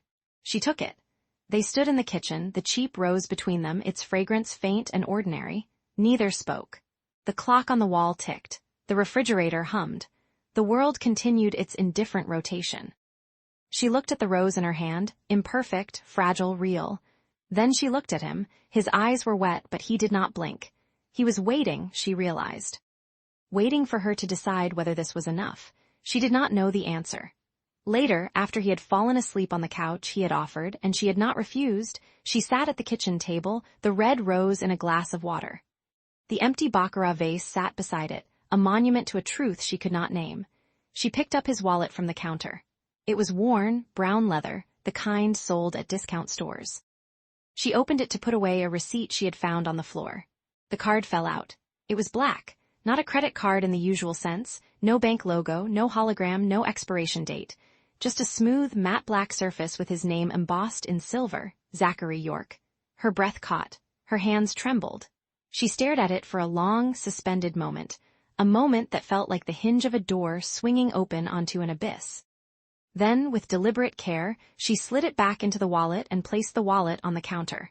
Her hands were still trembling when she went to bed. She did not sleep. Chapter 28. The echo in the stairwell, the power outage came at 2:47 p.m., announced by the shuddering death rattle of her desktop computer and the abrupt plunge of the fluorescent lights into darkness. Serenity blinked at the sudden dimness, her eyes adjusting slowly to the gray afternoon light filtering through the office windows. The junior architects around her groaned, some with relief, others with frustration at interrupted renderings. "Everyone go home," the senior partner called from the hallway, his voice carrying that particular note of forced magnanimity that came with unexpected freedom. "We'll resume tomorrow. Save your work if you can." Serenity gathered her things with mechanical efficiency, her sketchbook, her pencil case, the worn leather satchel that had belonged to her grandfather. She moved through the exodus of her colleagues like a fish swimming upstream, her mind already elsewhere. The apartment would be empty. Zachary would be at work, hunched over spreadsheets in some fluorescent-lit cubicle, pretending to be a man who worried about quarterly bonuses and whether his car would pass inspection. She had 2 hours of unexpected silence ahead of her. 2 hours to think. The bus was nearly empty, the city's afternoon rush still hours away. Serenity chose a seat by the window and watched the buildings slide past, their facades blurring into watercolors of brick and glass. She had been married for 4 months now. 123 days of shared coffee, of socks left by the sofa, of his quiet humming in the kitchen at dawn. 123 days of a lie so carefully constructed she could almost believe it herself. Almost. She thought of the credit card she had found in his wallet 3 weeks ago, black, heavy, with a limit that could buy their entire neighborhood. His explanation had been smooth, practiced, a work perk for data analysts who traveled for client meetings. She had nodded, had smiled, had made herself believe because the alternative was too terrible to contemplate. But doubt, once planted, grows roots in the dark. The apartment building rose before her like a forgotten monument, its brick facade stained by decades of weather and neglect. She climbed the stairs slowly, each step a meditation, her hand trailing along the banister where the paint had worn thin. The third-floor hallway was quiet, the neighbor's radio playing tinny music behind a closed door. She fumbled for her keys, already imagining the silence of the empty flat, the luxury of solitude. The door was ajar. Not by much, a crack of darkness between the wood and the frame, barely visible unless you were looking. Serenity's hand stopped mid-motion, the key hovering before the lock. Her heart began a slow, heavy drumbeat in her chest. She should knock. She should announce herself. She should do any of the normal things a wife would do when arriving home to find her husband unexpectedly present. Instead, she stood still, her breath caught in her throat, and listened. Zachary's voice came from inside, low and urgent, threaded with a tension she had never heard in their months together. He was speaking a language she didn't recognize, not French, not Spanish, not the halting Mandarin she had studied in college. The syllables were hard, clipped, rolling off his tongue with a fluency that spoke of years, not lessons. Russian, perhaps, or Ukrainian, she caught a name. Damon. Then in English, as if he had forgotten himself. The board cannot know. Serenity's blood turned to ice water. She pressed her palm flat against the wall, steadying herself. The voice continued, softer now, the words indistinguishable but the tone unmistakable, pleading, fierce, desperate. She should leave. She should walk back down the stairs, wait on the corner bench until she saw him leave, then return and pretend she had been delayed by traffic. That was the sensible choice. That was the choice of a woman who valued her safety, her sanity, her carefully constructed peace. But love, she was learning, had no sense of self-preservation. She leaned closer, her ear almost touching the crack in the door. I don't care about the money. Zachary's voice was clear now, every syllable sharp as cut glass. I care about her. A pause, the silence stretched like a wire pulled taut. Then, if you touch her, I will burn the empire to the ground. The words hung in the air, heavy and absolute. Serenity's vision blurred at the edges. She pressed her hand to her mouth, stifling the gasp that rose in her throat. Empire. He had said empire. Not a job, not a company, an empire. She backed away, her footsteps silent on the worn carpet, her body moving on instinct while her mind raced in wild, panic circles. The stairwell door swung shut behind her with a soft click. She stood on the landing, her hands trembling, her breath coming in shallow gasps. 10 minutes. She would give herself 10 minutes to compose her face, to still her hands, to become the woman who had heard nothing, suspected nothing, knew nothing. She counted the seconds. She watched a spider descend from the ceiling on a thread of silk. She thought about her mother's voice, sharp and disappointed. You always were too trusting, Serenity. That's why you'll end up alone. But she wasn't alone. She was married to a man who spoke Russian, who had enemies named Damon, who could threaten to burn empires to the ground. She didn't know if she was married to a criminal or a king. Perhaps they were the same thing. When she finally pushed open the door, she was smiling. The smile felt like a mask made of glass, fragile, transparent, ready to shatter at the slightest pressure. Zachary was sitting on the couch, the phone gone, his face arranged into that familiar expression of mild surprise. You're home early. Power outage at the office. She dropped her satchel by the door, kicked off her shoes with practiced nonchalance. What are you doing here? I thought you had that meeting. Cancelled. He stood, crossed to her, pressed a kiss to her forehead. His lips were warm, his hand gentle on her shoulder. I was just about to make tea. Want some? Love some.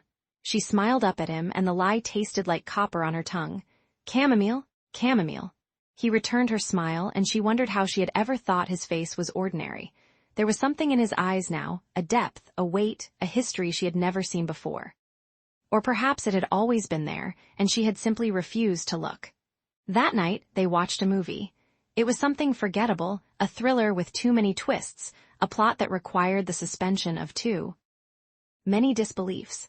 They sat on the couch, his arm around her shoulders, her head resting against his chest. The position was familiar, comfortable, the geometry of their bodies learned through months of practice. He reached for her hand. She let him take it, but her fingers were ice, her palm damp with sweat she couldn't explain. He held her hand the way he always did, his thumb tracing lazy circles on her skin, a gesture so tender it made her chest ache. On screen, a woman was crying. A man was lying. The music swelled with manufactured emotion. Then a character spoke, his voice flat and prophetic. The worst betrayal is the one you never see coming. Serenity flinched. It was barely a movement, a tremor, a shudder, a momentary stiffening of her spine. But Zachary felt it. His hand tightened on hers, and she felt his gaze on the side of her face, searching, questioning. She turned away, fixing her eyes on the flickering light of the television. The colors blurred together, meaningless shapes on a screen. She could feel him watching her, could feel the weight of his unspoken question hanging between them. Are you okay? His voice was soft, careful, the voice of a man who knew he was walking on thin ice. Just tired. She forced a yawn, stretched her arms above her head. Long day. He said nothing, but his hand didn't leave hers and his eyes didn't stop searching. She pretended to sleep. The bedroom was dark, the curtains drawn against the city's ambient glow. She lay on her side, her back to him, her breathing deliberately slow and even. She could feel him beside her, rigid and wakeful, his body a question mark in the darkness. Minutes passed. Hours, perhaps. Time moved strangely in the dark, stretching and contracting like a living thing. She felt his hand hover over her shoulder. The warmth of his palm, the hesitation in his fingers. He was going to touch her. He was going to pull her close, press his lips to her hair, whisper something she would have to pretend to hear in her sleep. But the hand withdrew. The moment passed. The space between them in the bed was more than 6 inches, but it felt like a chasm, vast and dark and bottomless. She could feel him lying there, could feel the weight of his secrets pressing down on both of them. She thought about the phone call, the language she didn't recognize, the name, the threat, the word Empire asterisk. She thought about her sister Lily, pale and fragile in her hospital bed, the treatments that had appeared like a miracle from an anonymous donor. She thought about the way Zachary had held her when she wept with gratitude, his arms strong and steady, his voice rough with emotion. Everything will be okay, he had said. I promise. She had believed him. She still wanted to believe him, but belief, like love, was a choice, and she was no longer sure she had the courage to make it. The phone buzzed at 3:47 a.m. Serenity's eyes snapped open. The screen glowed in the darkness, a rectangle of cold light on the nightstand. She reached for it before the sound could wake him, her fingers fumbling with the unfamiliar weight of the device. A text. From an unknown number. The words were stark, simple, devastating. He is not who you think. Meet me at the Westbridge Cafe tomorrow at 7 a.m. Come alone. A friend. She read the message 3 times, her heart pounding so hard she could feel it in her throat. Then she deleted it, turned off the phone, and placed it face down on the nightstand. Behind her, Zachary stirred. His hand found hers in the darkness, his fingers intertwining with her own. Bad dream? He murmured, his voice thick with sleep. No, she whispered, staring at the ceiling, at the shadows that seemed to move and breathe above her. No, I'm fine. He squeezed her hand once, then relaxed into sleep, his grip loosening but never quite letting go. Serenity lay awake until dawn, watching the light creep through the curtains, feeling the weight of the unknown hour pressing down on her chest. At 6:15, she slipped out of bed, dressed in silence, and left the apartment without a note.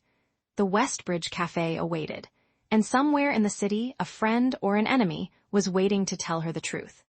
Chapter 29. The Cafe of Strangers. The hour before dawn has a particular silence, a quality of waiting that exists nowhere else in the day. Serenity Hunt slipped out of the flat like a ghost leaving its vessel, her footsteps careful on the creaking floorboards, her breath held until she was on the other side of the door. She left a note on the kitchen counter, * gone for a walk. Back by 9. A small lie wrapped in the ordinary, the kind of lie she was learning to tell without flinching. The city was still sleeping, its bones visible in the half-light. She walked west, past the shuttered bakeries and the newspaper stands where the morning editions were still bundled in twine, past the homeless man who slept beneath the awning of the dry cleaners, his face a map of forgotten streets. The air tasted of exhaust and possibility, that peculiar urban cocktail that had once thrilled her, back when she believed cities were places where dreams went to become real. Now, she knew they were also where dreams went to die. The Westbridge Cafe sat at the corner of 2 streets that had no business meeting, one lined with art galleries and boutique hotels, the other a corridor of pawn shops and laundromats. It was the kind of establishment that seemed to exist in a permanent state. Of dusk, its windows fogged with the breath of patrons who came to disappear. Serenity had never noticed it before, though she had passed this intersection a dozen times. That, she would later think, was the point. She pushed open the door. A bell chimed, soft and expensive. The woman was already there, seated at the table farthest from the window, her back to the wall. She was elegant in the way of old money, not the ostentatious glitter of new wealth, but the quiet confidence of someone who had never needed to prove anything. Her coat was tailored, charcoal gray, the kind of garment that cost more than Serenity's monthly rent. Her hair was silver white, swept back from a face that had been beautiful once and was now merely handsome, the bones still sharp beneath the softening flesh. She did not rise when Serenity approached. She simply gestured to the empty chair across from her, her manicured hand moving with the precision of a conductor's baton. "Miss Hunt, thank you for coming." Serenity sat, her hands finding her lap, her spine straightening as it always did when she sensed a threat. "You didn't give me much choice. The message said you had information about my husband." "Your husband?" The woman's lips curved, but it was not a smile. It was the expression of someone tasting something sour and finding it exactly as expected. "That is one word for what Zachary York is to you." The name landed like a stone in still water. Serenity felt the ripples spread through her chest, her throat, the hollow space behind her eyes. She had never heard anyone call him that. Zachary York. The syllables were foreign, wrong, like a familiar song played in the wrong key. "His name is Zachary Stone," she said, and her voice was steady, which surprised her. "He works in data analysis. He has a mortgage and a used sedan and a collection of mismatched mugs he inherited from his grandmother." The woman's smile deepened. She reached into her coat and produced a manila folder, sliding it across the table with the same precise gesture. It landed between them like a declaration of war. "Open it." Serenity did not want to. Every instinct she possessed screamed at her to stand, to leave, to return to the cramped flat where Zachary was probably waking now, reaching for her side of the bed, finding it empty. But she had come here for answers, and answers had a cost. She opened the folder. The first photograph was a gala. Crystal chandeliers, silk gowns, a sea of faces blurred by champagne and ambition. And there, in the center, was Zachary. He wore a tuxedo that fit him like a second skin, his hair styled back, his jaw sharp as a blade. He was speaking to a man Serenity vaguely recognized, a senator, she thought, or perhaps a foreign diplomat. The expression on his face was one she had never seen, confident, commanding, utterly at ease in a world of power. The second photograph was a boardroom.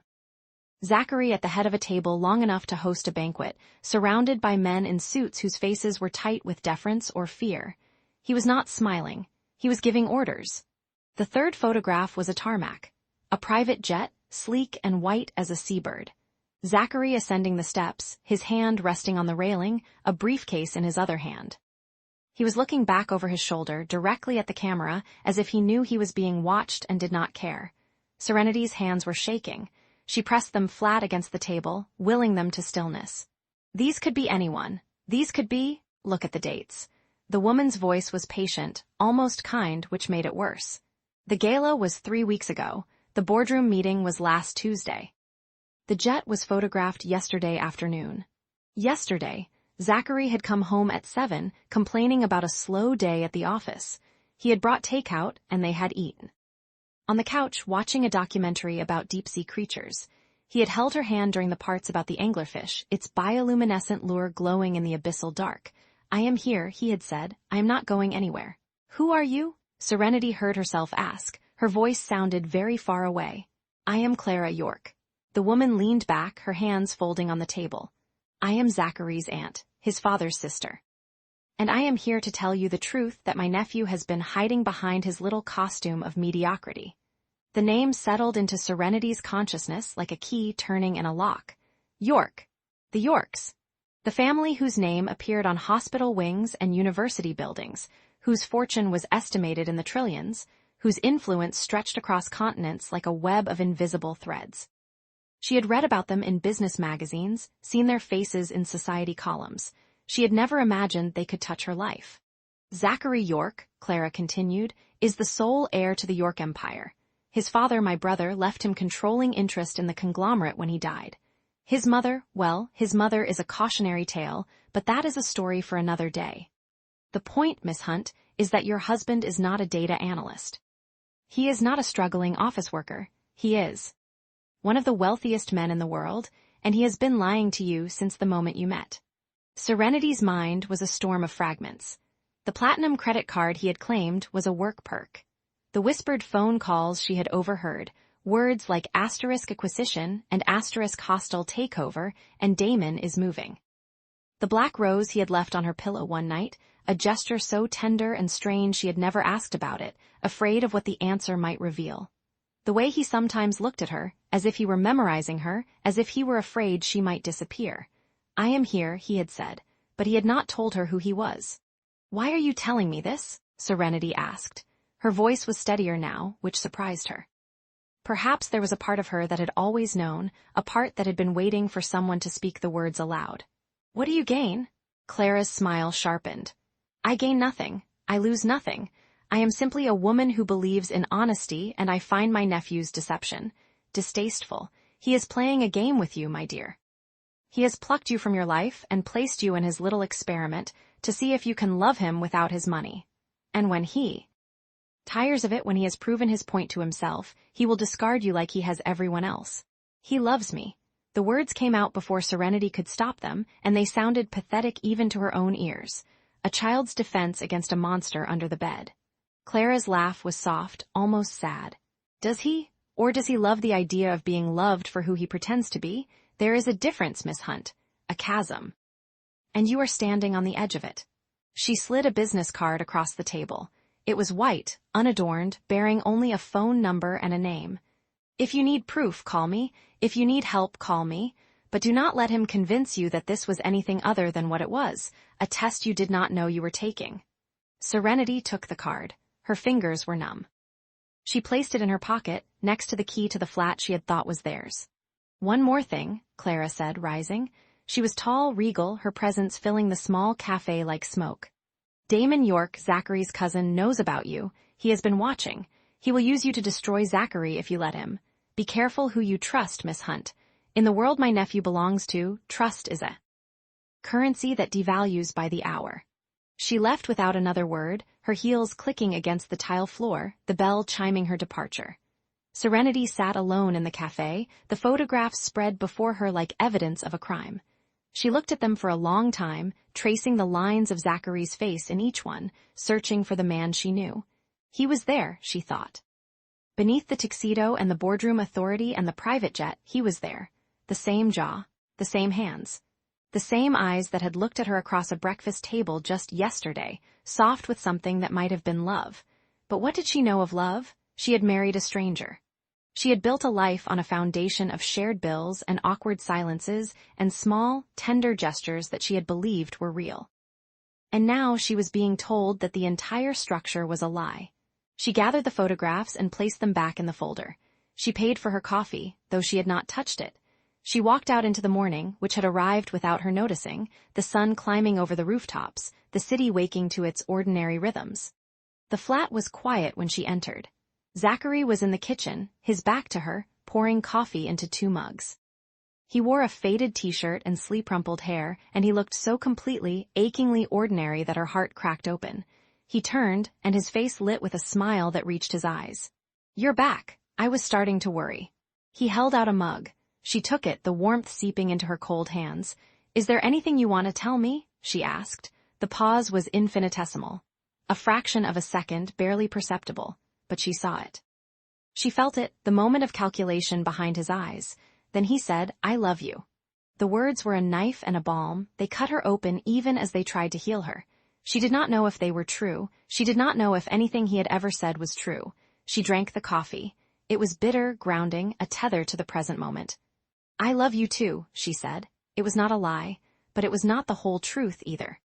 She was learning, she realized, from the master himself. She turned away, carrying her coffee to the small table by the window, where the morning light fell in pale rectangles across the worn wood. She sat down, the folder hidden in her bag, the business card in her pocket, the weight of revelation pressing against her ribs. Her phone vibrated. She glanced at the screen, a notification from her banking app, a wire transfer of $500,000 deposited into her personal account. The memo field read, "For Lily's treatment, from an admirer." She looked up. Zachary was watching her from the kitchen doorway, his eyes unreadable, his coffee forgotten in his hand. The silence between them stretched, filled with everything unsaid. She smiled at him. It was a careful smile, a deliberate smile, the kind she had learned to wear at family dinners where every word was a trap. "Good news?" he asked. "Just a work thing," she said. "Nothing important." She locked her phone and set it face down on the table. She would not react. She would not give him the satisfaction of seeing her shocked or grateful or confused. She would be a mirror, reflecting nothing back at him. Let him wonder what she knew. Let him wonder what she had become. She had entered this marriage as a pawn. But pawns, she had learned, could become queens, and queens did not ask permission. They moved when they chose, and they took what they wanted. She raised her coffee to her lips and drank, her eyes never leaving his. The mask of ordinary days had cracked, but she was not afraid of what lay beneath. She was ready to see everything.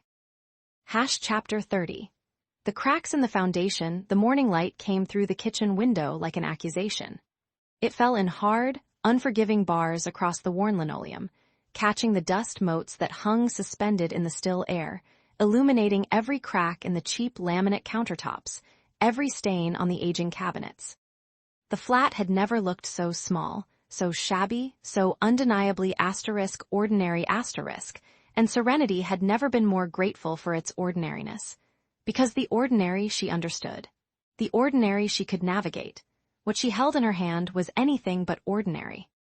Her phone lay face up on the kitchen table, the screen still glowing with the notification that had woken her at 6 in the morning, before the sun had fully risen, before Zachary had stirred from his restless sleep on the couch.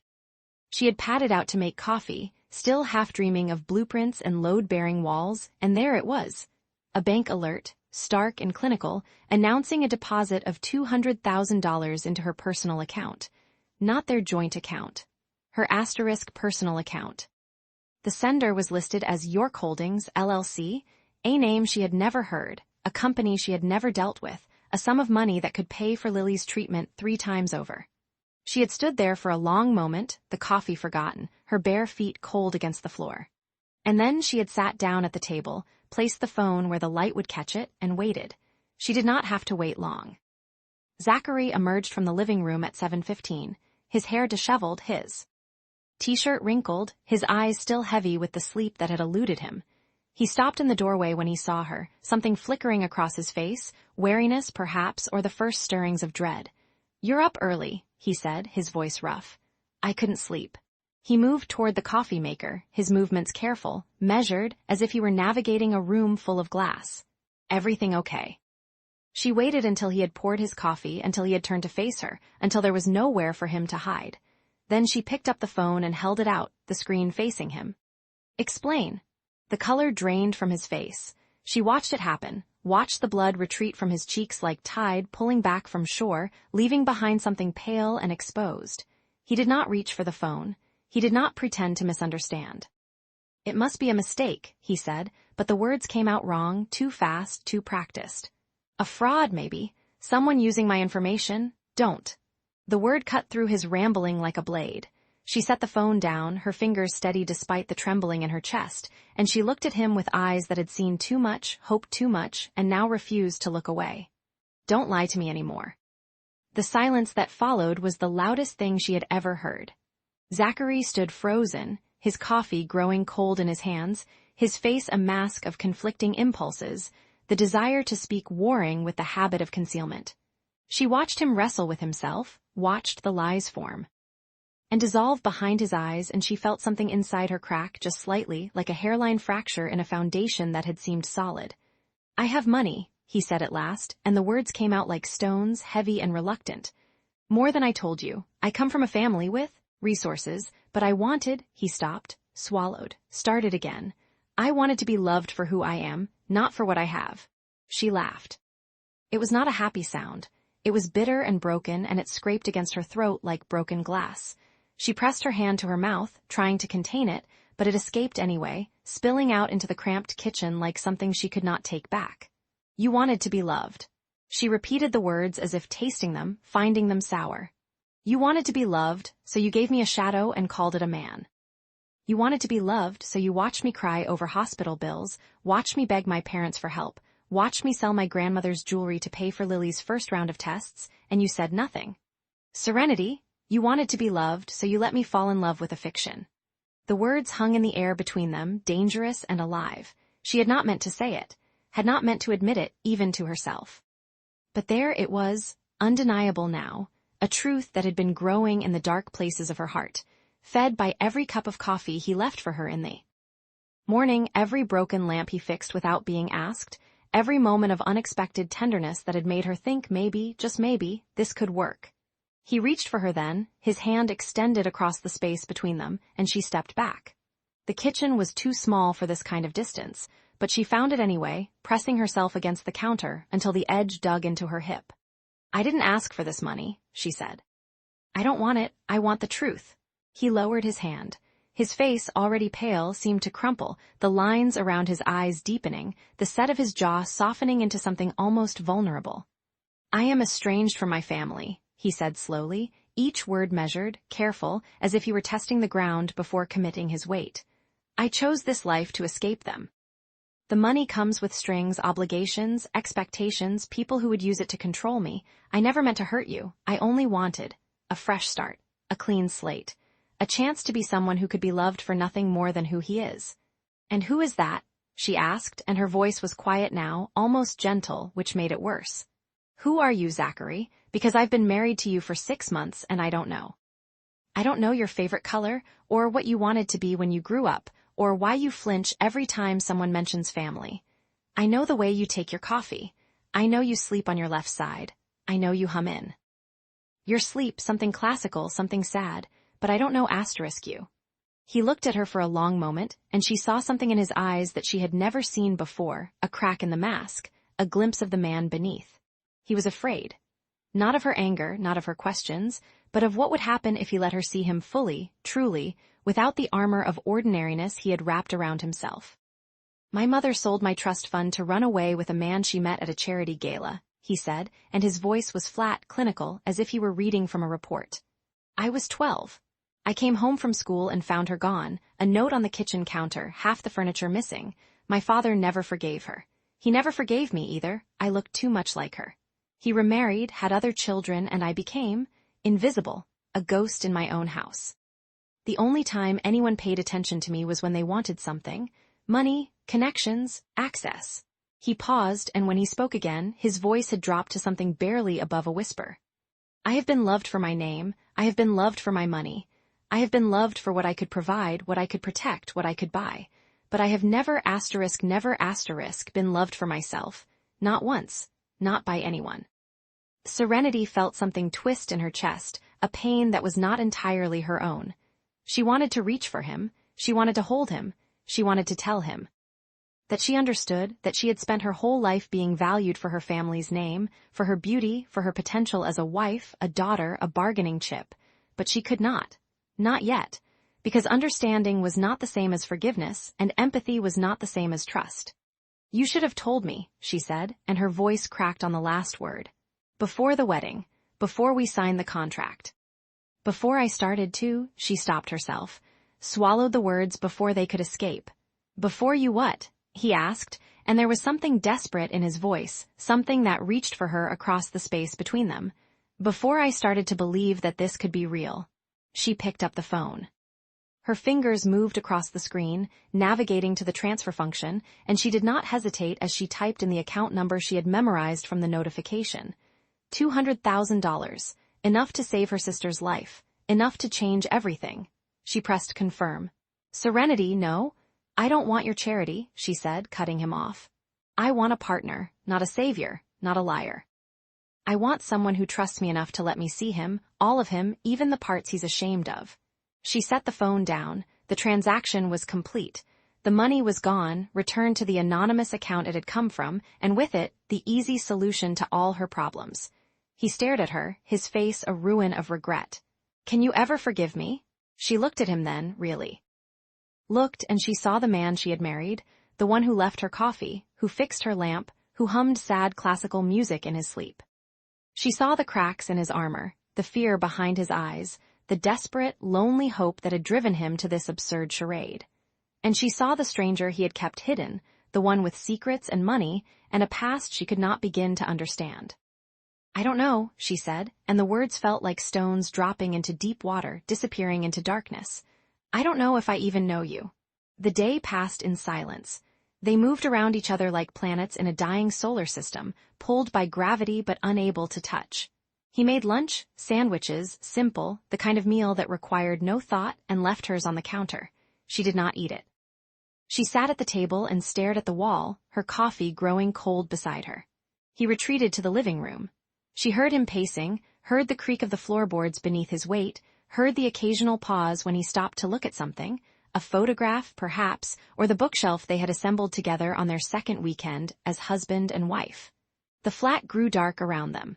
Neither of them turned on the lights. At midnight, she stood up. Her legs were stiff, her back aching from hours of sitting in the same position, but she walked to the bedroom and placed her hand on the doorframe. She did not look back. "Good night, Zachary." His voice came from the darkness of the living room, rough and broken. "Good night, Serenity." She closed the door. The bedroom was dark, but she did not turn on the light. She sat on the edge of the bed, her hands folded in her lap, and she let herself feel the full weight of what had happened. The money, the confession, the half-truths that still hung between them like smoke, obscuring more than they revealed. She should have felt angry. She should have felt betrayed.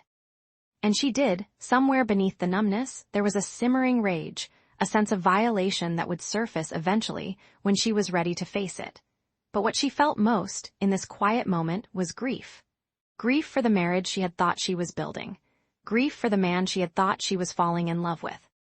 Grief for the future she had begun to imagine, late at night, when she lay awake and listened to his breathing through the thin walls. She reached for her sketchbook.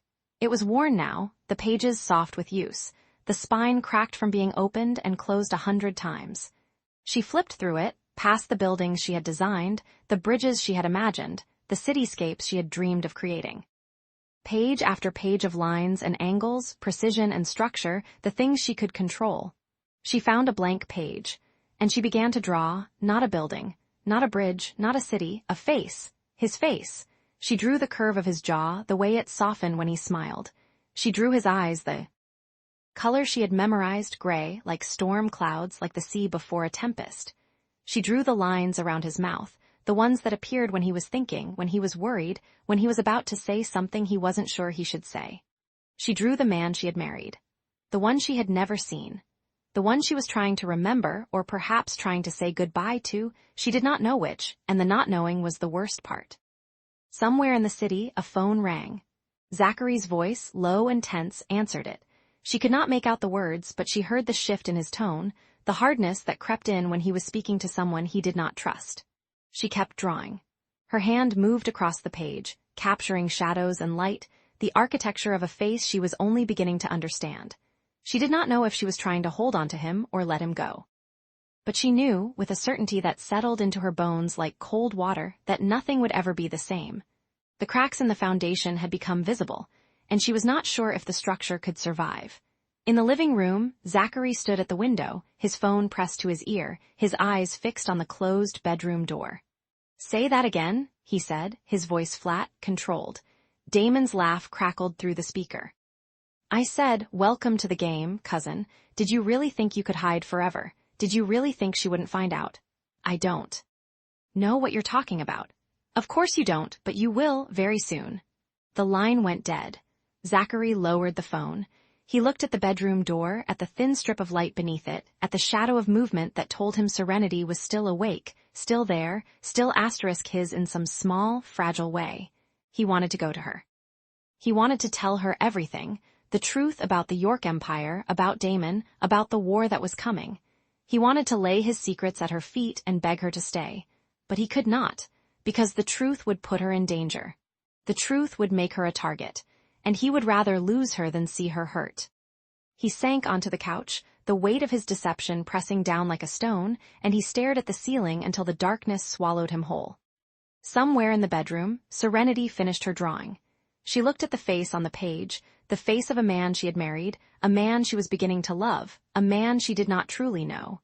And she wept, not for the lies, not for the betrayal, but for the terrible, aching hope that still burned in her chest, refusing to die. Because even now, even after everything, she wanted to believe that the man she had drawn was real. That somewhere beneath the mask, there was someone worth loving. That the cracks in the foundation did not have to mean the end. They could mean the beginning, if only he would let her in. Welcome to NovelsAudio.com. We hope you have a relaxing and enjoyable time.